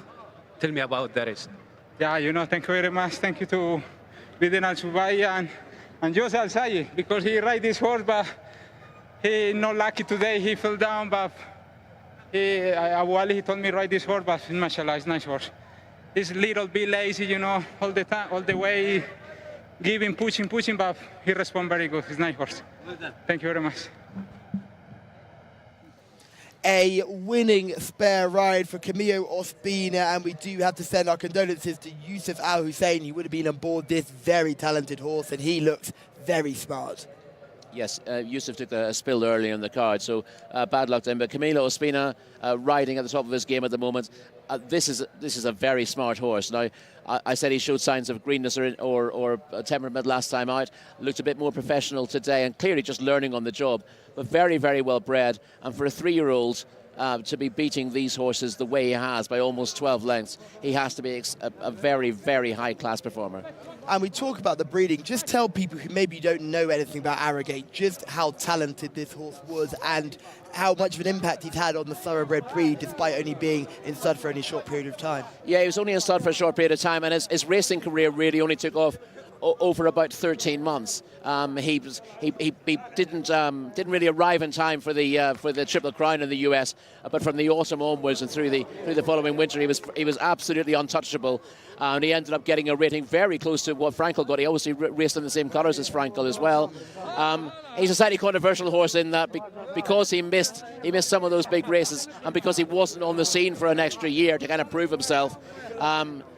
A lot of people don't really rate him as highly as the official handicappers do, but he was on his day just an absolutely outstanding performer. He maybe wasn't the soundest, and obviously he was plagued with ill health at stud, but he's produced a very good performer in the shape of Almar Mungit here. And he continues to produce good performance, and we see those generations. I think he probably had about 2-3 generations at stud. Would he have produced? Would he have done 2 or 3? Yeah, no, I'd say 2, but 2. Possibly 3. Yeah. Yeah, 2 with maybe a beginning of the 3rd season. I remember it was really heartbreaking for those involved in Juddmonte, especially in Juddmonte USA, who were very heartbroken by the death of that horse. And he was a talented racehorse, but hopefully will be an even more talented breed-shaping sire. And he's got a very, very good son. It's a gelded son who has gone on and absolutely dominated this contest. Was well off the pace early, but the early pacemakers are right out the back of the telly. Yeah, but he ran in a much weaker race than this time. He was happy to sit off the pace there. It's clearly a style that suits him, and he's cut through his field very easily on both occasions. He still doesn't quite know what he's doing. He's running around a little bit in the closing stages. Needs Camilo to remind him what he's meant to be doing. But that's pure greenness. In terms of the ability that he has, it's frightening, I think. Yes, he got a little bit lonely up front as well, and there's another reason why he may have drifted. Unfortunately, George Villiers went wrong on that turn away from the stands. He was being attended to on course, and they had the screens up. He's just going to make his way into the horse ambulance now as well. So, unfortunately, that is the horse in the pink colours. I'd just like to say that as a warning to anyone who doesn't wish to see that. He's been loaded into the horse ambulance now. Yes, that may have been the reason why our winner drifted off a true line down the straight, just because there was a lot of action happening on the right-hand side of the course. But again, our thoughts go to all the connections of George Villiers, who had a really nasty injury there, turning into the straight. The jockey did all he could to slow down early, but it was just one of those where it was just a little bit too late on that front. Talk about the early speed set. He'd wound them onto Span, was right up there early and finished out the back of the television. So that was a disappointing performance from him. Yes, and we're watching the replay now, and at this stage the winner is in 10th place and being held up. We see that this is the point where unfortunately George Villiers goes wrong. The winner was very close to that horse about a half a furlong beforehand, just took off that horse, which is a good thing to do at the time. But you can see the pace is very strong for this trip, and Almar Mungit just gradually works his way. And it took a while to notice him, because whenever you get a breakaway group like this of 5 or 6 horses, your eye tends to be drawn to those. And at this stage, absolutely no hurry from Camilo Ospina. You'd expect with some good horses breaking way here that jockeys would be looking to close that gap very quickly, but Camilo is happy to bide his time, let his horse find his stride as suits him, and when he does, you start to see him now beginning to come forward. But he's actually lost places from when we first picked him up. but now he's making his ground. Now he's travelling very strongly. The winners have gone hard. The second, third, fourth, they're all beaten. We see Mr. Jumbo begin to make ground as well. Yes, Yeah. Mr. Jumbo, the good thing, got involved a little bit later, was always trying to make up ground with the eventual winner, but you can just see them both cut through the field. Your eventual winner's on the rail. Mr. Jumbo's just coming on the outside of him, and they both get these wonderful cuts, and you get he gets squeezed through a tiny gap there. What a ride from Camillo there, just to get the gap and really shove his way through. Yeah, his plan before that had been come up the rail, but two horses were weakening in front of him, so he can see that 100 yards ahead of him, and what he wants to do is come out wide. Briefly, Mr. Jumbo looked to have his ground, but when you're travelling as strongly as this horse is, you can make the gaps. In normal circumstances, he would have been in trouble there, but he's been able to get into that narrow gap very easily, and from this point onwards, it's just a case of how far he wins by, even though he's hit the front only for 400 metres from the post. He's going 3 to the 1 at this stage, never mind 2 to the 1. The grey Kilua and the horse in the blue and white, so it's Canoed, were up there early, and they were the two that kind of looked to have the early break on the field, but they were both caught. Canoed ended up finishing in third, just about clung on for that race, but they had no match for our winner, Al Moon Gate, who was mightily impressive here. Comes wide, comes late, comes hard, and does a really good job. One of the horses we do have to mention is Monsieur Jumbo. We had the forecast there, which is fantastic, first and second, great to see. Yeah, and I said, you probably won't see Mr. Jumbo with winning chance, but he'll be cutting through the field later on. So it's nice to see a race run to script. Yes, it is great. We do know what we're doing here sometimes, don't we? On the odd occasion, we can get it right. Monsieur Jumbo has run a very nice race for Connections. Again, continuing to see people in the comments. Great to have you with us. Thank you so much for joining us. Mayar as well, and KW as well, getting involved in the comments. Thank you so much for getting involved. Keep commenting, keep letting us know how you get on, and keep letting us know with only one race to go. It's our feature, the Taif University Cup, coming up next. So it's glad to see you all sticking around for the good race to wrap up the card, but we've seen a very, very good horse here, and I can't wait to see where our Moon Gate goes next. It's got to be cup races, surely. You'd have thought so on this evidence. Obviously, he can run in a winners of 2, and that's easy enough. So there are opportunities for him. Really. Yeah, there are lots of races he can run in, but I'm guessing Connections looked absolutely delighted with that success, and I think this is a horse of very high calibre, so they'll want to move him up with the classes pretty quickly, I think. It's good to see that horse taking advantage of a very smart ride from Camilla Ospina. Kilua broke very wide. You see Kilua coming out of stall 15. Really good effort to end up bang on the rail there, you see, in the red noseband. And the same for Canoed, who was also drawn in stall 12, had to come right across, did a lot of hard work early, but was rewarded for that with a third place finish. Wanda Melterband, you can still see in shot there, he pulled out the picture very quickly. It was concerning how quickly he dropped out. I think something might have got a miss there as well. He just stopped like very, very quickly. So you can just see Wanda Melterband here, loving life and having a very good time, swinging along nicely. There's also Bottle Rocket Man is there in a good position early as well. As you can just see in the horse at the back, so that's George de Villiers getting pulled up as well. And you see the eventual second as well in shot here, coming around the bend comfortably. But very good race as well, a very good winner, and the perfect appetizer for our lucky last. Indeed, we should just mention Canoed. I know you mentioned he's had to come across from stall 12. Given how hard he's gone in front, he's done very well to hang on for third in the end. Yes, and he has clung on a bit for third, and then they all finished a bit of a heat behind, but still travelling quite nicely off the bend there. It's not flat to the board. You know, it's a completely different story with Kilua, who's actually just beginning to struggle, not at this point because this is the bend away from the straight, but when you get to the home straight, Kilua's really beginning to struggle, turning for home, and Canoed is still travelling quite nicely. If you were a supporter of Canoed, maybe you would have thought you could have had a race win there. Until you catch sight of the winner. Yeah. And in fairness, it took a while. He's still coming into this bend. He's still in about 9th or 10th place. So if you're looking at the winner, if you're looking at the leader and hoping he wins, you wouldn't even notice the winner coming through. It's only off the home turn when he moves up, you realise that he's a big player, and it only takes a couple of seconds to realise that he's running right away from them. Now, Rory, one thing I was looking at was your reaction when that horse was coming around the bend and sweeping around the outside, and you must be an unbelievable poker player. You were calm as you like as that horse came around the bend. Me, I'm cheering for the horse in second. I'm nearly over the barriers cheering for the horse in second, but you were calm and serene, and you always looked confident there. Everyone at King Khalid Racecourse is very polite and reserved, apart from Callum, who screams his head off and his horses come home. And, Absolutely. Most people stop looking at the racing and start looking at you, I noticed. So.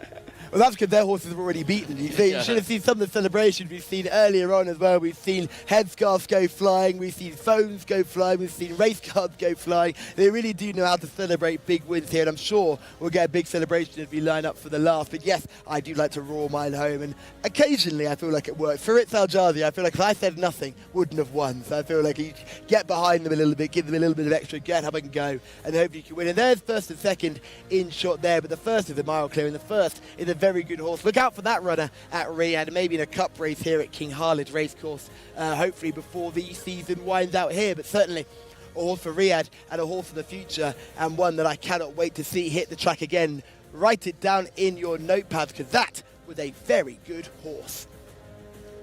But we move on. We never stop here at King Khalid Racecourse. We never stop on the Jcsa YouTube coverage, and we like to see good horses, and we'll see plenty of good horses in this Taif University Cup, where it's over 1,400 metres, Rory, local bred horses, fillies and coats. Have you found anything so far? It's a tricky little race, isn't it? Oh, no, I find this virtually impossible. I could rule out maybe 5 or 6 who are punching above their weight, but the likes of Montebain, Hut Al-Quran, Mehama, Taj Al-Aliyah,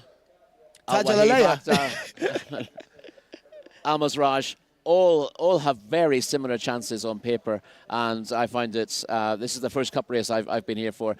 A lot of those horses who've got the form from handicaps and from open races to run in cup races just find the cup races too competitive, and they want to dominate. But this is tremendously competitive.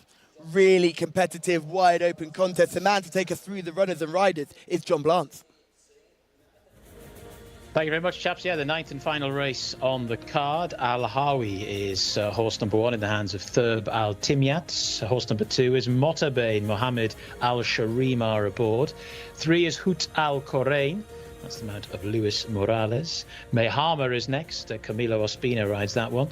Horse number 5 is Taj Al-Aliyah in the hands of Khalid Al-Mimoni. Horse number 6 is Al-Wahif. Alexis Moreno rides. Horse number 7 is Akhtar. Plenty of early pace from this one. And that's horse number 7. And horse number 8 is Al-Mazraj in the hands of Adel Alofi. Horse number 9 is Tariq Al-Mansour. Horse number 10 is Al-Fasem. Horse number 11 is Hafed Allah in the hands of Wigberto Ramos. Saab is next, and then after that we have horse number 13 Tayeb Abdullah Al-Kradis. Horse number 14 is Walad Al-Metrafar Ayad Al-Turisi. Horse number 15 is Morteja Adel Al-Furedi. Horse number 16 is Meshayal Mohammed Al-Hubail. Horse number 17 is Ijabi, and horse number 18 is Shiblatam. So those are your 18 runners. A full field for the final race of the day. It's the Taif University Cup, the cup race. It's worth 150,000 Saudi Riyal. Well, it is a cup race, but I think it's vital for people to understand that the jockey on number 1, Thurb Al-Mayat, was up with us having a brief little conversation before we got running, and this is his horse. He's already in the parade ring, so he better get a move on and better run across the track to get on board. But it's lovely to see that all looking very comfortable. Monteban, the first horse you want to talk about? Yeah, Monteban was third in a JCSA awards contest last time out. He has won an open company on his previous start. On his ratings, he's got every chance of being competitive here, so he's one to bear in mind. Hut Al-Korain is another horse we've got to have a look at. 4 wins from 37 starts, but rattled off a quick-fire double and has been bang up there since. Yeah, winner at meeting 5 and meeting 8. Very good second in a JCSA award race at meeting 20, and his 9th last time out came in the very competitive Al-Hada Cup. Mayama is horse number 4, runs in the King Abdullah bin Abdulaziz and Sons colours, and it's a selection of Camilo Ospina. Must be a good chance. Yeah, won an open contest at meeting 19. A little slightly disappointing 5th last time out, but on the ratings, he's got a official rating of 97. He has to be bang there. Taj Al-Anaya was bang there last time out, finishing a blanket finish to finish 4th on that occasion. Wouldn't be surprised to see him go 3 places better today. Yeah, that was a very good performance to finish fourth in the Al Hada Cup. Had won 2 Jcsa awards races earlier in the season as well, and has a rating of 98, which I think makes him joint top rated in the contest. Al Warif is horse number 6 in the green Saudi flag colours. This horse won a race last time, but steps up dramatically in class today. It's a big step up in class. We won a local open last time out, where he beat Akhtar with Mayhama back in 5th out there. I was slightly a bit disappointed from Mayhama. That one's capable of better, but it would appear that Al Wahif holds Akhtar on last time out running. Yes, Akhtar will have early speed though, and in the last race, the Al Hada Cup, the Akhtar cut out the early running and nearly stayed there all the way through, so I wouldn't be surprised to see the same tactics employed today. Yeah, his second last time out is certainly a better performance than his third before that. If he keeps building on that, then he could be there as well, but there'll be plenty of pace pressure on here. The winner of that cup race was Al Mazraj, who looked very good on that occasion. The jockey, Abdullah Al-Orfi, keeps the ride as well. Interesting booking. Yeah, good jockey booking, and Al Mazraj seems to be in the right place at the right time. The figures tell you that he's got a little bit to find on form, but you look at that last run and think that he is one to be very interested in. Salik is a nice model, got a chance surely. I think Thalik's got a lot to find on paper. Only 1 win from 25 runs, rated 73. Number 11 is Hadfek Allah, a horse who won in meeting 20 and then disappointed in meeting 29 when a lot of people thought he'd run a good race. Yeah, listen, he, actually, looking at the ratings, Hadfek Allah is actually top rated of 99. Just needs to bounce back from that disappointing performance in a similar race last time out. But the win at meeting 20 puts him bang there again. But that run last time was really disappointing. Very disappointing. I mean, he spat the dummy out early. Saab is horse number 12. What do you make of this one? I thought Saab, is a solid 77 horse, but only 1 career win in a maiden from 16 starts. This looks a little bit too tough. Taif, number 13, unlucky for some. Similar comments apply, really, rated 72. Has won twice from 10, but a disappointing 12th last time out, and this is tougher. Walid Al Metrafa is horse number 14, 60 start number 61, and Morataj is horse number, I've got that wrong, that's Mashayal is horse number 16 in picture now, 2 wins from 85 starts. Not going to be making it 3 from 86 today with a rating of 67. Ejabi is a horse that I've quite liked. I put an asterisk next to this name because I quite like the form back in Riyadh. What do you make of this runner? A solid form in Riyadh, 4 wins from 15 starts, has a rating of 93. The question is whether he'll need the run and drawn quite wide and stole 17. But if ready for this, and he looks ready in the parade ring, I'd say he looks fit enough, is a player, and we'll see him in the VT shortly as well. Shibil Latam is a horse that rounds out your field, drawing widest of all, has shown consistency but not quite cracking into that top 3 position. Yeah, exactly, finishing sort of 5th and 7th in recent runs, and I think has got plenty to do. We're seeing more to Jay in picture now.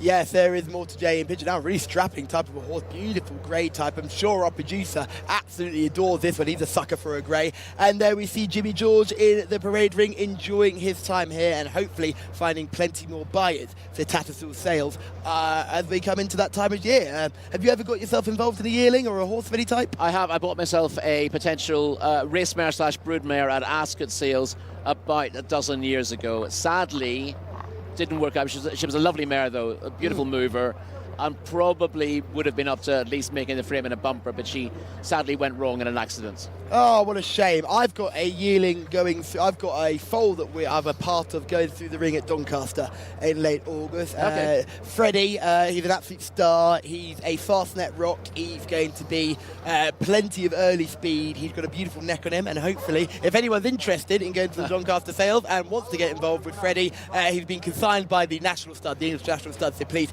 take a look at him. He is the love of my life. I love him more than plenty of people in my life. He's an absolute star, and hopefully he'll kick on now as a yearling. He was a lovely foal.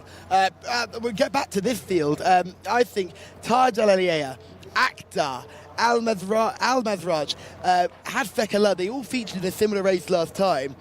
It's really hard to separate them. They finished all 4 in a blanket finish that time, so it'd be hard to see them, hard to split them up today. No, they all seem to have very similar claims, and that we'll get the chance of seeing that VT. I suppose if you're being harsh, you'll say the fact that they were covered by a blanket suggests that none of them are outstanding, and you probably need to have an outstanding performer to win this. But on the ratings, they have their chance.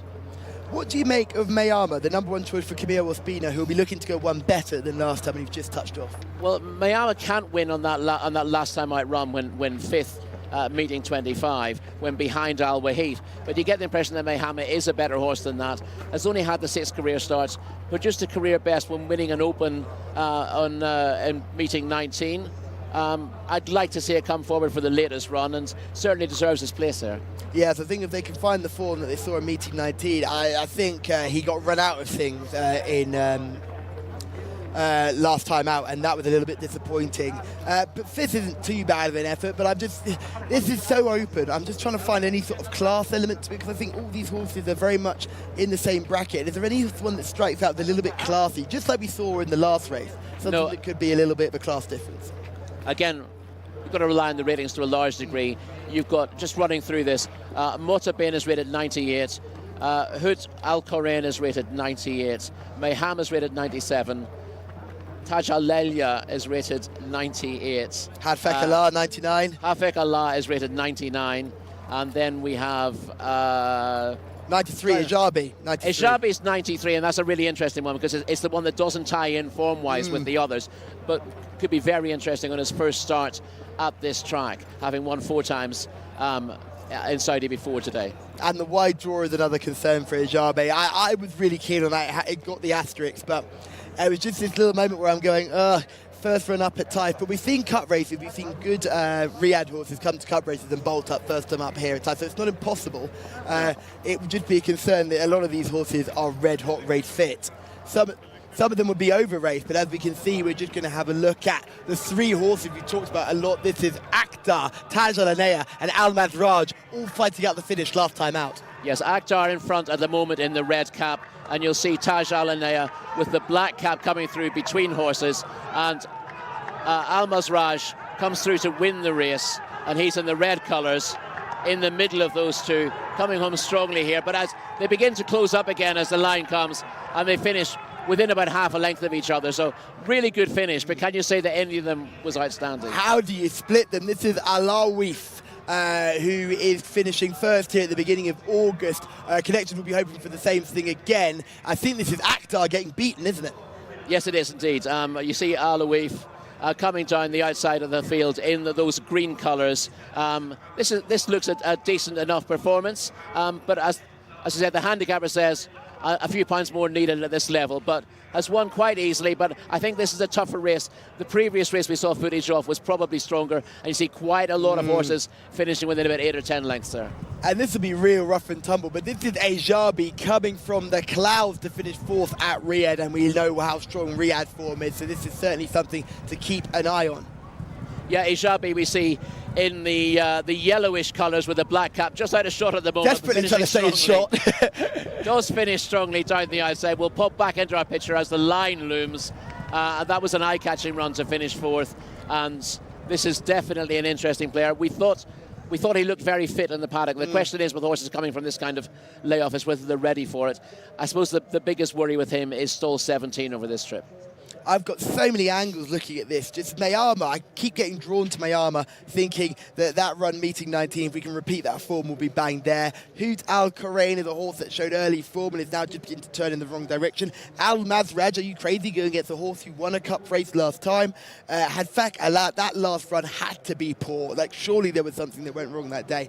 Am I willing to give him another chance? And then go over to Ejabi, who's a horse that you just don't know what to make of. That 4th place run at Riyadh, that dominates this lot here. But unfortunately, we just don't know how good this horse is. And we can just see the Ejabi going down to the start now, looking nice and relaxed indeed, and hopefully will give a good baby. Look at the side of Ejabi. Well, he looks classy, you know what I mean? Just looks like he's got a little bit of class about him, a little bit more sort of show pads about him, Shazam, you know? Yeah, well, he's got a little bit of character about him, that's for sure. Now, he needs to keep that in check and get it in the right direction in the race, but he's certainly an interesting runner here. And I think the most intriguing thing about him is that all the other forms seems to tie together to a large degree, whereas he's bringing last season's form in, he's coming here fresh, and he looks ready to go. Wigberto Ramos, who we've just seen in shot there, hoping to give us a wiggle to round off the evening. He's on Hadfek Allah, kept his partnership with that horse. Clearly he's willing to give that horse another chance, would you? Listen, he's definitely got the ability. His second in meeting 16 is a good effort. He backed that up with a win in meeting 20, and he was strongly fancied to follow that up last time out. Ran no sort of race, but it's really interesting that Wigberto Ramos keeps the faith. I suppose your one worry if you're following Wigberto is that he's had a couple of unhappy days here. I haven't seen a smile from Wiggy in the last couple of days. He could do with the result. I'd be delighted to see him win this, because there's nothing like seeing his beaming smile, but at the moment it's a bit of a scowl. Yes, and Hadfek Allah actually beat Hoot Al Qurain in a thrilling finish in meeting 20, and neither of them then stepped back up in meeting 29. They both reopposed again, finishing 11th and 9th respectively. So for me, that's a concern, that both horses really flattered. It's not a one thing. This is both horses struggled. Yeah, they tie in together, and it's interesting that with Hoot Al Qurain, there are some impressive performances against lesser horses. When stepping up and giving hard tasks in cup races, he seems to back off a little bit, and that's the worry with Hafek Allah as well. It just seemed that when asked a big question, said, no thanks, I'd rather have an easy task. Yes, but people will be happy to give him another chance here, and he clearly has all the ability needed to win the race, but ability is not enough on its own, is it? Do you know who that horse reminds me of? Go on. Roland. Had to do it, had to get it in there. No, I am going to actually stick with the classy animal. I'm going to go for horse number 70, Ajabe. Who are you looking at? As we see Haifa on screen there. Sleep More, that's a hat that she does need to wear, because that woman is always out. I don't know whether she ever sleeps. Indeed. What am I going to go for? I might go for one we haven't even touched on yet. Motabane. Oh, okay. Who was third in a Jca award race last time out, on the back of an open win at meeting 11. He's going in the right direction. He's got a good strike race, 6 from 25. He also has a rating of 98. He's got a good stall in stall 2, outside 1 who doesn't have much of a chance in Al Hawaii. And I think he could be a player, but I wouldn't want to be staking my life on this race, I have to say. No, certainly not. Me neither. Oh, notice that's a stable second string, and we saw what happened in the last time when they had 2 runners. The Yard Disease ownership had 2 runners of the second string that came out on top. So you're certainly sticking with form. So is well, of course, he's wearing the first colours. Well, we don't know that yet, because we've got they're both got the same colours. No, have you got them on? Yeah, he's carrying the first colours in the race. You're just unbelievable, aren't you? that was the same in the previous race as well. Yeah. So the top jockey. In fairness, listen, there's not much between the jockeys, are there, in terms of wins this season? And as you said earlier on, it's a team, and when you have a team like that, no one can be a diva. No, and that clearly isn't the case here. And Camilo Espino was delighted with his companion when he won the last race, because they're all shooting in the same direction. He certainly didn't give diva vibe when we met him yesterday, did he? Not at all. Wasn't giving any diva. One of the politest, overall good guys we've come across here as well. And it's been a regular theme all the way through. Farhead, Alpha Radio, another one who's absolutely lovely. Alex Moreno has been great to us as well. Always takes the time to talk to us. Spoke to us on his day off when he's running around with his Labrador too. So we took the time to say hello to us as well then. So that's always good to see. And hopefully we get a very good race here for our lucky last. I am going to stick with my guts and go for Ejabi. I know Rory likes another horse in the shape of Motabane, who is horse number 2. Rory, you still sticking with that selection? I'm sticking with Motabane, yeah. I was very confident in the last race. I'm considerably less confident in this, but I've got to have a selection. Someone else who isn't particularly confident is our producer, who hasn't said a word in a while, and I think he'd like horse number 15 because it ticks all his boxes, being big, strapping, and a grey. But we've got only one more person to speak to, and that is our man in the sky for the final time. Here's one for the books. It's John Blance. Many thanks, Callum. Yeah, they're going in. It's a tricky race, as both you and Rory were saying. Just as a horse who I think might hit the frame, Akdar has got loads of pace, has got involved in speed duels over further than this, and as we saw on the VT, is stuck on very well over the 1400 metres. Stall 7 here, absolutely tight fit. 1 or 2 others there are question marks about, aren't there, as far as that's concerned? There won't be for Akdar. Will go forward, sees out the 7 pretty well, and will not be passed by too many in the closing stages, I reckon. Anyway, they're putting them in. This is Al Fasem going in, horse number 10. Next to come forward is the 14, Walad Al Matrefar. Next to go in is Motabane into stall 2. Of course, saddlecloths and post positions corresponding here. Shibal Latam goes in. The 5 is Tajalelia. Horse number 15 is Mortaje on seasonal reappearance. Adal Alpha Radio aboard. That one goes in. Next to come forward is Hoot Al Qurain. and the green colours of Al Wahif. Al Wahif to go forward. Still waiting for Hafekt Kalar to come in. Then also to go forward is Mehama in the red distinguishing cap. There's Tajal Eliar in stall 5. With Mehama alongside. Yellow distinguishing cap of Hafekt Kalar. All in 1400 metres for the Taif University Cup final race of the day. They're ready. Gates back and away they go. Starter caught them in a pretty good line. Pushing forward though, as he often does, is Akhtar in the early stages in the yellow and red colours. Also prominent there in the red distinguishing cap is Mehama. Those two very prominent in the early part of the race. Al Mazraj is also up with the pace early. Followed then towards the outside by the white cap of Mortage towards the outer. Also prominent there is Taif. There's a real speed burn up here towards the rear of the field is Saab. Also towards the back is Al Hayawi. 400 metres in 24.64 seconds, and it's Akhtar who continues to lead. Up the inside racing in second is Mehama. Then right round the outer in third, the white cap of Mortage, who's pretty prominent. Then the red cap of Al Mazraj, who's still up with the pace. They're then followed by the green colours of Al Wahif. Then after that, Taj Al Eliar, who's just now being driven along. Final 500 metres, and Akhtar continues to lead here. Got one or two of them at it. Still travelling pretty well though on seasonal debut is Mortage. They're then followed by Al Mazraj, who's trying to box on. Now being driven along in fourth spot is Mehama, swinging for home. 350 metres left to go, and it's Akhtar who continues to lead by about 3 or 4 lengths. To in second position Al Mazraj. From the rear of the field, Motabain is getting into a really good rhythm. They're then followed in fourth by Walad Al Matrefar. Inside the final 200 metres they go. Akhtar the leader, looks a bit vulnerable though to Motabain, who's coming home really strongly. Akhtar, Motabain inside the closing stages. Now Taj Al Eliar is sticking on as well. It's Akhtar and Motabain as they go to the line. Akhtar hangs on. Taj Al Eliar was second, Motabain in third. Tight for fourth, that could well have been Walad Al Matrefar. Akhtar scores, horse number 7, and well, early speed, and has shown a terrific attitude in the past. Doesn't necessarily always get you everywhere, a good attitude. A little bit of talent does help too, but Akhtar has done the trick here and has stuck on with the likes of Motabain. Staying on really well, and Taj Al Eliar too, who actually got a bit outpaced, was probably got a bit outpaced and then stayed back on again. But early speed at Taif. Akhtar, we know, stays a little bit further than the 7 furlongs as well. Stuck the old Gregory Peck out well last time out and has done the same thing here as well. Akhtar the winner. 5 has finished in second, Taj Al Eliar. 2 was third, Motabain, who was getting going late. And we'll tidy up the fourth very shortly. But it's Akhtar who's won the last. Taj Al Eliar in second. Motabain was third. It was tight for fourth. Looks like the 8 Al Mazraj of Walad Al Matrefar, who was finishing strongly as well. But it's Akhtar on start number 15, who's notched victory number 4. And a very nice performance by the 7 there. Back to the voice in the studio.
In Arabic, Akdar means I can.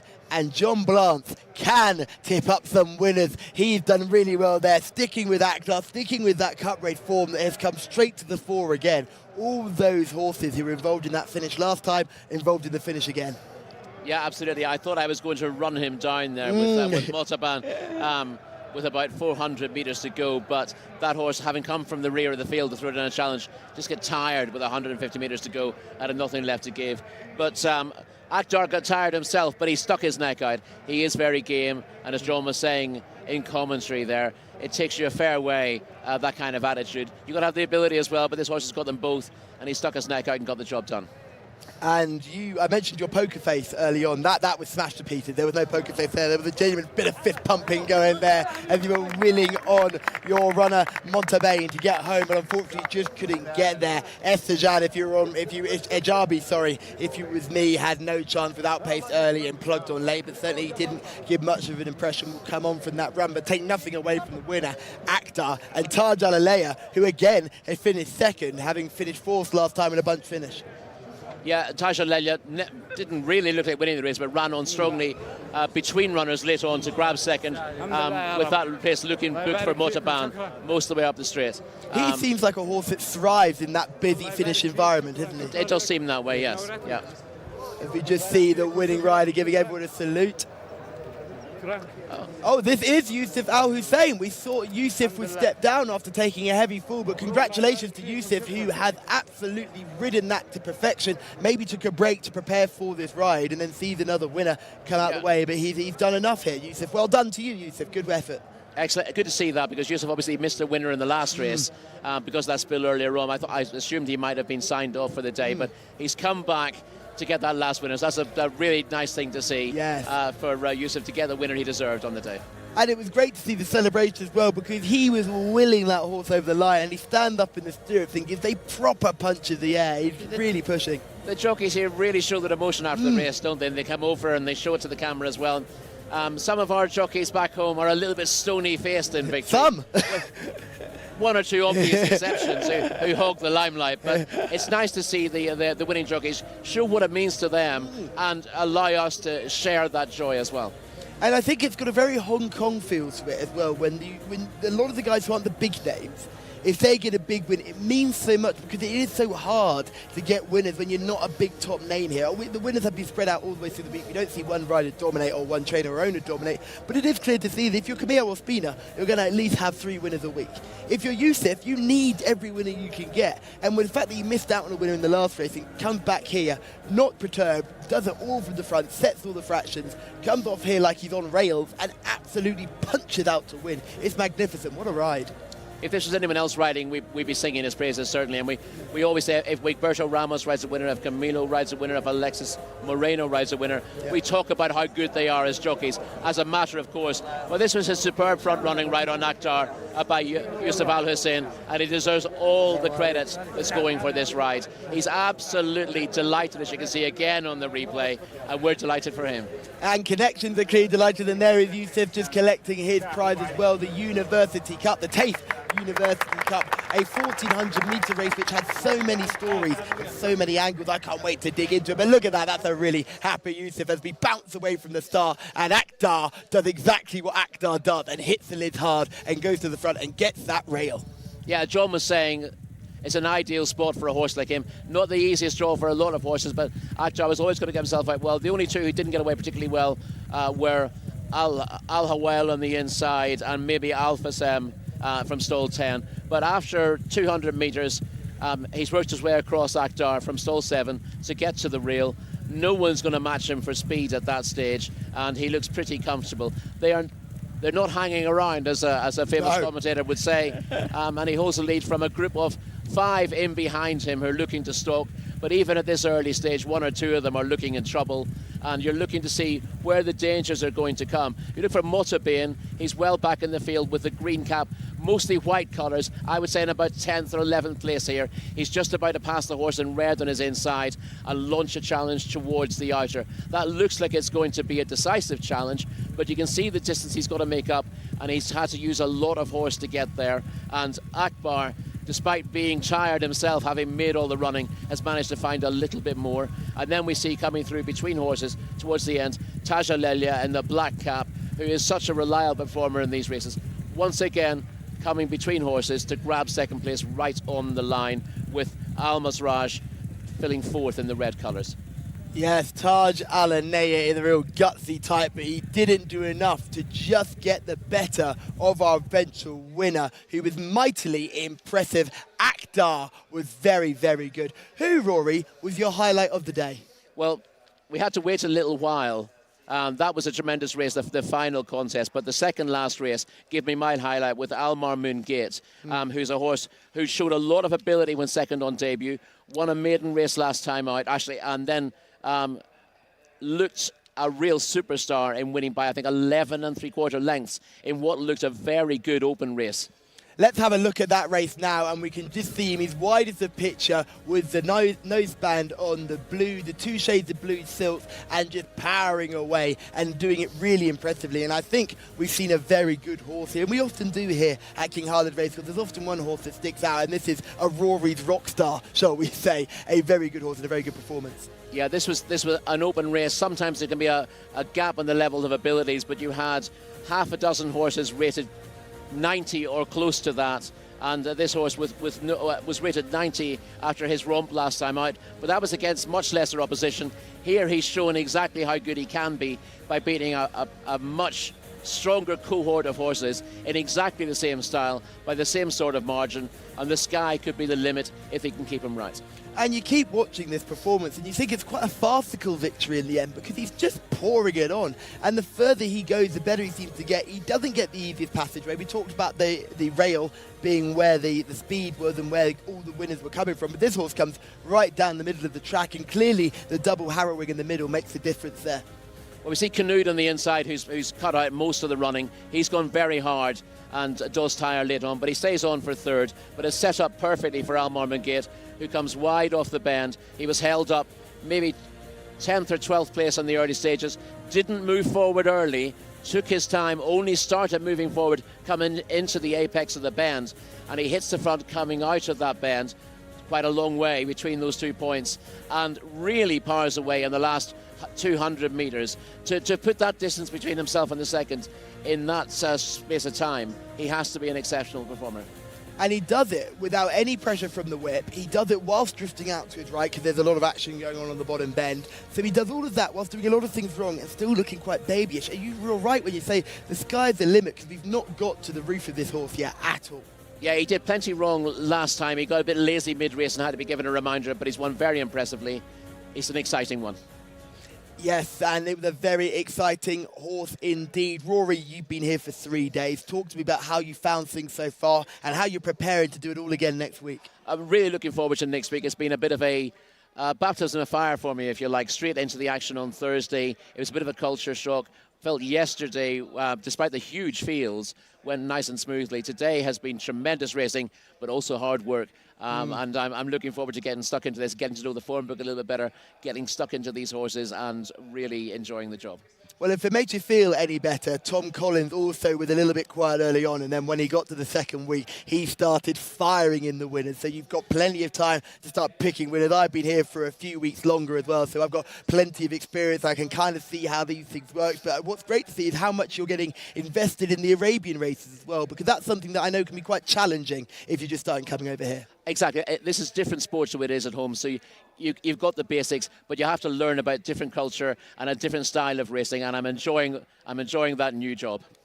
Yes, so as we wrap up another week at King Khalid Racecourse, we've seen really good finishes. We've had Rory, who's been magnificent. Thank you so much. We do it all again next week, and we will see you there. Let's go!